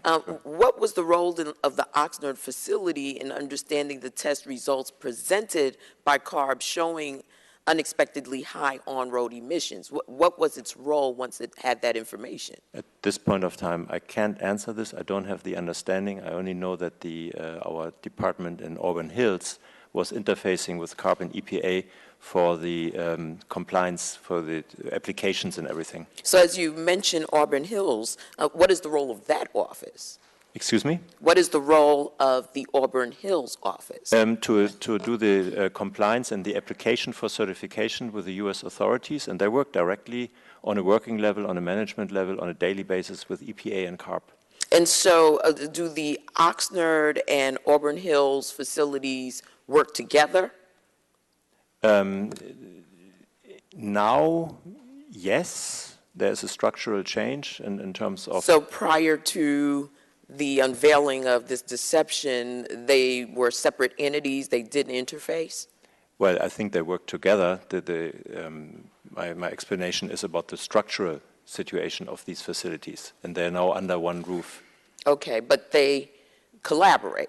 I hope so. They're collaborators. Okay, because so. My concern is that if we have these facilities designed specifically to address the issues of emissions, of testing, and they failed, that speaks to a whole nother level of perhaps collusion with respect to this whole software debacle. Have you looked at or done any internal investigation with respect to these facilities? That's part of the internal investigation, but my understanding is they're just testing on the basis of the legal test requirements. So the engineers would not have known software code, is that what you're saying? I think that they've tested the dyno situation for the cars, and they didn't do independent road tests. That's what I allude to. Okay, let me jump to the whole idea of the environmental impacts. How seriously does Volkswagen take its commitment to the environmental responsibility? This is deeply, also maybe it's difficult to understand now in this context, but it's deeply embedded in our corporate culture.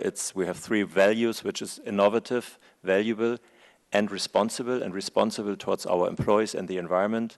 Our plant in Tennessee is a platinum LEED certification. This is the most clean and energy efficient plant in the world, and all of our plants have a commitment to reduce carbon footprint by 25% in 2018. And whether these plants are in India, newly built, or in China, they are always up to our, to the highest Volkswagen standards, which go beyond sometimes. So if this is part of the corporate culture, I'm Yes. assuming that that's throughout, including your engineers and scientists, that this is sort of a part of the ethos. How do you explain this deviation, a massive deviation?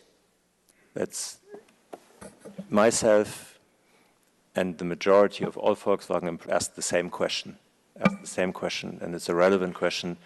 And I hope that these investigations will definitely find out what drove those people beyond newspaper articles and what we read out there, what drove those people into these decisions, into these actions. Hope it won't Thank be you. profits. I yield back, Mr. Chairman. Ms. Tonko is recognized for 5 minutes. Thank you, Mr. Chair. Mr. Horn, these vehicles promised unrivaled fuel economy and performance without the NOx emissions usually associated with diesel. I know other members have asked about how Volkswagen intends to make consumers whole, and I do want to lend my voice to that briefly.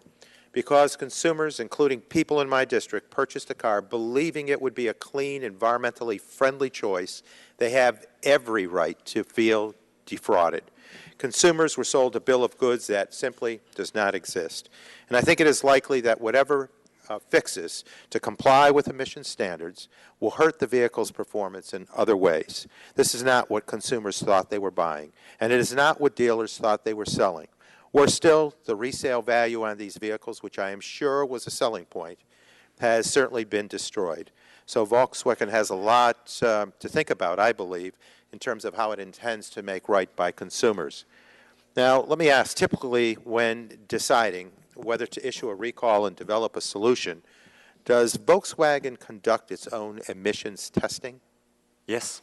And did you try to recreate or confirm the results of the ICCT study from May of 2014? I can't speak to this, what they specifically tested. In July 2014, I was informed that they have basically acknowledged the testing results and were developing those fixes in order to bring those cars back into compliance. Now, a lot was said about defeat devices, and we're talking about a defeat device here. Has the Volkswagen operations been impacted by defeat devices in the past? I have, in the context with after September 3rd, understood that there was an issue, for instance, here in 1974. Yes, that's what I understand. And so what measures were taken by the company to make certain that there was better scrutiny, better oversight of the potential for a defeat device application? At that point of time, that's a great question, and I can't get you the answer now. Well, but was something done? In 1974, I was 12 years old. I don't know. Really. Well, history is history. We missed some of that, so we reach to the books and read about it. What was done, if anything, to address defeat device application? And I think the investigations will go back into this time. And well, I don't think we need to investigate that. Did a corporate measure get put into play to address defeat devices? Back then, I don't know the answer now, sir. Well, I would hope you could provide that to the committee. I'm certain the record will be open. And if I could just confirm some of the information we've received, Volkswagen initiated a voluntary recall in December of 2014 that was intended in part to address the issue of excess NOx emissions. Is that correct? Excuse me, could you repeat the question, please? Right. Volkswagen initiated a voluntary recall in December of 2014? Yeah. That's correct. Who at Volkswagen proposed the recall? The Technical Engineering Department in conjunction with the Product Safety Committee worldwide, which is steering all the recalls and campaigns and voluntary recall actions out of Wolfsburg centrally for all markets. And what explanation was given to consumers about why that December 2014 recall was necessary? I would have to look into the document on what we wrote to those consumers. I don't know now. You will provide that to the committee, please? Definitely. It's public. It's public anyhow. NHTSA has this as well.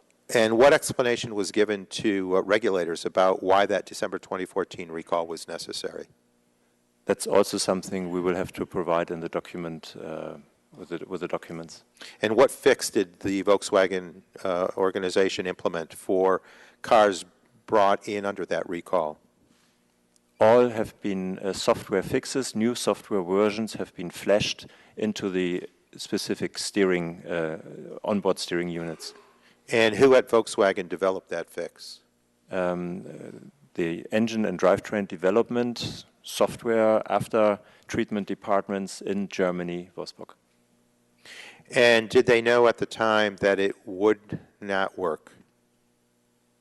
I don't know that. My understanding was that it would work, and otherwise also the Worldwide Product Safety Committee wouldn't have released this version for application in the markets. Well, I thank you for your responses. I look forward to the additional information you owe to the committee. And again, I would say on behalf of the consumers of the 20th Congressional District of New York, those of the country and around the world impacted by this, deserve a sound explanation and a fix that will respond to the environmental damage done here and the consumer fraud. Yes, sir. Thank you. Thank you. Ms. DeGette has one final question, real quick, and then we got to leave. First, so. Mr. Chairman, I ask unanimous consent to put Mr. Welch's document into the record. So ordered. I just have one last question, Mr. Horn, because you told a whole bunch of us on this committee that after that West Virginia University study in May of 2014, everybody was running around trying to figure out what was going on with these cars and why there was a discrepancy between the tests, that your engineers didn't know the answer. But in fact, the discrepancy was because of a willful act of some engineers in Germany in the first place, correct? That's my understanding, yes. And those people, that information about that discrepancy never made it to Germany so they could tell your people what was wrong? Is that what you're testifying to here today? I don't understand what you're trying to say. Well, you said your people were trying to figure out why there was a discrepancy, but there were some people who knew, and those were the people who wrote that deceptive code in the first place. Are you telling me that they never told your U.S. people what the problem was and why there was a discrepancy? The people who investigated the study in detail, the study and developed those software fixes were also the colleagues in Germany. Of course, they were informing their U.S. colleagues in Auburn Hills. So did they tell the U.S. colleagues that there was this deceptive code and that was what was causing the discrepancy, yes or no? I don't think so. Thank you. Otherwise, we would be much earlier here. Thank you. Mr. Horn, that concludes our questioning for now. This hearing is not over, but we would appreciate more questions will be coming from committee members. We would appreciate a quick and honest response to those as well. This hearing is going to adjourn for a couple hours while the Republican, to recess, excuse me, for a couple hours while the Republican conference is meeting. We will reconvene about 15 minutes after the call of the chair after that meeting. Thank you very much. We'll be back. Thank you. And thank you.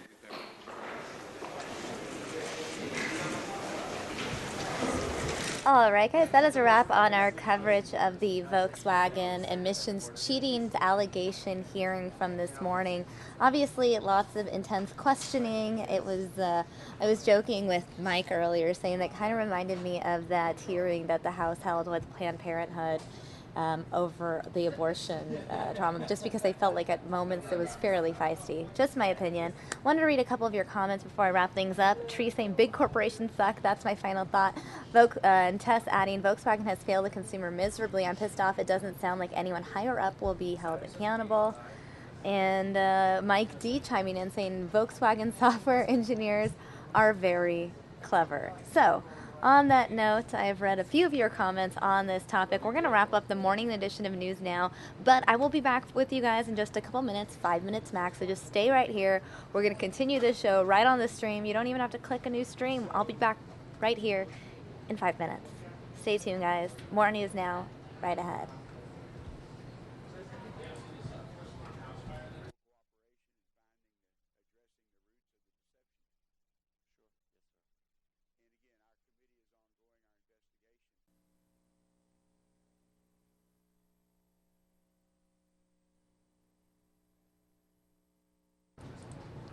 Hey everyone, Samia Khan here with your Fox 10 News Now update. Hope you're having a wonderful Thursday afternoon. Welcome back all of you who joined us during the morning edition of News Now. We really appreciate you guys always tuning in. We really appreciate your comments, your questions, your interaction. You guys make News Now what it is, the first of its kind, interactive news experience. So thank you guys for that. We have a lot of news ahead, major headlines. I just want to recap some of the headlines from this morning. First off, Kevin McCarthy dropped out of the race. He was, most people expected him to be the next Speaker of the House, but he has dropped out of the race. So no idea who's going to be the next Speaker of the House. The vote was supposed to be today. The vote has now been postponed.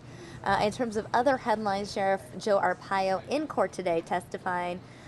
Huge Volkswagen scandal. The hearing was underway this morning. As you know, Volkswagen under fire because of allegations that they cheated on the emissions tests, and it's pretty dramatic. I know those of you who tuned into the morning edition of News Now watched the hearing in full. So those are just some of the headlines here in the Valley. Also, another headline, I believe Nicole Garcia is on this story, about an officer who was attacked by a pit bull, had to shoot the pit bull at a Quick Trip location early this morning. You can hear all the details about that story in the 5 o'clock newscast on fox10phoenix.com. In the meantime, I'm going to kick things off with a recap of this story out of Sacramento. It's so crazy. We're talking about the guy who was one of the guys that was hailed a hero.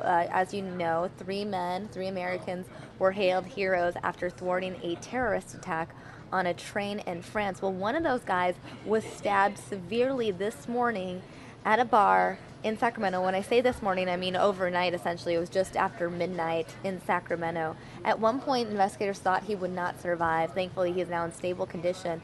Here's a story courtesy of Fox News' Claudia Cowan. You guys can get the full update. And then we will play the press conference that was held earlier by Sacramento police, so you guys can get the full story in case you missed it the first time around.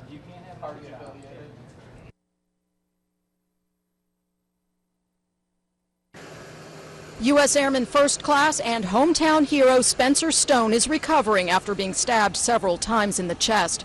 Police say it happened early Thursday morning while Stone was with friends at a bar in California's capital city. This incident is a very unfortunate altercation between 2 groups of folks who are enjoying the nightlife in Midtown Sacramento.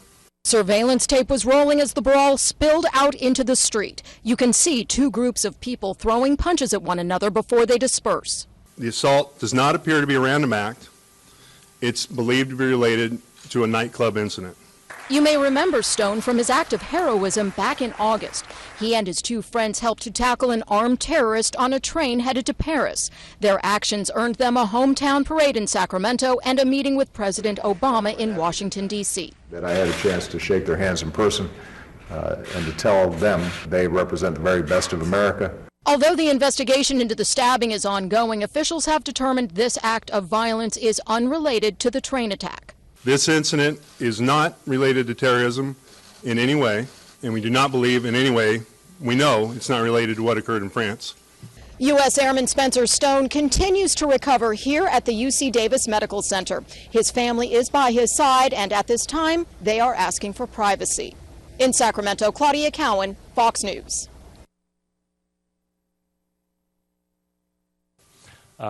Speaker today is going to be Deputy Chief Ken Bernard. His first name is spelled K-E-N-B-E, or his last name is spelled B-E-R-N-A-R-D. Also want to note that Chief of Police Sam Summers Jr., spelled S-A-M is his first name, last name S-O-M-E-R-S, is on a planned vacation and regretfully is unable to be here today. He has been advised of the incident, and he is monitoring the progress of the investigation. With that, I'd like to invite up to the podium Deputy Chief Ken Bernard. Ken. Thank you, Doug. Thank you all for coming on such short notice. First off, I need to let you know this is an ongoing and very active investigation, so there's a lot of questions I won't be able to answer for you today. Second, it's critical that you know what this act is and what it's not. This incident is a very unfortunate altercation between 2 groups of folks who are enjoying the nightlife in Midtown Sacramento.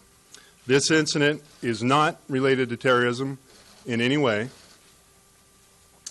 and we do not believe in any way, we know it's not related to what occurred in France months ago. On Thursday, October 8th at 12:46 in the morning, the Sacramento Police Department received a call from a passerby that a subject had been stabbed in the area of 21st and K. The victim, later identified as Spencer Stone, was located on scene and transported to an area hospital by our fire department. He's currently being treated for what appears to be non-life-threatening but very significant injuries. It's believed that Mr. Stone was out in the area with a group of friends last night when a physical altercation led to him being stabbed. Immediately after the assault, the suspects fled the scene. Our felony assaults investigators were called to the scene last night, and they continue the investigation. What we know about the suspects. The suspects in this crime are two male Asian adults. The males are being described as wearing white T-shirts and blue jeans. The suspects, we believe, fled in a 2009 to 2012 dark color or dark gray or black Toyota Camry. Once again, the assault does not appear to be a random act. It's believed to be related to a nightclub incident. Anyone with information is urged to call the Sacramento Police Department at 808-0650, or if they wish to remain anonymous, please call our crime alert at 443-HELP or 443-4357. Again, I want to stress, this is not a terrorism-related incident, nor is it related to what happened in France months ago.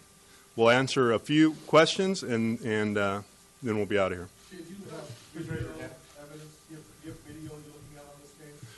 Our investigators are in the area looking for video as we speak. Can you tell us about the altercation, what may have led up to it? No, I'm not going to get into the specifics of the altercation. Does it appear that Spencer Stone was trying to intervene in a way to protect others, or what was his role? I'm not going to get into what the beginning of the altercation nor what led up to it at this time. It's an active investigation. What club bar they were attending? No, we don't. Well, we know that they were frequenting bars in the area, but I'm not going to get into which specific ones they were at. Chief, about the altercation, the injuries, what took place? Hold on 1 second. Go ahead. Thank you. Chief, we were, someone in our crew saw the actual surveillance video. It shows that he was outnumbered and basically was defending himself. And also we were told by someone within the police department, a source, that he was actually defending a female friend of his. Can you please comment on that? Once again, I'm not going to get into the specifics. It's an active investigation. Go ahead. Could you talk a little bit about, in general, about the altercation? You said that it was Spencer involved, the two male Asians, and that he was stabbed. Can you talk about the number of injuries, the location of the injuries? Well, I can tell you he was stabbed more than once, and the significant injuries to Mr. Stone. Did he have surgery? We heard he had surgery. Any medical-related questions, I'm going to refer you to the UC Davis Medical Center. Go ahead, Tom. Any indication that this could be a hate crime and maybe he was targeted? No, there's no indication at all that this was a hate crime. It was a dispute between two groups of people that ended up in a physical altercation. Unfortunately, Mr. Stone was stabbed. Any other injuries? Any other people affected or treated either on the scene or in hospital? I'm not aware of anyone else being injured. Have you guys done anything differently because of who he is in terms of your investigation? No. Anyone who's stabbed we take as a significant event. Investigators were called to the scene like we would for anyone else, and the investigation is being handled the same. Obviously, it's a little different because we're here, and all of you are here, but... How many people were armed during this dispute with any kind of weapon? I don't know that. We know at least one was. Is Mr. Stone in any sort of trouble? No, at this point, we have no reason to believe Mr. Stone's in any kind of trouble. A question on the location of the stabbing. I mean, they were at a bar, and then the actual stabbing happened down the street. Can you talk about anything that led, was Spencer being followed? I mean, how did they get from the bar to where the stabbing happened? Well, there was a dispute that led to the altercation. So there was conversations, and then it continued down the block to where the stabbing occurred. So the dispute itself was in the bar, and the stabbing was... No, I didn't say that, nor am I hinting at that. Okay. I'm not going to go in there, but it would be wrong to believe that this had anything to do with the bar. Any indication that the assailants knew Spencer Stone either beforehand or knew his celebrity status? No. Can you say the size of the parties that were involved here? We believe Mr. Stone was out with 4 friends, and the other group was 2 male Asians at a minimum, but we don't believe it was more than 3. You said 4 friends plus Spencer Stone, so 5 people total? Correct. That's my understanding. Male, female? 2 male, and including Mr. Stone, and 3 females. Well, that's what we're hearing. Chief, is his friends, are they helping you with information? Is why you know what's going on? I'm sorry? Is his friend, are his friends helping with this investigation? Are they answering questions? I know that we've spoken to at least one of his associates who was out with him last night. I'm not sure about the others. That'll obviously be done as part of the investigation. But no one's not cooperating with the investigation. Multiple stab wounds, does that mean, or do we know that it's multiple weapons used, or was it just one weapon? We believe one weapon used and one suspect did the stabbing. Excuse me, sir. Take 2 more questions, please. As far as the weapon, can you describe that? I mean, obviously from the wounds, but I mean, as far as a knife, sword, whatever. Like that. No, and I wouldn't get specific about that anyway. That's relevant to the investigation. One last final question. How much do you think alcohol was involved? I won't speculate on that. We haven't had a chance to talk to Mr. Stone. We don't know if he was drinking or not. We do know that folks in his party were drinking that evening. Is that it? Was he unconscious at the time when you were up? I want to thank everyone for coming. We're going to have additional details, hopefully shortly. But again, thank you very much for coming, and thank you for your time. All right, guys, so you watched that press conference. In case you missed it this morning, I figured I would replay it for you guys. Going to read a few comments from the chat room before we move on and talk about South Carolina flooding. So in the chat room, Maria saying this is horrible. Absolutely horrible. I agree with you, Maria. Tess saying, I want these punks busted ASAP. I hate that they attacked one of our heroes. Let's see. Tess saying, was it Captain America who was hurt or one of the other guys? Joe Foley chiming in saying, what this guy did in France was great, but he can't be Captain Hero every day. At some point he will get, oh gosh. And Fleece Johnson chiming in saying, I think he was drinking and got into a typical scuffle. I don't think he was trying to be a hero this time. Tess adding, Joe, no doubt he's human, but there are some people who always do the right thing regardless of risk. Joe Foley adding, sometimes the right thing is to walk away. Mike D chiming in saying he was probably getting more than his fair share of the lady attention at the club and got jumped. And Fleece Johnson chiming in once again saying, I read something on MSN this morning. They were out at like 1 a.m. I believe they were at a bar, but I could be wrong. Yep, that was it. It was just before 1 a.m., I think 12:45, 12:30 or so, Fleece, and they were at a bar. So that is the update regarding this situation. If we get any additional info and any additional video, the video I played right before playing the press conference actually had some of that surveillance footage. So hopefully you guys were able to catch that. And now I'm going to move on to a different topic, guys. I am going to talk to you now about the South Carolina flooding. First of all, we're going to play the story from Fox National. It's an overall just story on the coastal flooding in general. Then we are going to hear an update from South Carolina Governor Nikki Haley herself.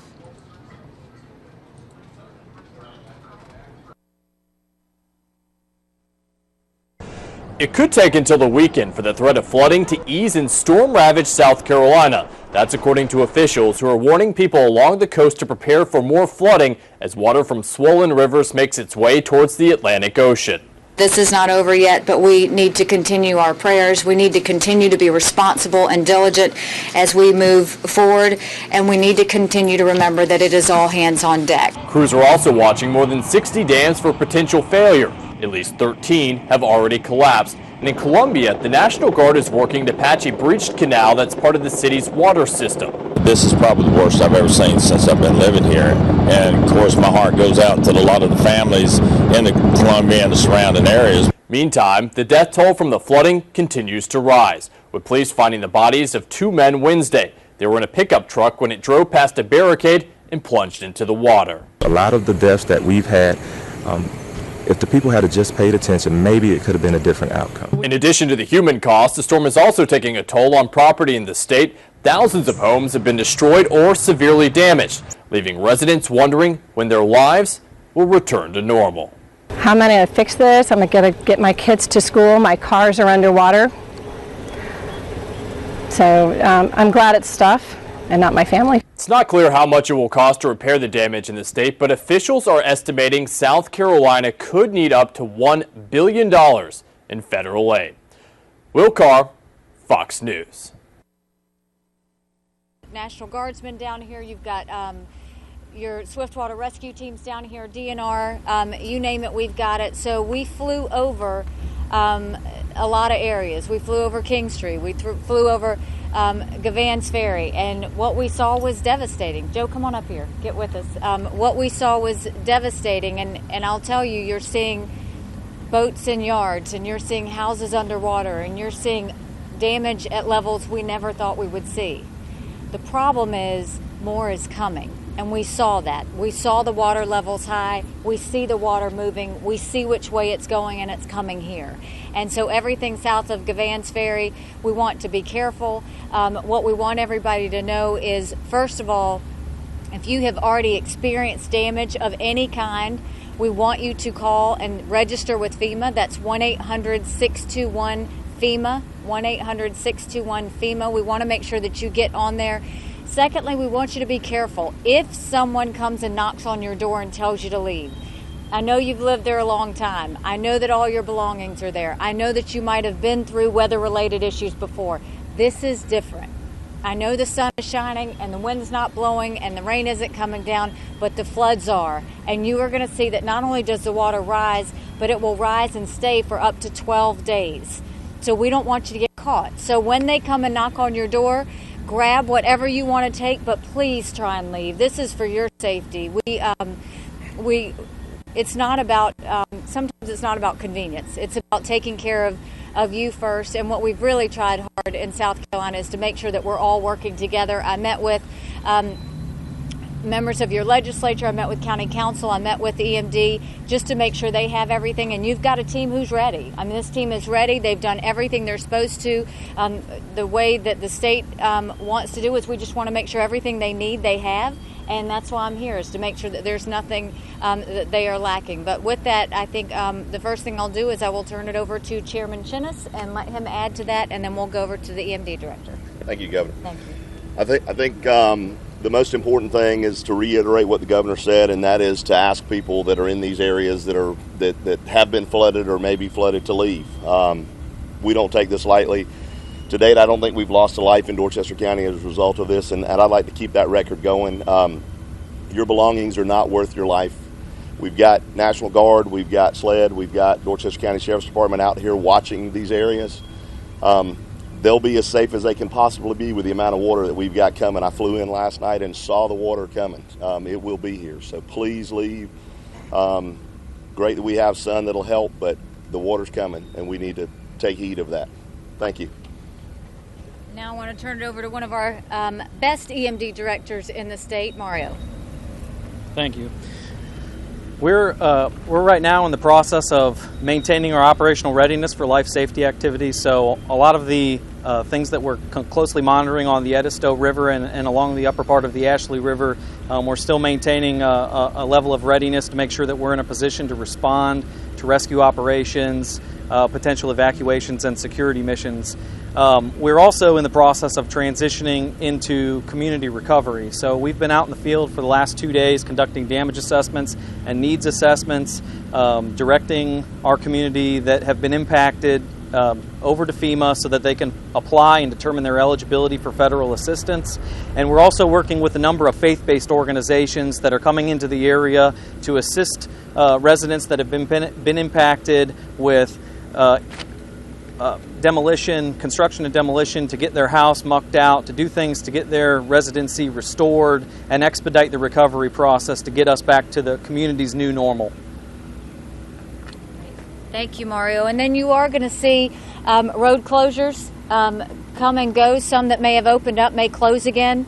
And we want you to heed that. If there's barriers or there's closures, don't try and go around them. Don't try and move through them. Know that that means it's not safe to travel through that area. But with that, we're going to ask for special prayers over the next 72 hours. Ask everybody to be safe, stay close, and remember that life is of the utmost importance, and that's what we're trying to do. And with that, we'll open it up for questions for me or anyone behind me. Yes? There's been some ambiguity about road closures in Georgetown County and Pulleys Island. Could you speak to that? So what we said this morning is there are certain areas throughout the state that we have particular concerns about. And those areas that we mentioned, what we said was, if they come knock on your door, please leave. We also mentioned some roads that we said they're probably going to close. You're going to see those close, and you may not have a way out. The number one thing is we are erring on the side of caution because of everything our guys told us. I hope they're wrong, but they haven't been wrong yet. So as we go through this process, what we're saying is, don't risk your life for this. The water is coming. I know those people in those areas have had water come up before. This is a different kind of event, and I just want people to be cautious. This is one of those times, don't challenge fate. I mean, if you see that we're giving you all the warnings, just listen to the warnings. It's better to go and take off and be careful than to do that. For those that are concerned about looting, we have not had one incident, not one incident of looting in the state. So your property will be there, it will be fine. And the reason is we've got enough people pre-positioned that will be standing guard to make sure that everything is safe. So there is no ambiguity. What it means is if somebody knocks on your door, the water's coming, your property is considered vulnerable, and you should leave.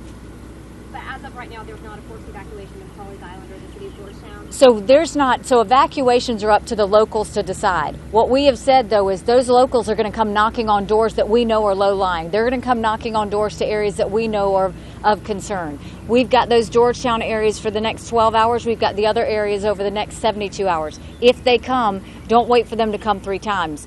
Once they come that one time, you need to go ahead and go, because we don't know that we're going to be able to come back and get you as easily the next time around.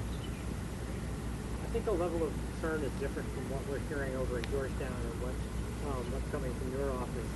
Is there, have you gotten the sense that they aren't as concerned as you are about this right now? So I think that let's look at what we're dealing with. This is a 1,000-year rainfall event. We suddenly had a massive amount of flash floods that came on across the entire state. That water came, and in a lot of cases that water receded. What is going to happen now is another event where water is coming down, and we are looking at all those water flows heading down that way. The sun is going to shine. There is not going to be wind. There is not going to be rain, but there is going to be a lot of water, and don't underestimate the power of water. Because this water is moving in. It's moving in quickly. We could see it from the air. We know exactly which waterways they're coming through. And if we mentioned an area, we want you to be vigilant. We want you to be careful. We want you to know that you need to be on standby. And the second somebody knocks on your door, protect yourself, protect your family, grab your important documents, and get out of there. And like I said, the one thing that concerns me the most is where this water comes, there's no place for it to go. So it could be up to 12 days that you're sitting in that area. And we've got rescue boats, but let's not get to that point. If you get out now, you get out conveniently. If you wait for the rescue boats, you could be waiting a long time. All right, anything else for the ones behind me? Or for me? What do you think has been your most difficult choice as far as directing the state's response to this? I think that I have a lot of faith in Team South Carolina, and I will tell you that everybody has been all hands on deck. And so there's not a decision that has been made where we didn't have every expert around us. There's not anything that we wanted where we didn't call and ask, and there's not a situation that has happened that we haven't been creative and said, can't is not an option, we've got to get this done. I think you take that, you combine it with the power of the county officials who have taken this very seriously and have done everything they're supposed to. You look at the EMD headquarters. I mean, these people haven't slept. They're sleeping here, they're showering here, they've left their families. In some cases, we've seen across the state where people have lost their homes and they're still in the EOC centers working. I mean, so this is an event that we wouldn't wish on any state, but it's an event that came to South Carolina. And what I'll tell you is that we are going to make sure that every resource available is there for every citizen that needs it. And we are going to make sure that South Carolina comes out of this stronger than before we started. We have been bruised, but we are not broken. What we have to do now is get through the next 72 hours, get people to understand that this is serious, get them to take us seriously, and then we're going to recover. And that recovery we will do together. And so with that, I don't know what's been the hardest decision. I think the focus right now has just been on lives and safety, and that's where it's going to continue to be, not just for me, but for all of the teams in South Carolina. Anything else? All right, thank you. Stay safe. God bless. Thank you. Let's go into the EOC. Oh, yeah. Speak to everybody. How are you? How are you? Yeah. Thank you. We appreciate. All right, guys, that is a wrap on that press conference. Nikki Haley, the governor of South Carolina, held that press conference in the last hour. I want to read a couple of your comments before I move on. Felice Johnson saying, I can't believe they're going to get more flooding. What a scary time to be down there. Resolute Bell saying our house flooded. It was scary and a terrible mess afterwards. Let's see if there are any other South Carolina comments in the chat room before I move on to the next topic. Felice Johnson also adding, what's with there always being a crowd behind people in press conferences? Excellent observation, Felice. Tess saying, I can't imagine my home and cars being destroyed. Still, lives are threatened as well. That is absolutely true. And Tess adding, Felice, perhaps the group together in the background shows the unity, as these are the folks involved in keeping the public safe. All right, guys. Well, those are just some of your comments in the chat room. As always, I encourage you to continue to share your comments and questions in the chat. We will answer them. We will read them on air as we can.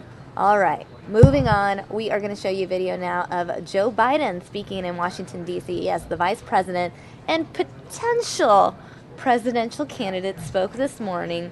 We were only able to catch a brief portion of it because I know Fox National then had to take us live somewhere else. Well, let's go ahead and watch and hear what Mr. Biden had to say.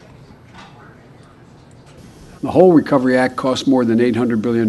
We were vilified for it, and all the waste and fraud it was going to cost. Outside groups, including the Congressional Budget Office, analyzed that there's less than 0.02% waste or fraud in my administering that act. There was none. It was the most competently run program in the history of the United States for the amount of money involved. And it mattered. You know, I've been here for 8 presidents. I don't know many presidents who have not had as their budget priorities or legislative priorities of the Congress I served in that haven't laid out ambitious and long-term investments in our entire infrastructure system. But this is a new Congress. This is a new Republican Party, a different Republican Party, not bad or good, different. That's not the case anymore. There used to be a bipartisan consensus that infrastructure was important. I can understand why there should be a legitimate debate on how we pay for infrastructure. That's always been a debate. But what I don't understand anymore is how there can even be a debate about whether we need to invest in our infrastructure. That's the debate going on, not how to pay. Do we even need to invest in our infrastructure? I've never seen that before. Because we've always known, Democrats and Republicans, those of you who are business people and you go into a city, a county, a town to build a factory or invest, well, what's the thing you do? You get together and you ask the local officials, well, is there an adequate supply of water? Is there a railhead I can get to? What's my access to interstate highway? Tell me the reliability for energy. That's what you do. That's what you send your people to do, and they compete for you. They compete. It's not just the taxes. They compete to say, no, our infrastructure will accommodate your needs. You know, if I'm involved in international commerce, can I get my raw materials in, and can I get them out not only to the United States but to the world? Are the reports reliable? Are they efficient? Are they affordable? The bottom line is simple. We need a 21st century infrastructure. It's just basic. I know I got in trouble initially. Said only Biden would say that when I made the reference that if you blindfolded you and I put you in LaGuardia in the middle of the night and in Beijing, you'd think you were in a developing country in LaGuardia. And I got pilloried. Guess what? By everybody except the governor and everybody who works at LaGuardia. And I just went up there, and guess what? They're investing billions of dollars to make the greatest city in the world, Mr. Mayor. I love Philadelphia, but it is the greatest city in the world, have a system consistent with being the greatest city in the world.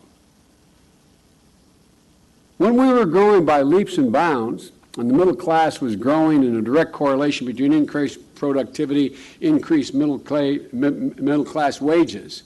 If you go back and look, there was a little isolated incidental connection to that. We're also investing 3% of our GDP in infrastructure. It's not the only reason why it occurred. We now invest 1%. And look, the federal government didn't do it alone before and can't do it alone now. We are an indispensable partner for states and local communities that plan to finish projects, repave roads, modernize airports, expand ports. But we cannot do it alone. It's not just transportation. There's an overwhelming need to upgrade, as I made reference to before. You're going to build a facility in a community, you want to know what its stormwater runoff problem is. You want to know if there's access, like Google, to clean water. You want to know where the sewer system functions, because it affects your efficiency. You rely on it.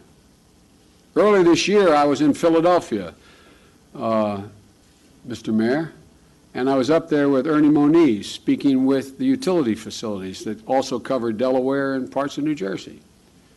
And Ernie Moniz, along with the President's Science Advisor, Dr. John Holdren, we released a quadrennial energy review, a roadmap of our entire energy infrastructure and the need to make it more reliable, more resilient, and more secure. The recommendations were many, but the main ones was we have to help states and companies cover the cost of digging up and repairing thousands of miles of gas pipelines and transmission lines that are leaking. There's a problem. We have to accelerate the adoption of new technologies like smart meters to help utility companies respond faster and more efficiently to power outages after extreme weather. I could go on, but I won't in the interest of time. If we don't make these kinds of investments, we're going to be at a competitive disadvantage and a national security disadvantage. As I said before, infrastructure investments create, attract, and retain businesses and generates a virtuous cycle. It's not just the jobs created building the infrastructure. It's not just the jobs created by you hiring people because you're now located where there is an infrastructure that meets your needs and makes you more competitive. It means that more people at the beauty shop are going to be hired, more people at the local diner, more cars are going to be sold at that dealership, more people are going to provide lawn services, etc. It goes down the line. I don't know why we've kind of forgotten how the basic economic system works. By the way, let me explain what I mean by middle class. You know, I have some really bright economists that work for me, and when I first took this job, I'd say middle class, and they'd say $50,270 or $51,400. Middle class isn't a number in America. It's a value set. To be middle class in America means you are able to own your own home and not just rent it. You're able to send your kid to the local park and know they're going to come home safely. You're going to be able to send them to a local high school. If they do well, they qualify for college. If they qualify, you're going to be able to figure out a way to get them there. In the meantime, when your mom or dad dies, you're able to take the other one in and help them and hope your kids never have to help you. That's middle class. But it relies upon a decent job. It relies upon a decent job. And folks, you know, the jobs we're talking about in infrastructure are not just minimum wage jobs. They're good paying middle class jobs. Surveyors, building highways, $60,000 a year. Civil engineers, $87,000 a year. Construction site managers, $95,000 a year, let alone the person laying the concrete and running the grader. So let me be clear. I recently saw a lot of this in Detroit, to give you one example. From the beginning, we worked very close with Detroit because we concluded, and whether we were right or wrong, we believed it, as President and I, that you could not let an iconic industry or an iconic city just collapse. So we did a great deal of work generating support and from multiple federal programs, combining it, bringing it in, and they got a great mayor there named Duggan and a good governor named Snyder, a Republican governor. And Detroit is off its back, off its knees, and standing up now. It's beginning to walk. But one of the interesting things we found out in Detroit was that there was a need. They realized badly they had a badly needed desire and need to modernize infrastructure. For example, a simple thing like they didn't have enough streetlights. I mean, 118,000, I think it was. Don't hold me to the number, but we're out.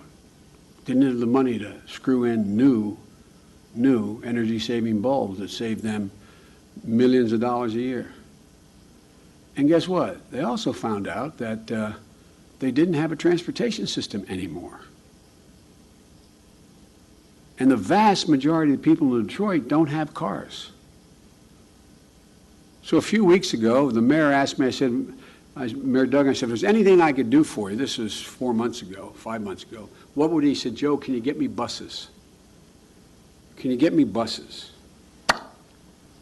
So we got him some buses, 49 of them, bought with a $26 million federal grant.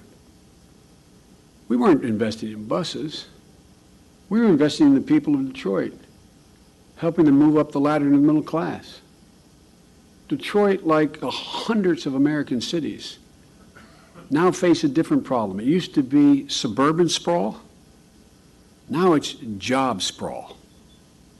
It's job sprawl. The people who live in those cities can't figure out how to get to where the jobs are now. The jobs are in suburbia. They used to be off of Broad Street in Philly.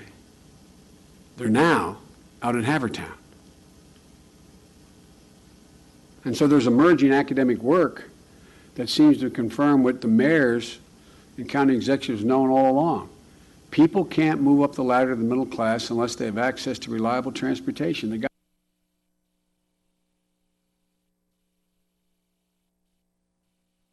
in bed.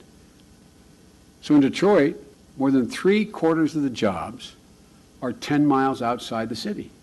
The population, they can't get there. This matters because, as Mayor Duggan says, what's good at having a job if you can't get to it? And job sprawl is a problem all across the country. And it's a relatively new phenomenon being recognized by academics and well as practitioners like mayors. It's a problem in Chicago, Atlanta, Philadelphia, Youngstown, small towns, my hometown of Scranton. And so these transportation investments in transportation infrastructure, they matter. They matter how people can live, not just where you locate. It takes me back to the legitimate question that we still always have had a disagreement, Democrats and Republicans, even among Democrats. And is, how do you pay for this? Our problems are too big. This is too important to keep underfunding infrastructure one little chunk at a time. Did you all ever think we'd get to the point where we couldn't get a consensus how to keep the highway system open and running? Not a joke. 10 years ago, do you think we'd get to the point we couldn't figure out how to fund the highway system other than 1, 3, 5 months at a time? So, we laid out a plan to tackle our transportation challenges. We can disagree about it, and we're open to debate about it. We call it the Grow America Act. It's a 6-year, $478 billion investment in infrastructure. It provides $317 billion over 6 years to the national highway systems. Highways, roads, bridge projects, they can move forward with certainty. They know they'll be seen through. We continue the Tiger grants. Since 2009, we've invested $4 billion in those grants, and we've leveraged $14 billion off the sidelines in connection with these grants, generating growth in our entire infrastructure. Third thing we have to do is we have to build on the success of our cutting The whole Recovery Act costs more than $800 billion. All right, guys, that is a wrap up on that clip. We were only fed about 13 minutes of Joe Biden's speech in D.C., so I thought I'd share that with you. Now I'm going to give you an update on the Oregon shooting. We actually just had a press conference take place. Some of the doctors gave us an update on the patients at the hospital where they work at. So we're going to listen to that in just a minute, but first I'm going to pull up some video that we got from Fox National. As you know, or may not know, President Obama is scheduled to go to Roseburg, Oregon tomorrow, Friday. He's going to meet with the family members of the victims. And obviously that is one of those hot topics out there. This is video, actually. Yesterday they held a press conference. This is some information that was given to us from the Douglas County District Attorney, Rick Westenberg. Let's listen to what Westenberg had to say. Upon arrival, the police officers heard a volley of shots. The police officers witnessed the shooter in the doorway of Snyder Hall. Sergeant Caney and Detective Spingath were in plain clothes. They were not wearing bulletproof vests as they got out of their vehicle. The police officers ran toward the sound of gunfire and attempted to gain a better vantage point on the shooter. Sergeant Caney and Detective Spingath knew that there were at least 35 students in one of the classrooms, and they knew that if they shot, they risked the chance of shooting innocent people. Sergeant Caney and Detective Spingath saw the shooter in the doorway of Snyder Hall. They saw it in the entrance of Snyder Hall, and they witnessed muzzle flash. The shooter shot several rounds at Detective Caney and Detective Spingath. Seconds later, both Sergeant Caney and Detective Spingath felt they had a good target. They fired a total of 3 rounds at the shooter. 2 rounds went into the entrance hall, at the entrance wall of Snyder Hall, near where the shooter was standing, and 1 round struck the shooter in the right side. Once the shooter was wounded, he entered the classroom again. He went to the front of the classroom, and he shot and killed himself.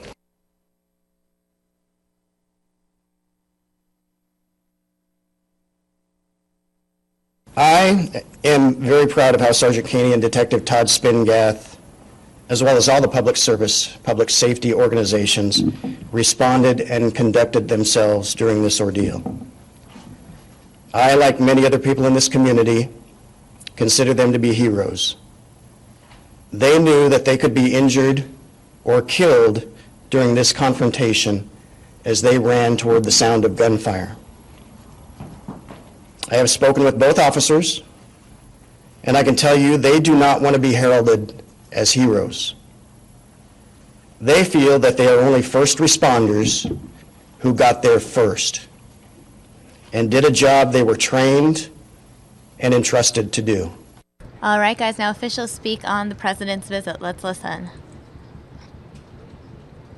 In 2 days, President Obama is coming to Roseburg to show his support for our state, our community, and for the families who are suffering from their loss.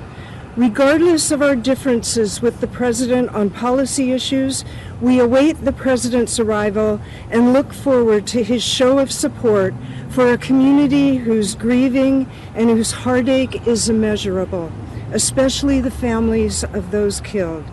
We know that our tragedy is America's tragedy, and a nation grieves with us as we attempt to manage through this difficult time in our history.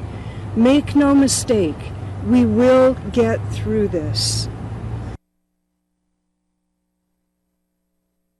All right, guys, now I'm going to play for you this press conference that just wrapped up from doctors so we get an update on the patients, okay? Stand by. Early on is that the edema can kind of mess up some of the normal pathways. So we don't have a great sense of ultimately what will wake up and become functional once some of that edema goes away.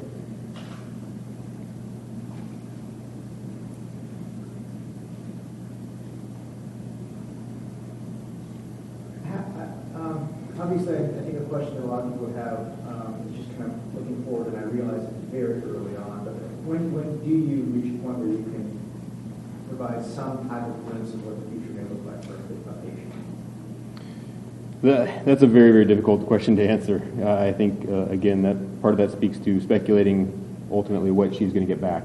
Meaning, is she going to have permanent neurologic deficit? Is she going to have speech problems permanently or gait problems? And ultimately, we just really don't know. I mean, she, as Travis alluded to, she has youth on her side in this case. So even if there is damage, she has a long time to recover. So could you be looking at learning to walk, talk, read, write all over again? That is a very high potential of that.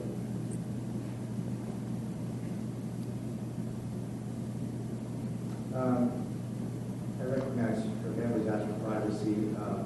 Again, I imagine you've had some communication with them. Can you shed any light on your communication with them and obviously, aside from just the basic information, what that interaction is like and to some degree how they're dealing with the situation? I'm sure it was challenging. I mean, as limited information as I can say about them specifically, they've been obviously shocked by the whole event. You know, I think anyone having their daughter or family member in this certain situation would be expected to react the same way that they are. But they've been very encouraged with the events of the last couple of days and the continued improvement that she's had. So I think despite, you know, all the just the horrendous nature of it, that they've been very supported both by the community and the public, and I think they've really taken that very seriously, and they're happy about that. And either of you in your career ever dealt with a patient with this many gunshot wounds or this severe? It happens from time to time. I mean, I trained in Michigan, Dr. Roundy trained in Portland.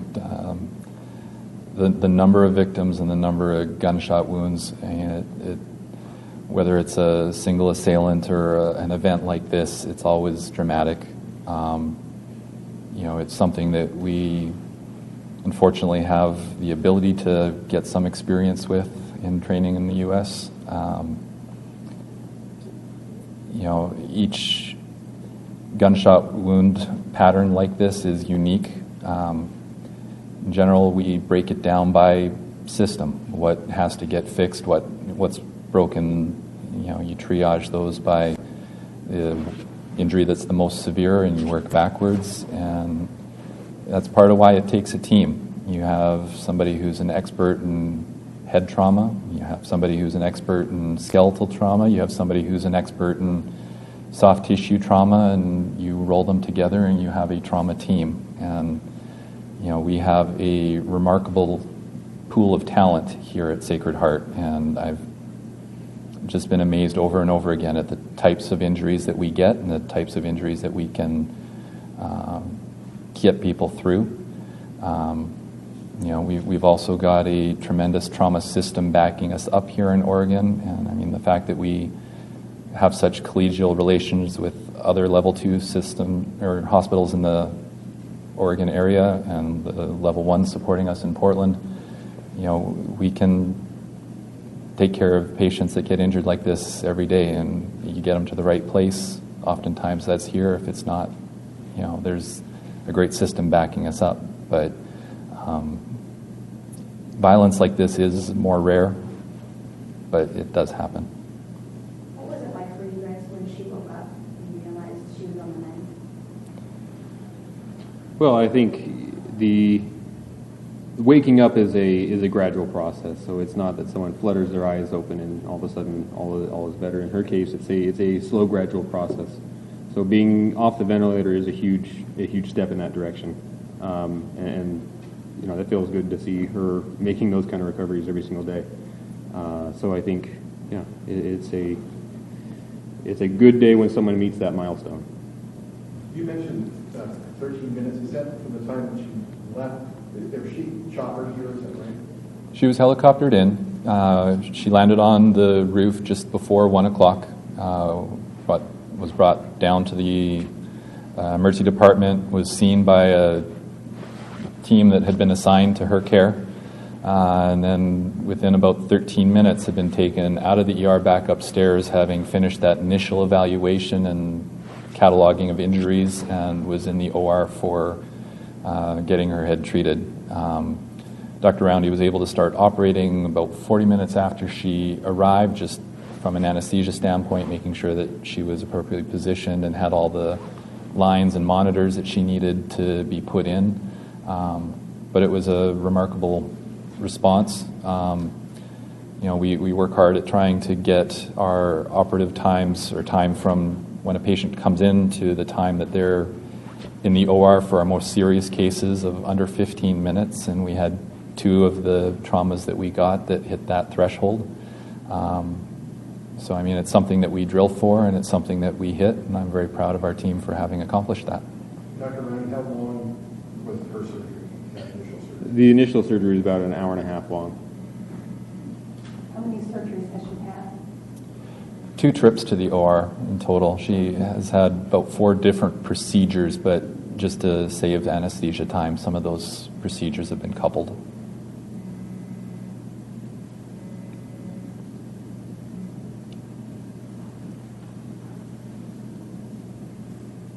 All right. Thanks. You guys. All right, guys, that's the latest out of Oregon. And any other updates, we'll bring that to you here on News Now. As I mentioned earlier, President Obama is scheduled to be in Roseburg tomorrow. If there are any live feeds coming in, we will bring that to you here on News Now. In the meantime, it's time for a weather update. Dave Muncy joining me. And as you can tell by the lower third, it's nothing but nice this week, according to Dave. Well, some people may say a little too warm, but we'll look at it here and let everybody judge for themselves. But dry and not overly warm, not hot. It's certainly, no triple digit. Not right now, not yet. not in this forecast anyway. Everything is staying at around 97, I think, is about the highest we're forecasting. But a 97 with a little breeze at the right time of day, yeah, it can shoot up to 100 real quick. But it's not going to be there. It wouldn't sit there all day. It would just be there for a minute or two, or if even less than that. I thought we were done with triple digits. No, we can have we can have triple digits. Historically, we've had triple digits. If you look back at the record books, all the way through the 15th of October. Have we ever had triple digits in December? No. Ever? No. November? No. We've had triple digits all the way through the 15th of... but never for Halloween? Never for Halloween, no. Oh, man. Do you dress up for Halloween? I used to. I used to have something at the house, and I used to take it off. Make sure I had it off all the time. And I would do... I had a dummy, and I rigged a speaker up in the dummy's head, and then I would put different clothes on it, and I had an upstairs in my house at that time, and I would hang out an upstairs window. People couldn't see me up there, and I would operate the arms and you would just scare the and talk. Oh, I'd scare these kids. This one kid, he walked backwards for a half a block. He didn't want to turn his back on it. But what I would do is I would take these big, huge candy bars, the big ones. Oh my gosh, yeah, those are and the I'd best. I'd put those in I would put not regular size, big, huge candy bars. Right. And I'd put Not the those fun in. size. Yeah, I would put that in the pockets of this guy that was hanging. He would be hanging by a noose. And so if the kids dared to if approach you him. dared to approach him, you got a real treat. I mean, you got the big one. They could barely hang on. That's Those so big fun. candy bars were in there. I wish I went to your house But it was when I was scary. It was pretty scary for him. Now, one of the things that I had was I have a change basket in my house. A lot of people have these. Where you walk in at night and you throw all your change in a basket. Oh, right. Well, over the years, this has grown to be quite a basket. Right. It's nickels and dimes and pennies. But that adds up. Yeah, it does. And there's a few quarters in there. And so what I would do on Halloween is I had this mannequin that I would sit in a chair, and it was an old cowboy mannequin, and he would sit in a chair. It was life size, had a pretty good looking face on it, so it looked scary enough. Right. And then I would put his hand over the top of and I'd put all of the money in a pumpkin. And then I would have just like Disneyland, I would have a rod there, and if you fit under the rod, and in other words, I didn't want any adults in there reaching in, so if you were small enough to fit under the rod, you could go in this one section of my front foyer, And this guy was sitting on a chair, and if you dared reach in the bucket, you could have one handful of change. That's so fun. Oh, the kids went crazy Your for house it. seems like Yeah, it was the a lot place of to fun. be. Yeah, it was. The kids went crazy for it, but I also had it rigged so I could control the hand of the dummy. Oh my god! So when you put your hand in the bucket, a hand would come over the top of your hand. And a lot of the kids dropped the money. Oh my god! They dropped the money, and the next day I had And money all over my screaming yard. and Yeah, freaking out. yeah, That's But so yeah, I great. always let them go back in and get another handful. Well, Halloween this year is on a Saturday, so you do have it off. You know, I was just thinking, it's funny you'd bring that up today, because I was just thinking about that today. It's been a long time. Well, it's 5-6 years since it's been on a Saturday. And I was thinking maybe I should get something going again. Maybe I should. This is the year. Yeah, I haven't done anything for a long time with that. And I still have the dummy. It's time to bring it back. Yeah, I still have the time dummy, to so bring you it never know. It might be time to resurrect it and go. But you know what? A lot of kids don't really go around door to door. They don't, not anymore. What do the kids Not in do? my neighborhood anyway. They go to parties at the church. They go to parties at the school. They go to parties in the neighborhood. Is this like the safer approach to trick or treating? I think that's probably What has why come to it happened that way. That it's a safer thing to do. If kids aren't even safe to go trick or treating, what has this world? Well, come you know, to? I mean, we already know that. That's a well-known. Terrible. Yeah, that there are things out there that are there are always things out there that are dangerous and scary. So, but there are some neighborhoods that kids flock to. I mean, there are some neighborhoods that kids you can't keep them away, and they have to have bags and bags and bags of candy for it. But yeah, I mean, we get kids, but we don't get like we used to. I mean, we used to really get them all night long, but we don't get them like we used to. Like I said, I think they're going off to the church or the school or something like that. All right. Well, I hope that you do something cool, and if you do, you'll bring us some great stories on November 2nd, Monday. Yeah. Well, we'll see. What you want to pop a map up and take a look at Yeah, what we let's have look at the weather. for the weather map. I'll just show you real quick. All the moisture is to the east of us right now, and so that's a good thing. We need a little break. We need a little break from the moisture. And then this is tonight and tomorrow, and you can see here it's going to be sunny and those mid-90s kind of hanging in there. Nice nights. Look at that, 72 degrees. And there's the weekend for you right there. I mean, it's not bad. It increases each day by 1 degree and gets a little bit warmer at 97. Not bad, though, especially when it's dry like this. Right. And then you can see here, it just kind of hangs on, just kind of bopping around in the 90s right through next weekend. So that will be that next weekend. What is next Saturday? The 17th? Next Saturday A week is from the 17th, this Saturday, yeah. So we'll be getting into the range of no more 100s at that point. How exciting. There you go. Thanks, Dave Muncie, for that update. Okay. Is there more, or do you have a story for me today? I can always or? show you a story. There's always a story. I don't have that many to choose from, but I always have a story Well, we'll for see you. what we got. We're going to do... That's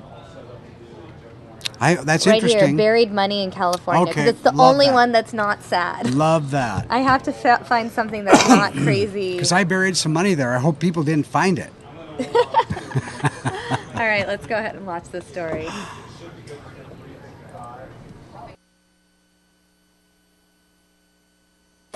The feds arrived with shovels and a mission. Find the buried treasure in this backyard. This is the Fontana home of Cesar Yanez, convicted for his part in a 2014 heist of $1 million from an armored truck.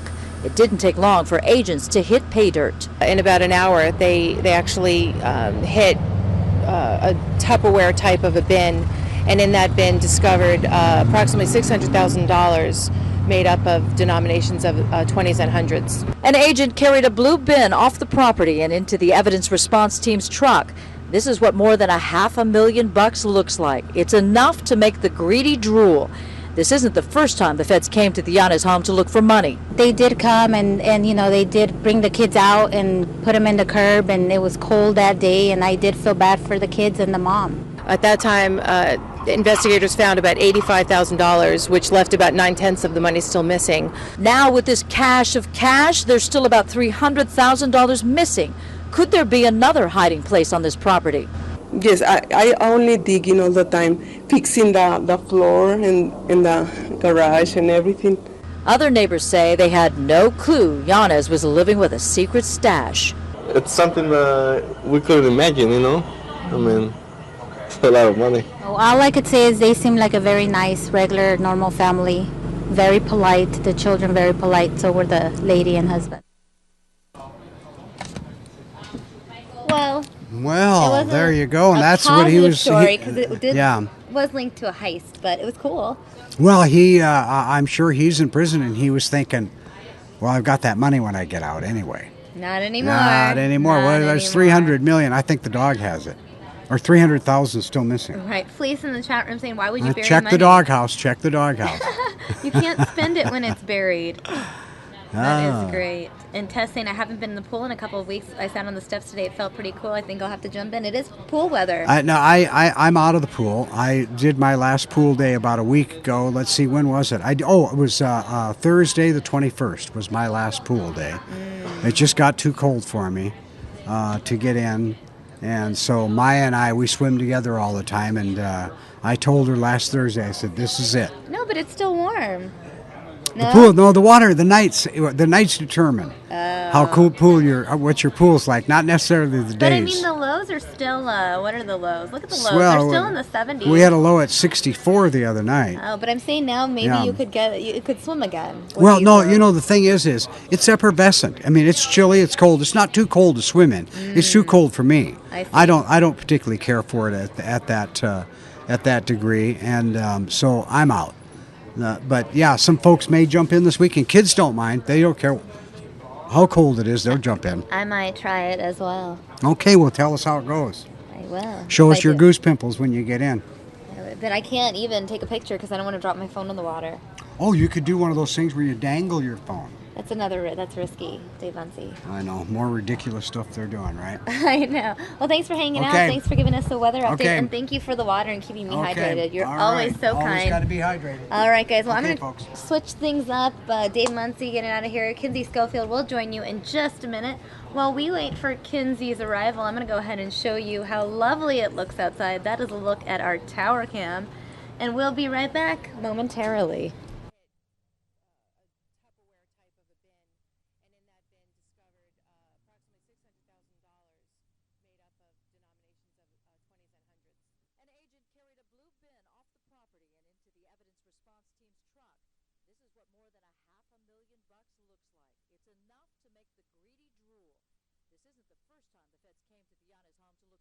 They did come and they did bring the kids out and put them in the curb, and it was cold that day, and I did feel bad for the kids and the mom. At that time, investigators found about $85,000, which left about 9/10 of the money still missing. Now, with this cache of cash, there's still about $300,000 missing. Could there be another hiding place on this property? Yes, I only digging all the time, fixing the floor in the garage and everything. Other neighbors say they had no clue Yanez was living with a secret stash. It's something we couldn't imagine, you know? I mean, it's a lot of money. All I could say is they seem like a very nice, regular, normal family. Very polite. The children very polite.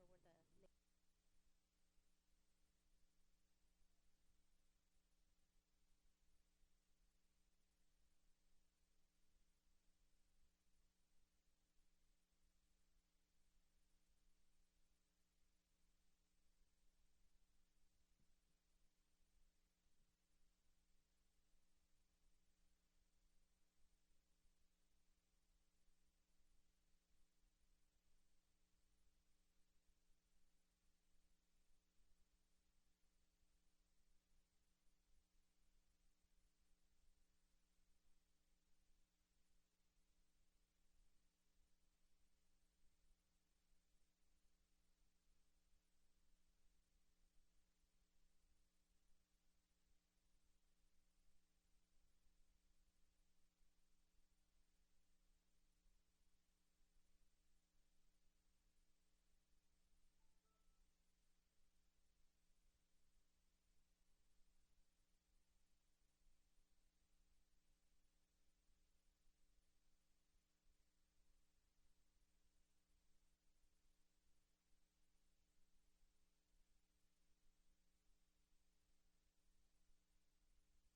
Hi all, Kinsey here, checking in with you. I'm still getting my computer set up, but I wanted to show you that I am here in the house, and I apologize if I've lost anyone due to boredom, having to wait for that transition. Let me click on the video and say hi to some of you that I recognize.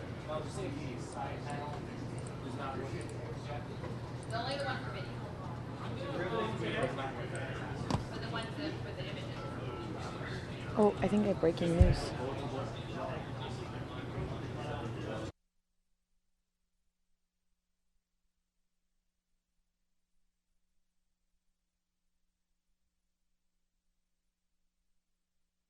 I don't know what that is, but it's beautiful. Let's head over there. I could not hear my couldn't hear my squawk box. Fleece, there are 2 microphones in case I have a guest. We have guests a lot. Hi Tess, hi Bina, hi Fleece. Let's check whatever this is out. It looks awesome. This is an amazing looking set, but I don't know what the event is. I'll find that out for you. And I doubt I have the rights to that song, so I'm going to lower the volume. I see a cowboy hat. Let's check this out. Let's look up hashtag CHCI. Congressional Hispanic Caucus Institute. I wonder who's talking at this event. Perhaps it's someone big. Is Bernie Sanders there? Oh, it looks like he did speak there.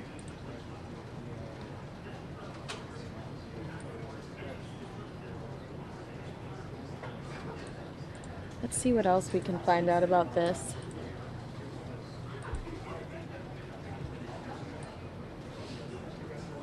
Oh, Obama's speaking there. Oh, so we'll wait for that. Or we won't. Or we'll just lose the feed, because that's what happens when you're Kinsey. The feed rejects you. Come on, guys.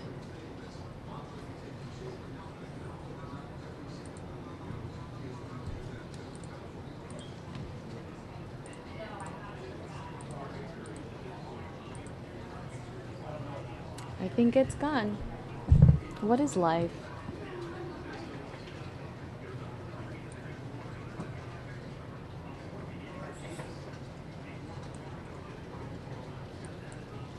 Oh, now you're just gonna have to look at my face. Oh, we got it back! There we go. What a beautiful event, though. Between the stage, the colors, it looks like everybody's in amazing outfits. You can see the woman with that dress, the black dress in the right-hand corner. The glassware, the tables, they're calling it a gala, so I think we were invited to the party. Lucky us. Lucky us.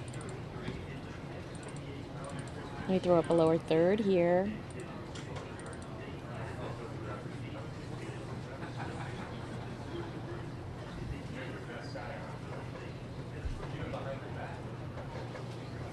And hopefully we'll see some movement soon so that I can check back into the sound. We're not allowed to play top 40 or music that is owned by someone else, and they were rocking and rolling. And I'll give you a minute of it. That's all I can give you. Hope I didn't blow your speakers, because I took it a little high. But it does look like we're waiting for President Obama to speak at this event. So that is something to look forward to. That's one of the exciting parts about News Now. You don't know what's coming. For instance, I saw that it was the chat room today that told us that Trump was speaking. We didn't even have that on our calendar. So thank goodness we have a very engaged chat room that can say, are you guys going to stream Trump? And you help us bring you good content. Additionally, we've got some pretty great satellites. And I'm being facetious because sometimes they cut in and out, but I do appreciate them. So hopefully we'll see President Obama take this stage soon. And I might not be making complete sense right now because I'm also creating a lower third. But I appreciate your patience.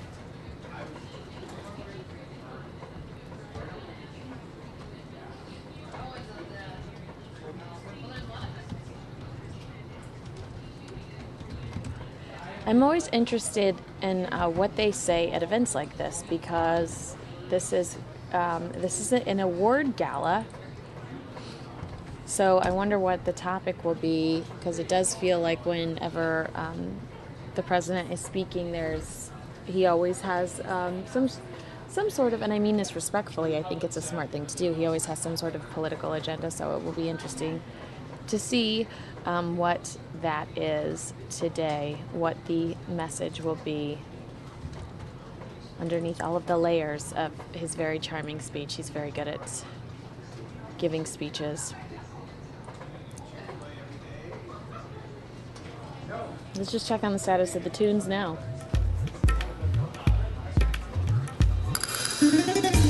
Nice. That makes me feel like I'm in an Arizona, that actually makes me feel like I'm in a Arizona resort getting ready to consume a fancy tea.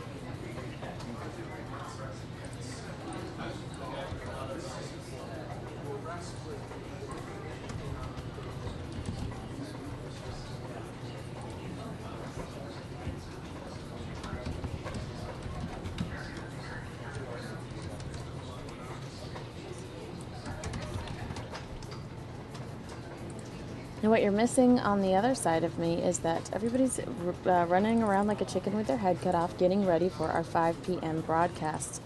Always a fun energy in the air when we're getting ready for a broadcast. Killing stories, finding new stories that we've got to find a way to squeeze in. I know Troy Hayden's got some really good stuff for you today on the 5 and the 6, so you're going to want to tune in there.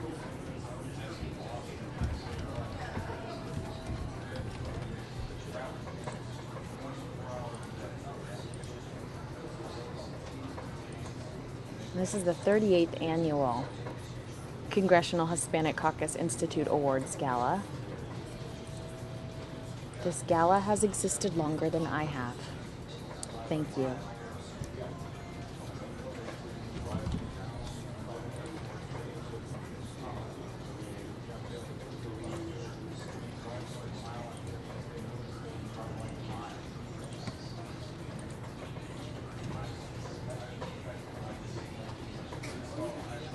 And again, I can't get over how beautiful that set is. Let's close out my shot. I don't wonder if the president's going to speak on the left or right podium.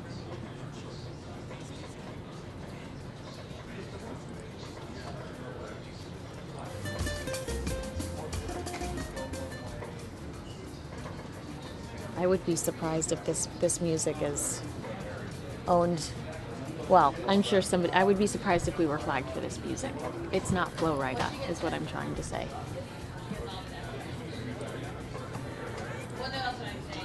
Does this make you want to pull out your bow tie? Because I'm almost ready to go. I'm wearing a dress today in pink high heels. I feel like I am dressed for success. I feel like I should be in the room right now.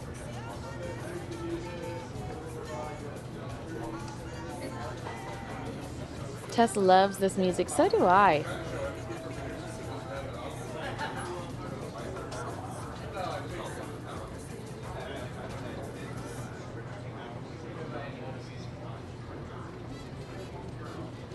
And tell me if I'm spelling this wrong or saying this wrong. Gringinator. Hashtag wish I was there. Hashtag and not at work.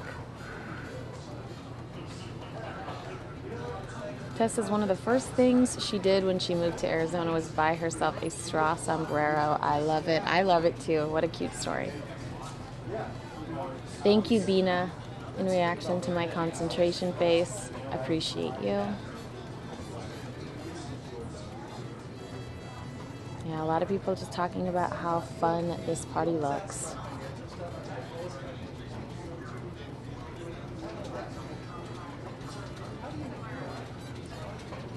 You know they're going to have a delicious 4-course meal, and I just had a Snickers bar for lunch.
Tess is making me feel better in the chat, letting me know that she just had an almond joy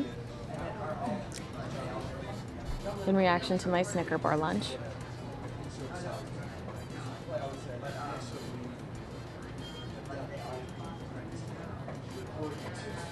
And Fleece is saying that they are craving a nice Hispanic meal after this super fun music that they are playing at the Congressional Hispanic Caucus Institute Awards Gala. It would be more fun if there was a live band. I'd love to be able to bring you that.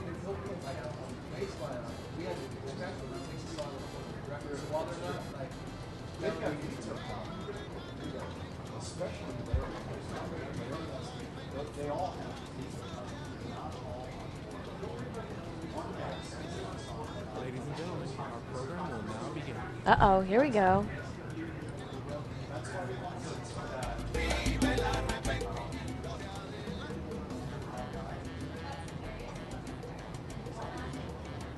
Maybe that was just a warning.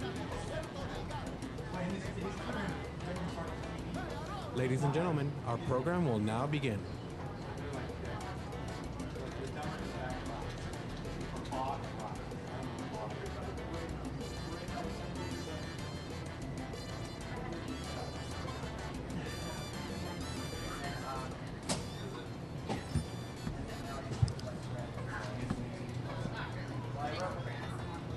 That was the warning to sit down. The lights are getting lower. Looking forward to being able to turn this microphone up for you.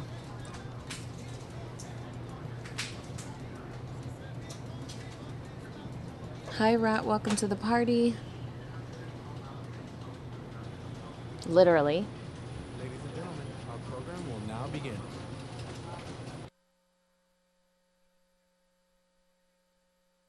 I'm going to go ahead and shut down my mic. Whoa.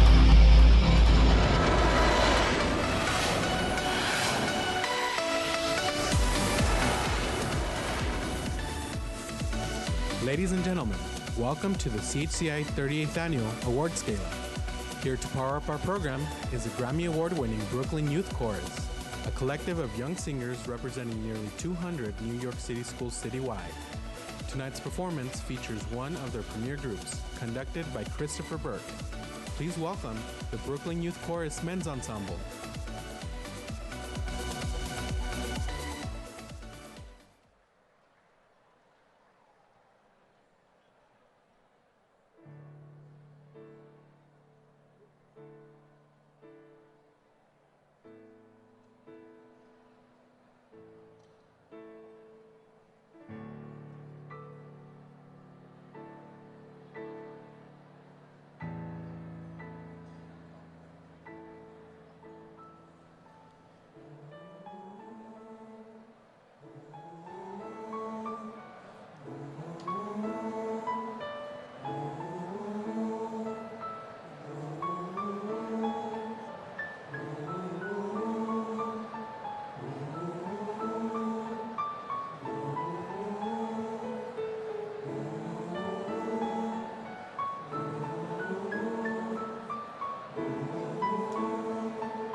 These streets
nothing you can do.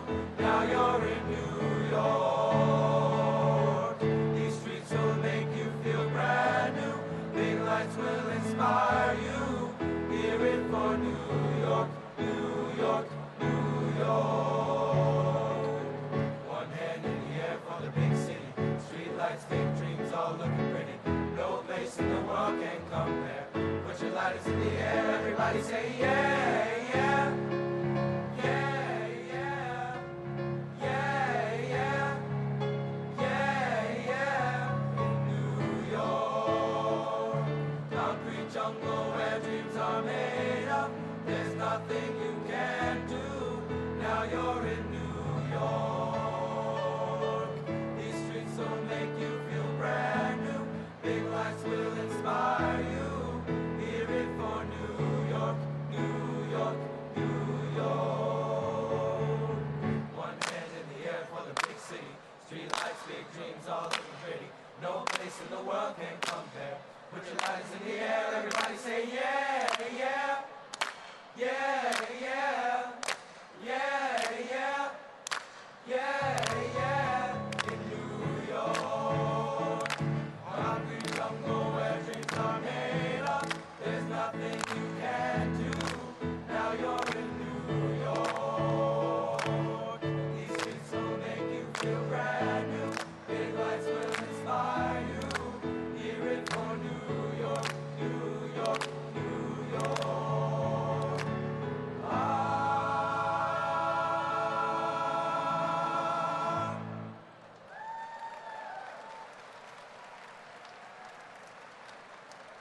Ladies and gentlemen, please welcome actress, producer, philanthropist, and our celebrity host for tonight's program, Rosalyn Sanchez.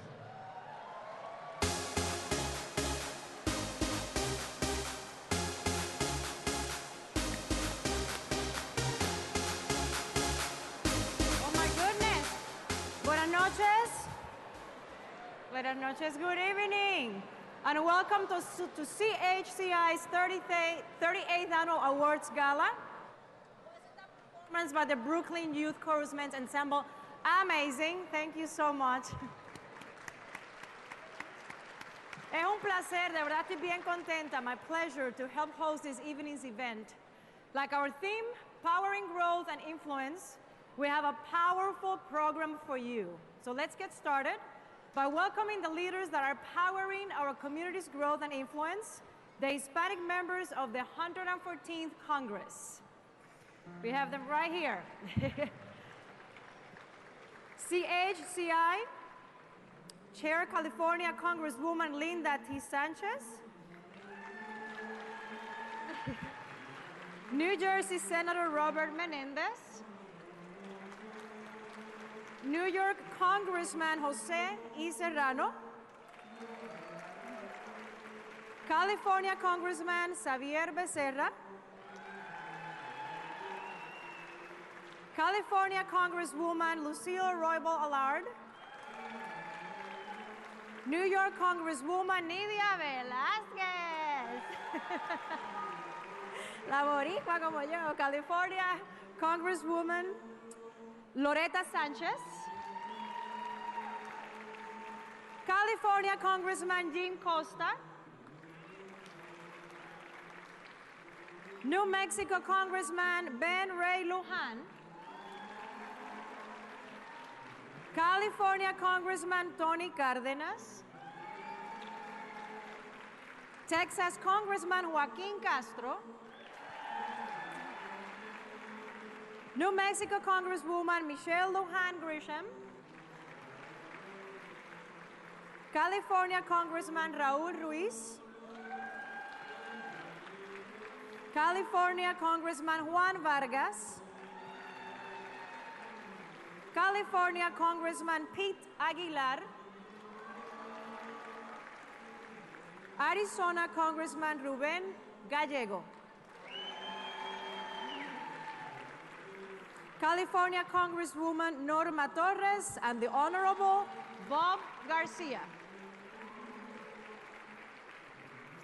Ladies and gentlemen, the Hispanic members of the 114th Congress. Un aplauso, por favor.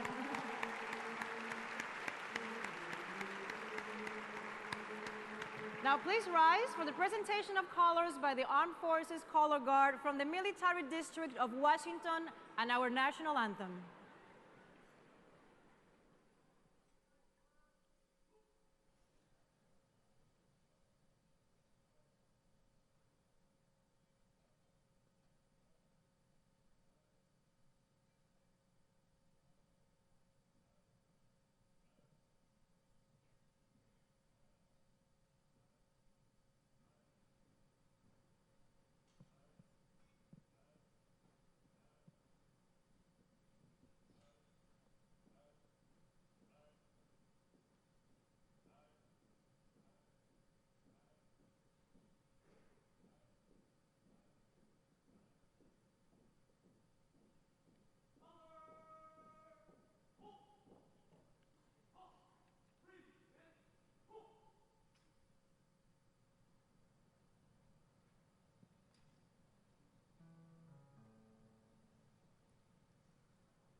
Oh, say, can you see by the dawn's early light what so proudly we hailed at the twilight's last gleaming, whose broad stripes and bright stars through the perilous fight o'er the ramparts we watched were so gallantly streaming, and the rocket's red glare, the bombs bursting in air, gave proof through the night that our flag was still there.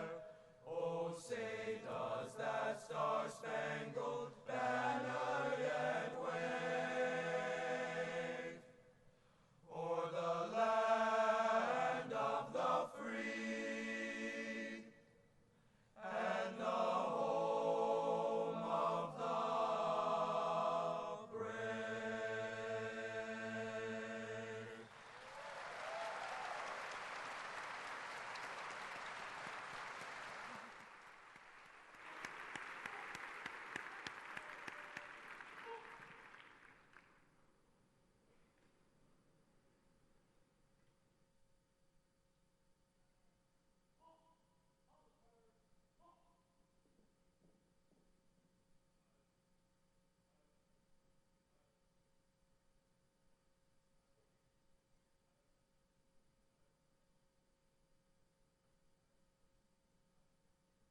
What an amazing start to our program. That was beautiful.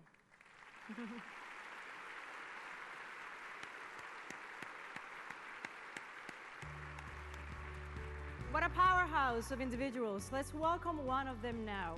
A leader who has been tirelessly fighting for CHCI, our community, and our nation. The chair of the Congressional Hispanic Caucus and the chair of CHCI. She's amazing, Congresswoman Linda T. Sanchez.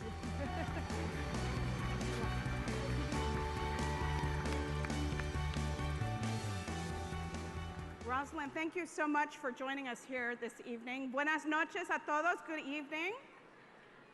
Let me begin by first thanking the Brooklyn Youth Chorus Men's Ensemble for kicking off our gala with a great start. Now, I made a promise as the incoming chair that I was going to change things up a little bit. So we're going to have a little bit shorter gala program this year. So y'all will have plenty of time to eat and network and get your drink and your dance on later on. So let's get started right away with the 2015 Chairs Award presentation. To help me present the award, we have a very special guest in the house this evening. Our special guest has made public service her life's work. Throughout her distinguished career, she has been a champion for our community. She is a former Secretary of State, the former Senator from New York, the former First Lady of the United States, and most importantly, she is a dedicated wife, mother, and grandmother. Ladies and gentlemen, please give a warm welcome to the Honorable Hillary Clinton.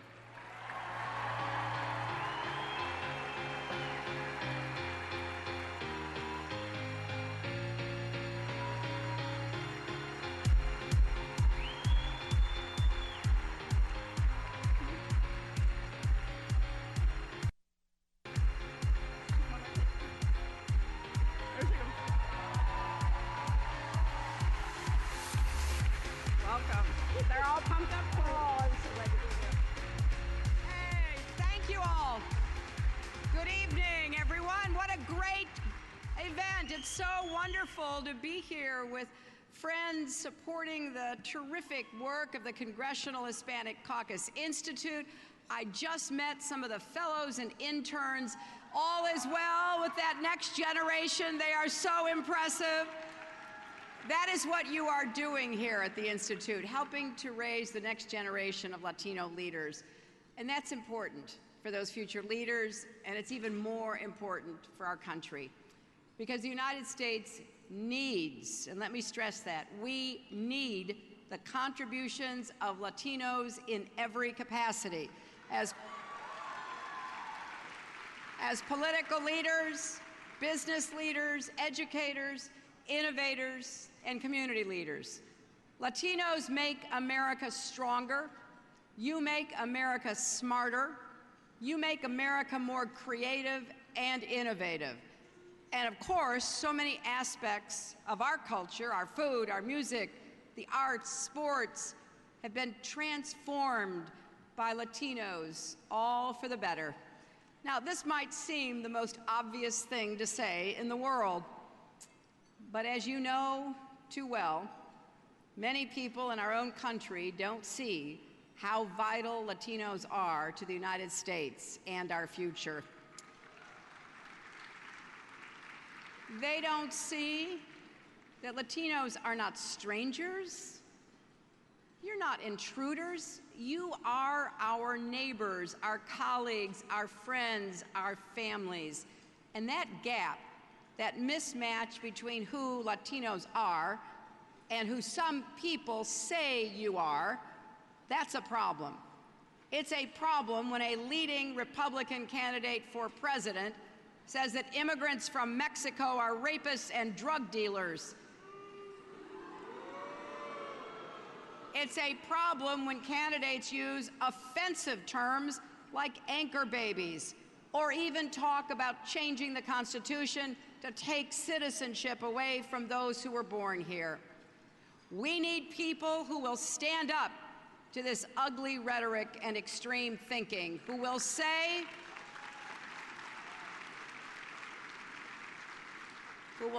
with our words and our actions, basta, enough, end this.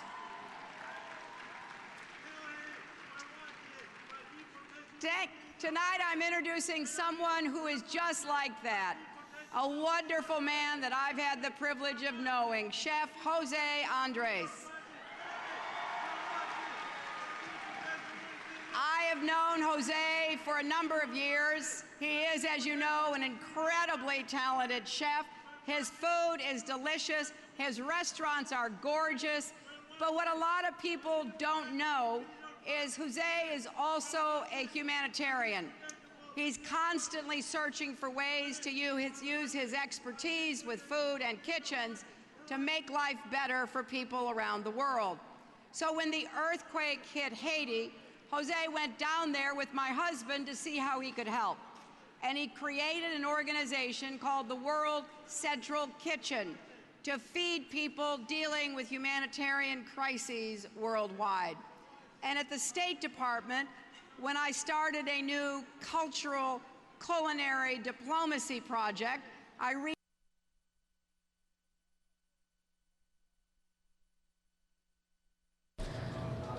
Pardon our technical difficulties. One moment, please.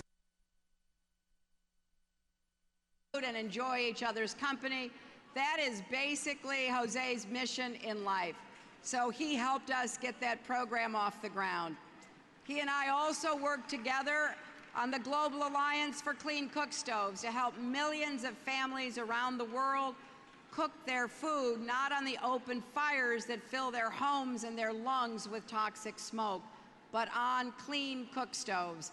Now, this is a man who cooks on the most elegant, expensive stoves in the world, but he feels a real solidarity. It comes from the heart with the mothers and grandmothers in remote villages who collect firewood for hours every day and cook over open fires, even though it makes them sick, because that is the only way they can feed their families. You know, Jose believes, not just as a chef, but as a human being, he has a responsibility to try to help solve problems like these. And that's one of the reasons I deeply admire him. That and his margaritas. So, I am personally grateful to Jose for his generosity and his friendship. And most of all, I am grateful for his courage in standing up to hate.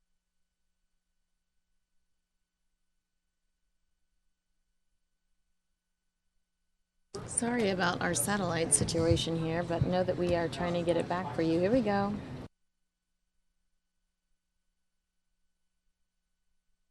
With him in this fight. Ladies and gentlemen, it is my great honor to welcome to the stage the recipient of the 2015 CHCI Chairs Award, Jose Andres.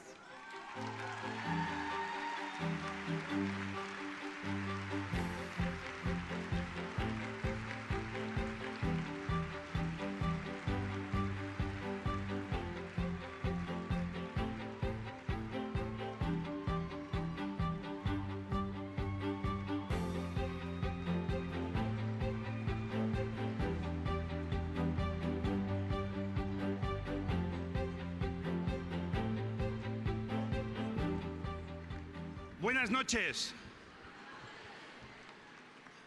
My name is Jose Andres and I am a cook. I came first time to the United States of America as a sailor on the Spanish Navy.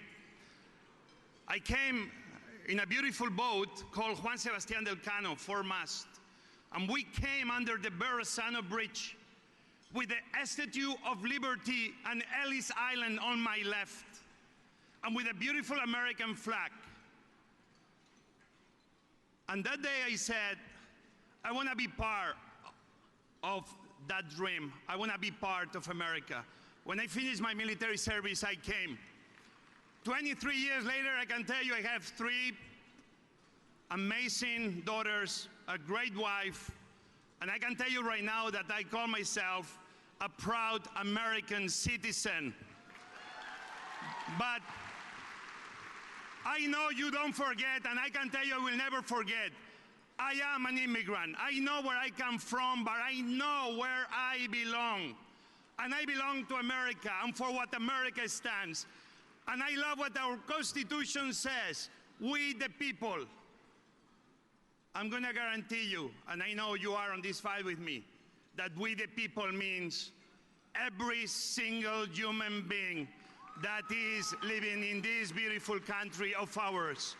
Let's make sure that everybody will have the same opportunity I got, the same opportunity that many of you got. God bless you, God bless America, and I hope I will work hard to deserve this award. Muchas gracias. Buenas noches. We love you.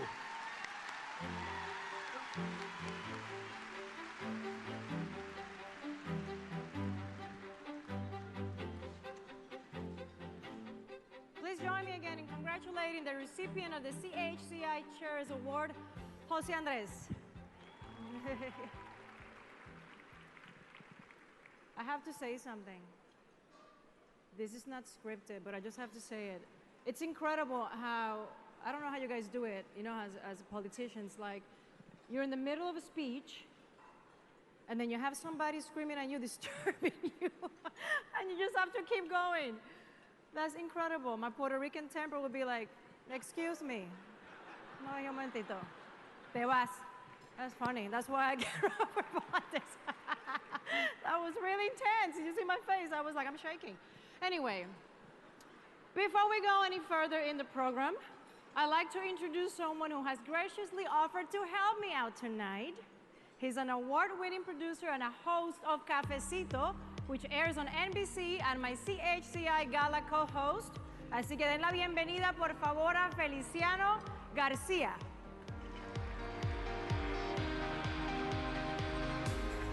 Feliciano? No me pasmes, Feliciano. Where are you? Rosalind, I'm over here. Ah, okay. ¿Qué tú haces ahí? I love to be in the thick of things. So I wanted to join everyone from the audience tonight. And what a great looking audience we have, no? I'm also going to be here taking power shots this evening, cool selfies that you'll see up on the big screen. And I can't think of a cooler power shot to take tonight than the power of youth. The Brooklyn Men's Youth Chorus Ensemble. Let's join in for a photo. All right, say queso. Perfect, perfect. And I believe I am in Christopher Burke, the conductor's way, so without further ado, take it away. Thank you.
That was beautiful, La Plena.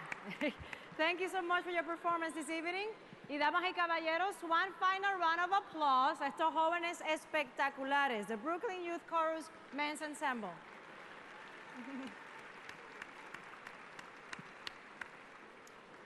Now look at all these young people that have assembled on stage. I see another selfie opportunity, okay? So I'm gonna do it. You know why, guys? Because these kids over here, that's the near future. We want you to know that we appreciate you, we love you, we support you. Who knows if the next president is right here among you guys? So thank you for all that you do, and we are inspired, okay? And because of that, I'm presenting you the 2015-2016 CHCI Class of Fellows and 2015 CHCI Fall Interns. So give me 1 second, I apologize, pero esta foto es muy importante para mí. Vamos a tomarnos una foto. Es la the first time that I use a thingy. How do you call this? Espérate, this is wrong. ¿Cómo hago? I don't think we're all gonna fit, so I don't know how we're gonna do this. And how do I press here? Okay, get it. A la una. Otra más para acá. Espérate, no me veo. Ahora sí. Got it. Last one. Chuling. Perfect. Thank you so much. ¿Estás bien? Okay. Y ahora, Feliciano, did you abandon me? Right here. Okay. Excuse me. Yes, hi. Hi, it's nice to see you. It's nice to see you. So, I'm here with none other than Aida Alvarez, the former administrator of the Small Business Administration and currently serving as the director of the board of Walmart. Can you talk to me about why it's so important for you to be here at CHCI in supporting this great cause? Well, first of all, it's fabulous to be here with so many good friends. I've been coming for many years here, and it's so great to be here with my good friends. One of the reasons that I love coming to this event is because I see the young faces of the future leaders. And, I serve on the board of Walmart. Yes. Walmart now, for several years, has been providing really serious support to the CHCI internship program, which creates future leaders, Latino leaders for our nation. We're really so pleased to make that investment. And we're also so happy to really be supportive and recognize the outstanding leadership of Congresswoman Linda Sanchez and Esther Aguilera. We also want to recognize the leadership to our great nation of the Congressional Hispanic Caucus and CHCI. And we really look forward to many years of continued support for what is a really... Thank you for having us, and we look forward to many years of support for Walmart. Thank you. Thank you so much. And speaking of leadership, let's welcome back to the stage CHCI Chair, Congresswoman Linda T. Sanchez. I'm not changing when I come back. Okay, vamos. Is it bad if I enter with this? Is it gonna be mad? Okay. Sorry, we had a little change in plans, everyone. Sorry, little change in plans. I want to also take a moment to thank another one of our sponsors who's been very dedicated to this cause here at CHCI, Bank of America. Bank of America is in fact our gala host this evening. And we're thrilled to have a message from Bank of America's CEO, Brian T. Moynihan. Please, let's all take a look. Good evening. On behalf of all of us here at Bank of America, I want to welcome you to this year's gala and celebration. We're so proud to host this event and proud of our long-standing partnership with CHCI. For more than 2 decades, we have worked with CHCI to promote education, to promote learning, and to promote development programs for young Latinos. I want to thank Esther, and I want to thank the entire CHCI staff for all they do to invest and develop the future leaders of this great country. We appreciate the opportunity to work with you and your team.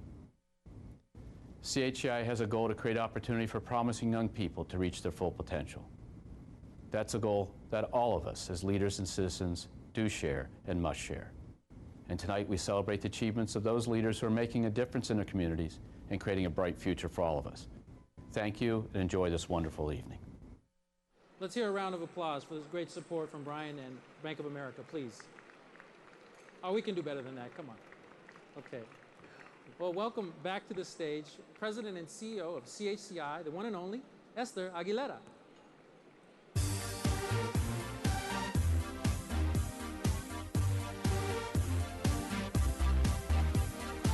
Buenas noches.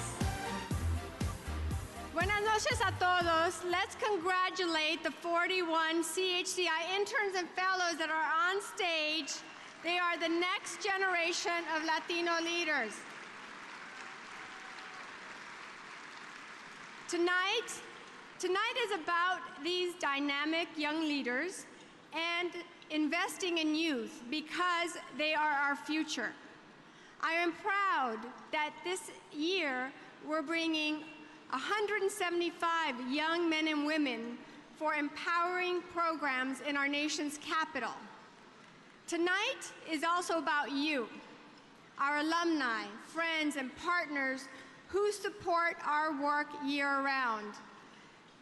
Let's give a big round of applause to our generous program and event sponsors, those who are supporting tonight's event, and all who make our work possible. On the video screen here, is all of our key sponsors again, who we rely on for their support.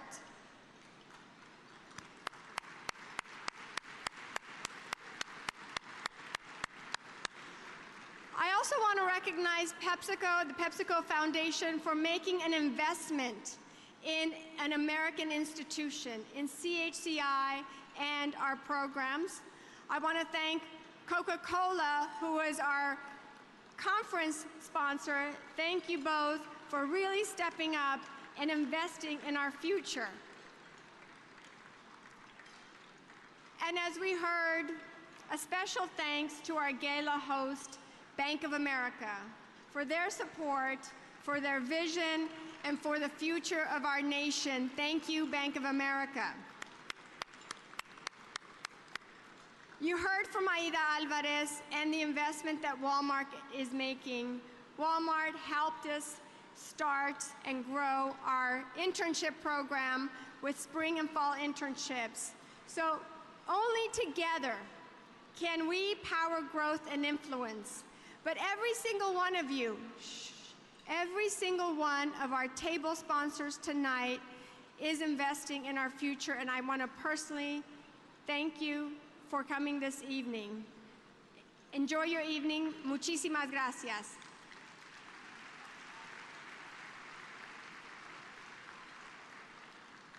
I want to say that I'm a CHCI alum, and without CHCI, I probably wouldn't be here today. It really warms my heart to see the continued dedication and the way that they empower and educate and connect our next generation of Latino leaders. Up next, without further ado, again, the most passionate voice for CHCI, Congresswoman Linda T. Sanchez.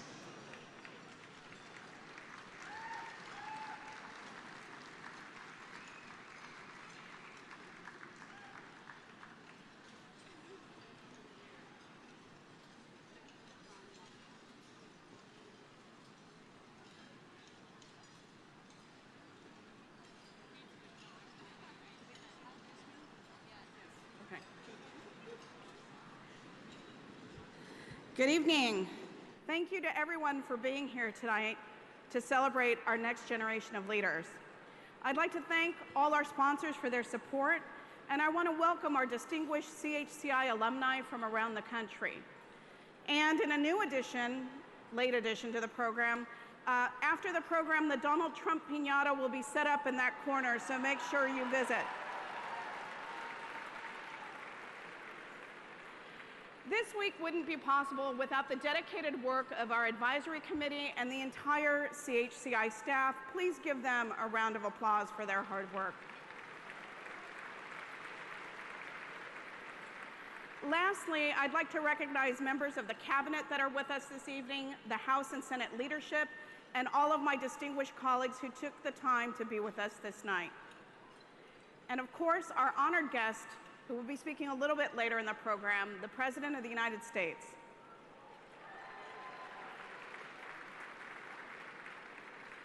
What an amazing way to end the week of events and celebrate some of our most dedicated Latino leaders.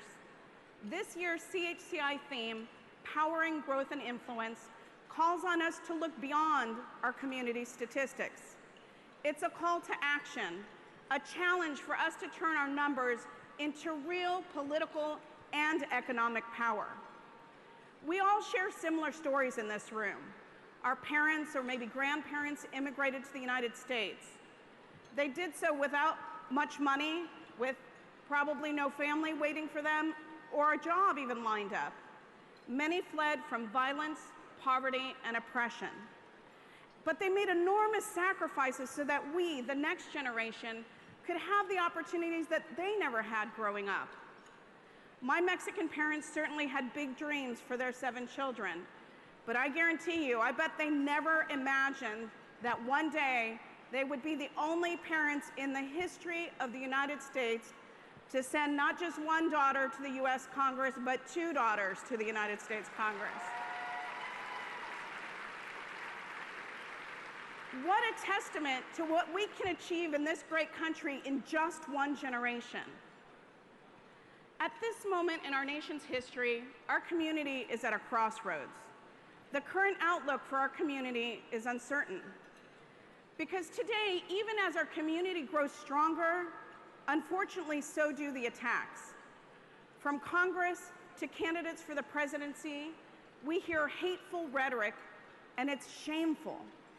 They're using hard-working Latinos as scapegoats to score cheap political points. Our community must stand united.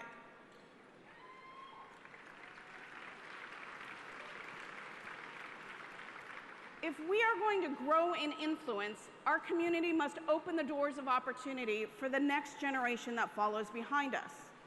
If we want businesses to meet the demands of our community, we must direct our nearly $1.5 trillion in spending power to those companies that value us, that respect us, and that want to help us, not just market and profit from us. If we are going to fight back against the bigotry, the hateful speech, the anti-immigrant rhetoric, those who say that Mexican immigrants like my parents are merely rapists and smugglers, then we've got to stand up and in one voice, loud and clear, say basta, enough.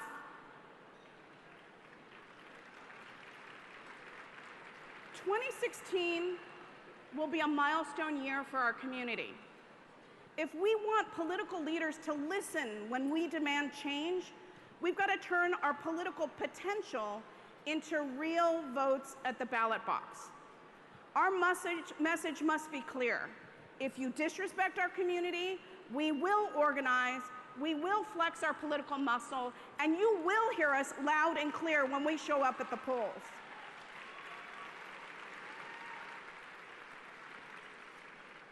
We can't just sit on the sidelines hoping that things will get better.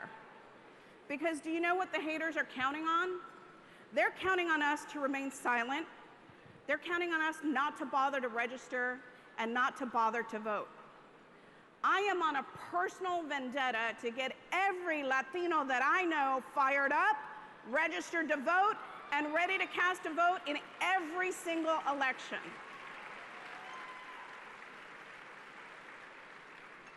But I can't do it alone. CHCI can't do it alone. Everyone here must act to mobilize our base.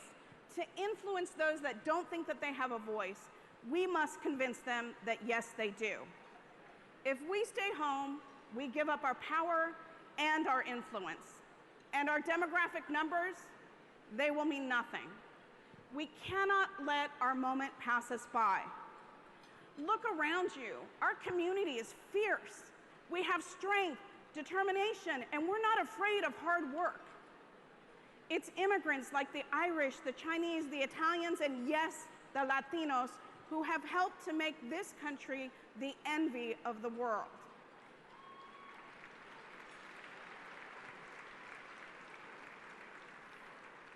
You know, one of my heroes, Cesar Chavez, once said, "Si se puede," and we hear that all the time, right? Well, I'm going to update that a bit. I'm going to give it a modern twist. Si se puede, si votamos.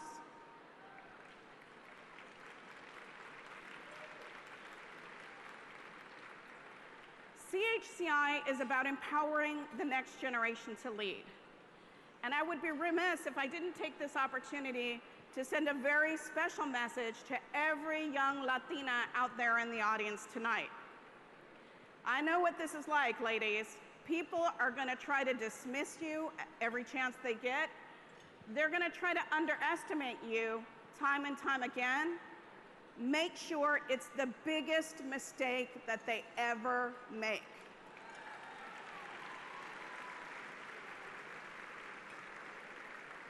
As each of us breaks down barriers, it opens doors for those who follow.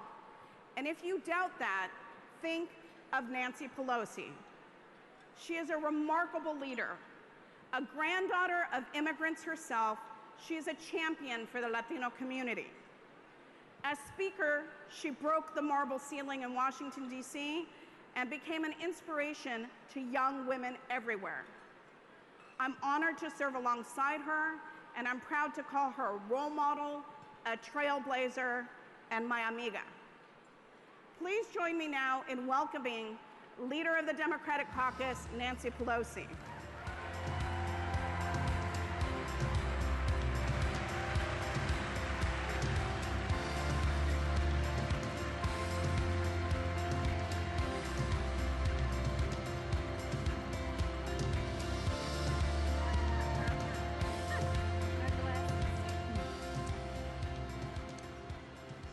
Good evening, everyone.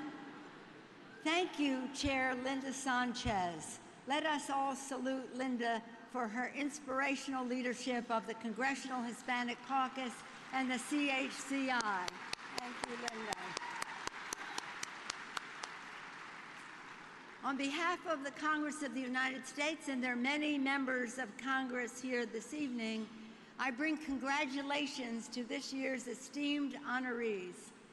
Chef Jose Andres, we just heard from, Anthony Munoz, Sonia Gutierrez, and Alejandro Saya. Yay for them. Each year, this magnificent gathering speaks to the dazzling achievements of Latino leaders, entrepreneurs, and families. Each year, we draw fresh inspiration from the energy of our CHCI fellows, interns, and young leaders. For almost 4 decades, the CHCI's work to educate, empower, and connect has transformed the opportunities of thousands of aspiring Latino leaders and advanced the dreams of millions of young people across the country. Thank you, CHCI, for empowering the growth and influence that will drive progress for all of America's families.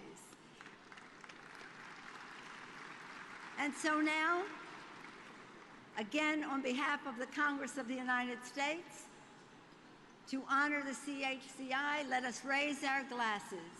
Please join me in toasting the CHCI family. To your energy and entrepreneurship, to your commitment to comprehensive immigration reform and meaningful social justice, to the dedication to community that enriches our nation and strengthens our democracy. God bless you all, and God bless America. Salute.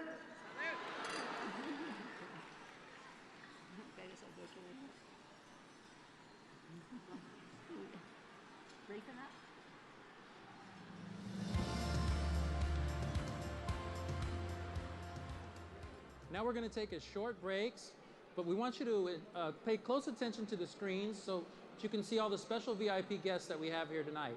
And also, I've got my next power shot lined up, so watch for those as well.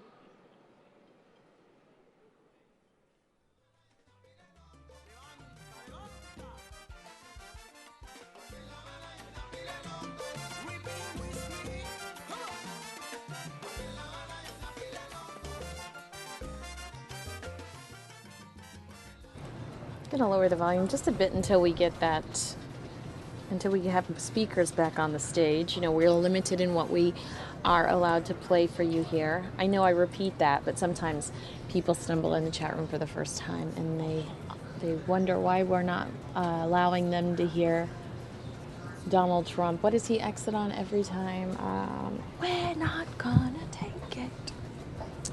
So I do have to lower the volume for you. I apologize. Interesting event so far. I've enjoyed watching it. I especially enjoy the choir that they have singing Alicia Keys and Jay-Z's New York. That was fun. A lot of special guests here tonight. Our own Arizona congressman, we've talked to him on Fox 10 News now in regards to the airplane route changing without the public being notified, and some of the complaints that have happened because of that, and how the public has reacted to that. So some familiar faces, especially for Fox 10 News now, since Fox 10 News now is so national. You saw Hillary. I don't know if you felt this during the speech. I did. Of course, I only have sound in one of my ears because I don't have headphones with both.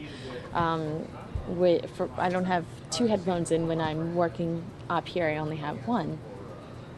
And I felt like I heard somebody yelling at Hillary Clinton, but it didn't faze her, but I thought I could hear someone yelling. And then I felt like Hillary was talking louder, or she was trying to really project over something. Well, I will tell you that let me pull this up. I looked it up on Twitter because I was, why is this not working?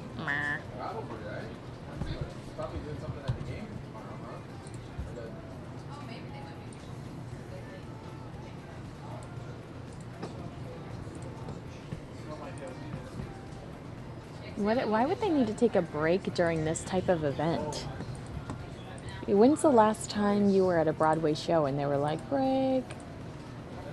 I mean, I know that they actually do take breaks during Broadway shows, but this isn't a Broadway show. That's my point.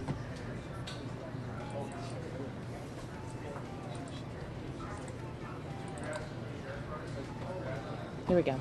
So after that yelling, after I thought I heard yelling, I took to Twitter and I found some tweets.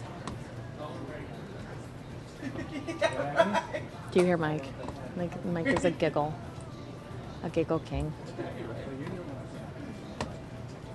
All right, so took to Twitter and found protester was Juan Carlos Ramos with United We Dream action. The message was, we don't trust you because of Clinton private prison money. Let's see here, and then also here. So there was a protester.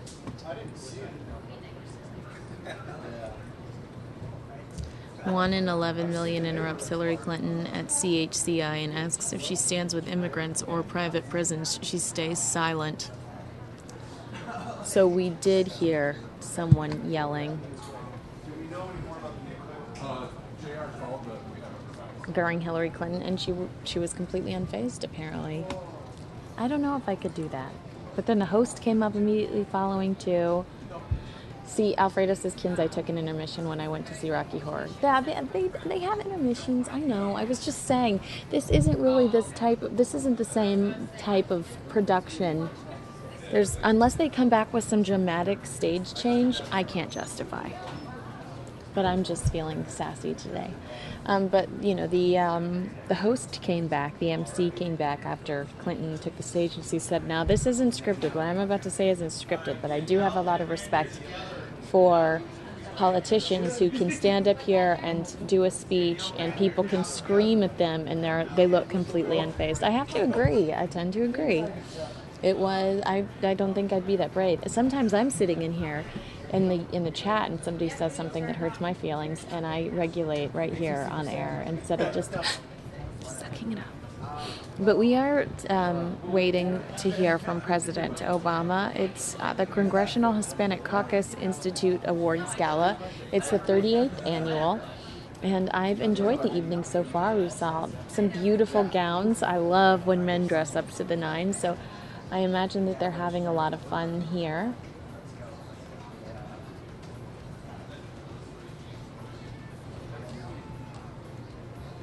It's up to you, Mike, to make your own decisions on such situations. You can't endorse them.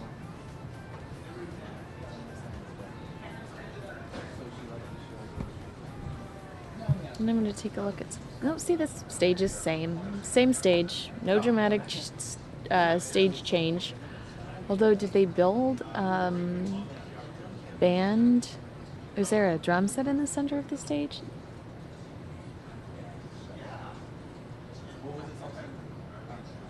Oh, Mike says that Trump exited to a different song and we're not going to take it today. I'm going to have to check. Well, I'm going to have to dip into that and check it out.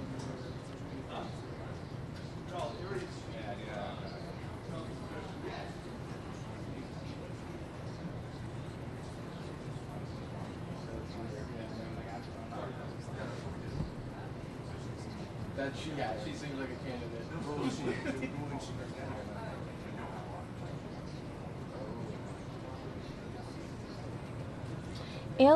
Ale, why do you always... Ale always comes in when I'm on and is like, where is Samia? Like, Ale does not appreciate me.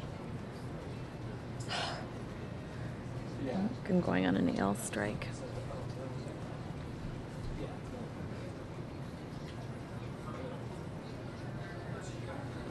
Mike asks if I like Hillary.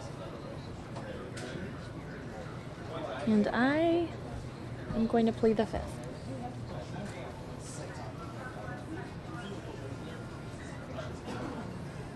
Love you, Mike D.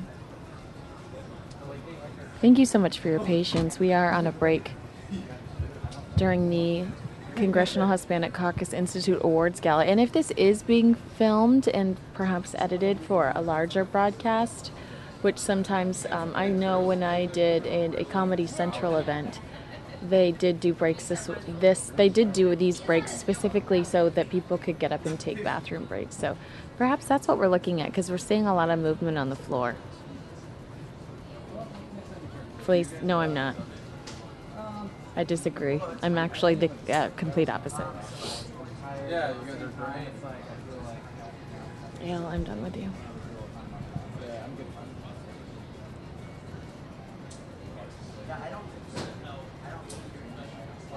If I had my way, I don't know if I'm allowed to say this stuff. I'm definitely not.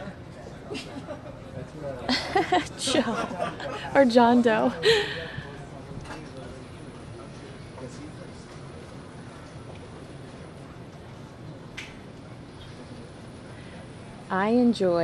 I'll say this, I enjoy Trump, Rubio, Carson, and Fiorina.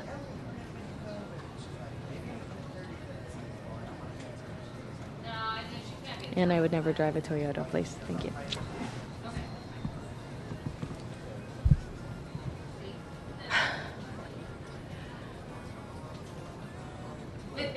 I do love dogs, Halala. Kayleen knows me very well. But I'm enjoying this event. I don't think you have to be sway either way to enjoy a good event with beautiful gowns and I imagine delicious food. It is like-minded people, so I'm sure they're especially having a good time being in that room. They mentioned networking. They said they were going to try to keep the program shorter so that they could network and dance and eat and have a great time. So I do imagine that it's a great place to be and it's a great event to experience, and it's always, no matter what, I imagine that it would be an amazing experience to see the President of the United States speak to you in such a small space. So I am looking forward to when they return to the stage and we can get back to the event. Hillary again was pretty brief. I don't know if you actually saw this because we were having some satellite issues, but took a swipe or two at Donald Trump.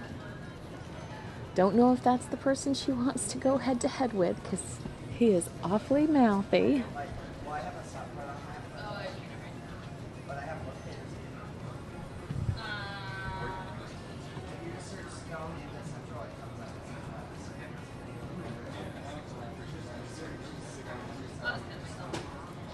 Not one person has called me Beetlejuice today, and I'm a little disappointed. Do I feel liberated now?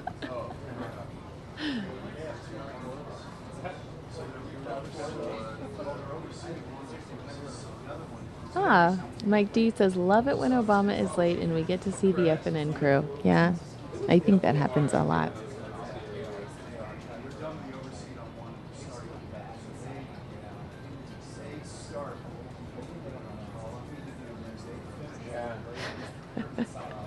Very interesting conversations happening in our chat room.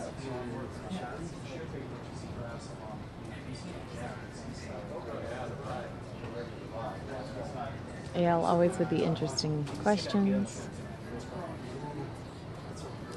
John Doe was thinking Beetlejuice in regards to my dress.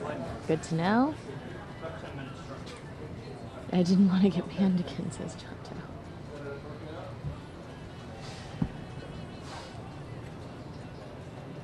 Please, I can't wait to see the Trump-Hillary debate. Totally agree. That is going to be very fun. I don't know if it'll ever come to fruition, though, because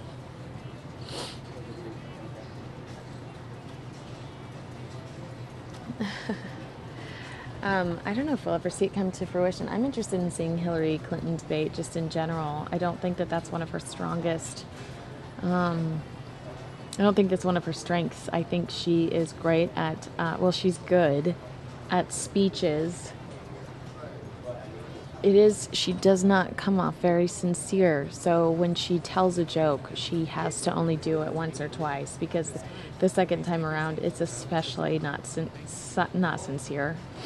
But I don't know if she's up to the challenge of going against Trump because Trump is just such a force in regards to how mouthy he is, and he fears no one and nothing. And so I think he might take it to extremes with her, because there's a lot there. And I don't know if she's up for that, because really, what can you say about Donald Trump? I mean, they tried to say he's gone bankrupt, and he was just like, whatever. He doesn't have as many skeletons in the closet as Clinton does. We have breaking news, I'm sorry.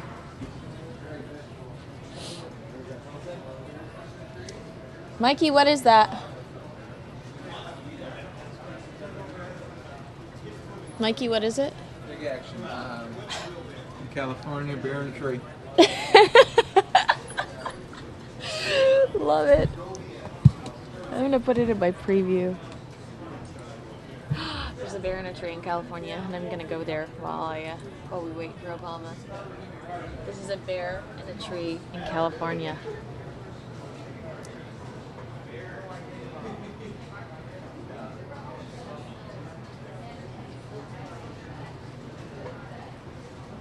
Big action, bear in a tree. That's what Mike said.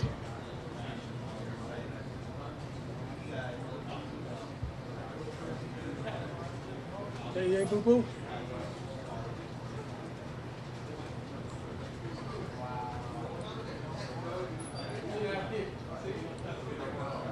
Do I have a breaking news thing that I can use now? Because this is amazing.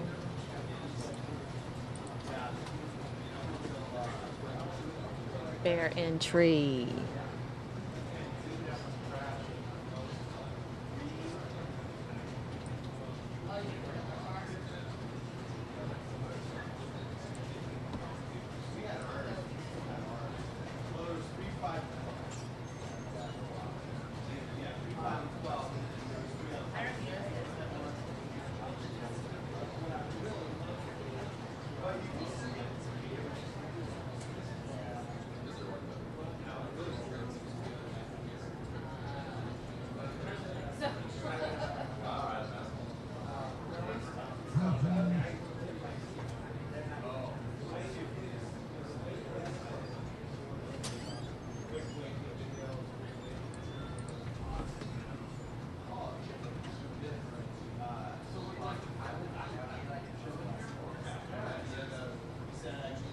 Oh, I want to take him to my house. He looks really nice.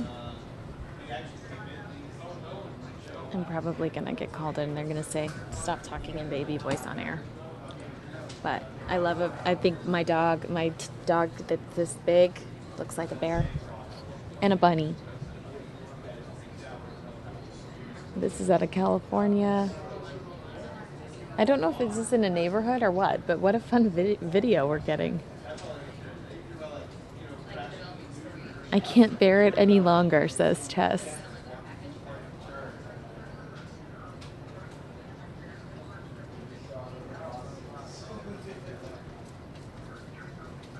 Kinsey, can we get this bear a picnic basket pronto?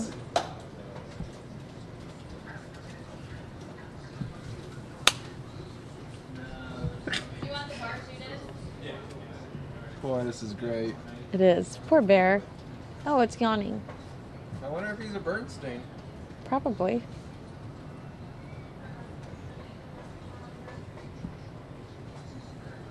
This is unbearable, says Alfredo. Is this like the llamas? I'm very serious, says Alfredo. I'm going berserk.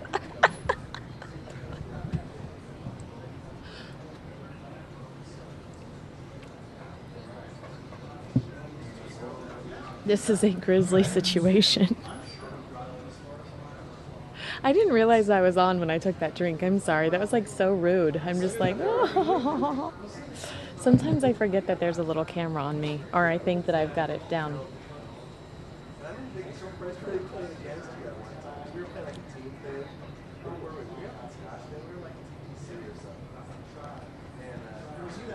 And still, we're waiting for the other event to start up again. Thanks to this bear.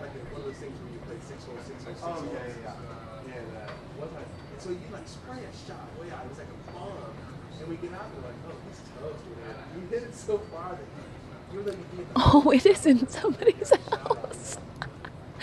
Oh no. That poor bear probably just wanted to go for a swim.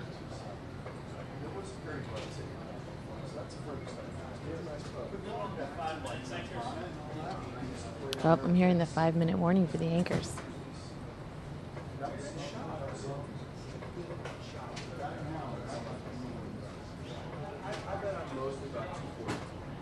This is barely the beginning, warns Alfredo.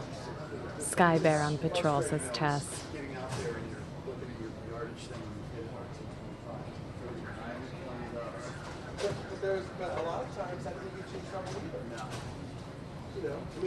Guys, I'm kind of concerned. John Doe, I'll show Trump at 6:30. Alfredo is punny, says Tess.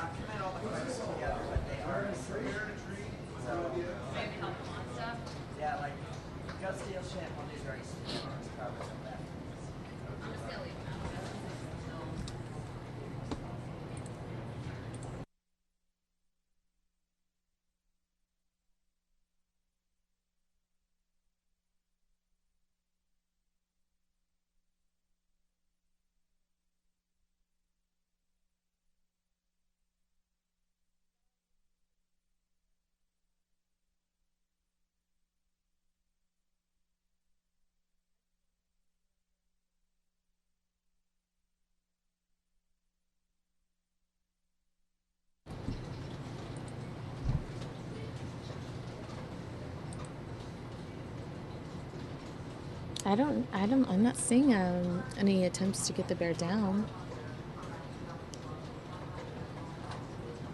Like, maybe they should provide a ladder.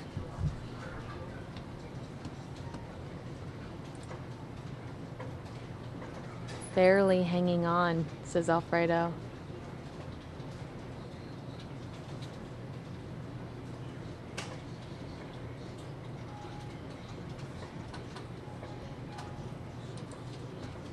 Too funny.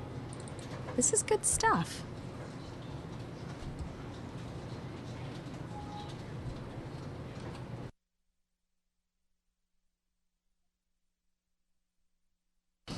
I love Mike, just so everybody knows. So we're all on the same page. Mike is my spirit animal.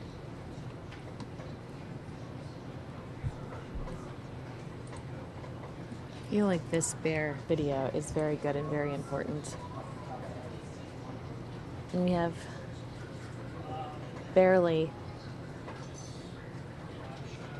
I have got nothing. I tried.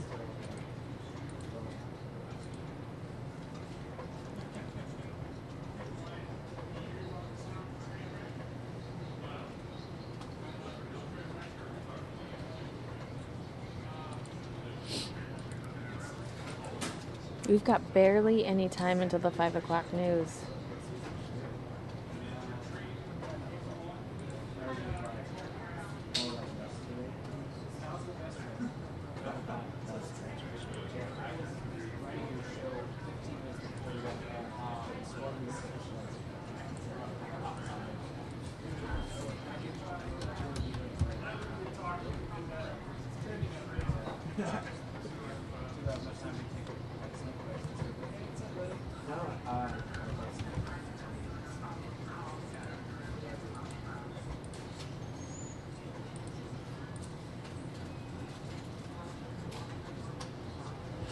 We are just a few minutes away from our 5 o'clock broadcast, and if we still have bear video, I'm going to hand the reins over to Mike so that I can run and take my dinner break.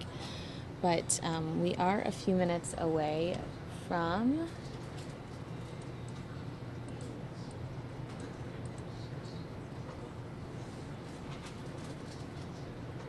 our 5 o'clock broadcast. I don't know if you heard somebody come in here and go, Troy, John, get on the mic. I just kind of was circling through some of our video, our satellite feeds, and saw Troy and John on the set, so that's good. We had some crazy stories yesterday, and I think we're going to have as equally intense stories for you today, but the stories yesterday included a woman that was arrested for having sex with an inmate. She was a nurse that worked at the facility, and I don't know if they were having a sexual relationship, but I do know that they found inappropriate photos of her in the inmate cell. So there's that. That's a crazy story.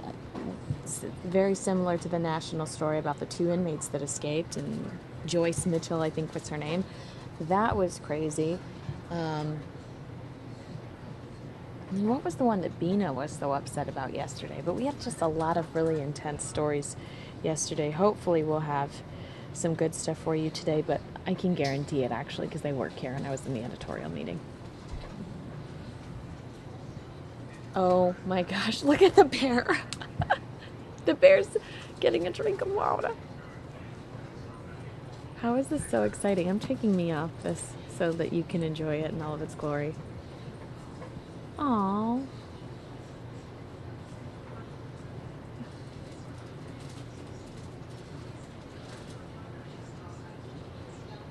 This is adorable.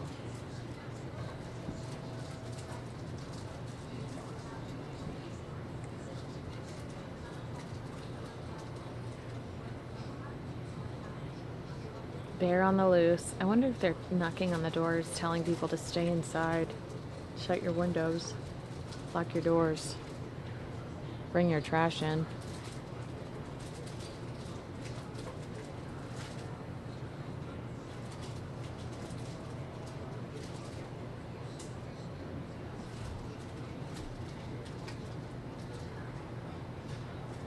Where's our guy? Halala says, adorable until it runs into traffic. Good point.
Tess says she's seen a bear hiking in Washington State a few times, but she just kept moving.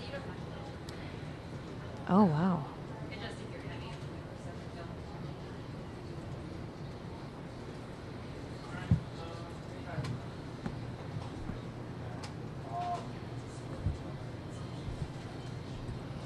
I think I'm going to... oh, look at how...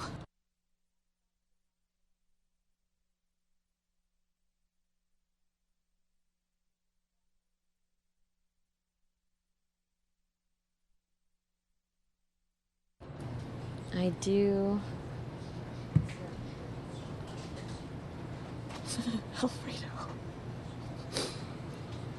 I am going to switch out and give you over to Mikey here in a minute as we watch. Hopefully we don't lose Sky Fox aerials. Hopefully they locate that bear.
just to confirm, someone asks in the chat room, is this common in AZ? This is actually in California. We are looking in, this is Southern California.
We're hoping that this bear can get down safely.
We appreciate everybody watching Fox 10 News Now Overdrive as we are going past the 5 p.m. marker to see what is going to happen with this situation of a bear in a tree in California.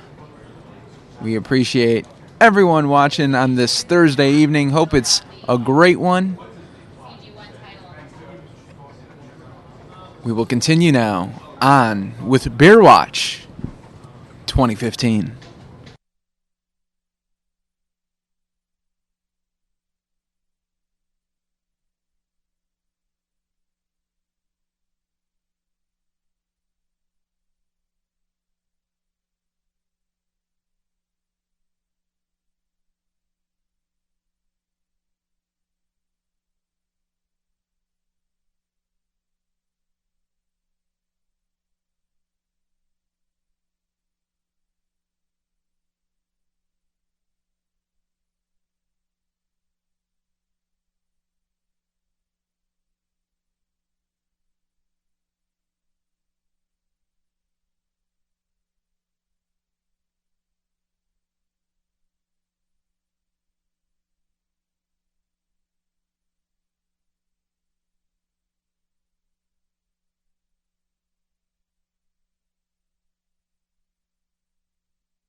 All right, everybody. Well, that is the end of Bear Watch 2015. We appreciate everybody watching Fox 10 News Now Overdrive.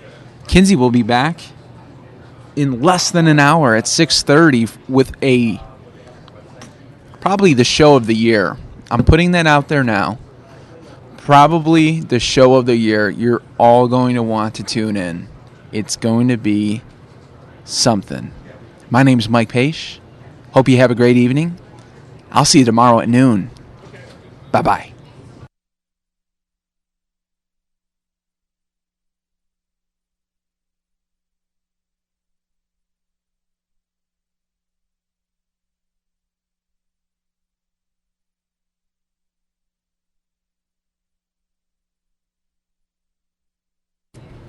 By the way, I think that M is for Mikey.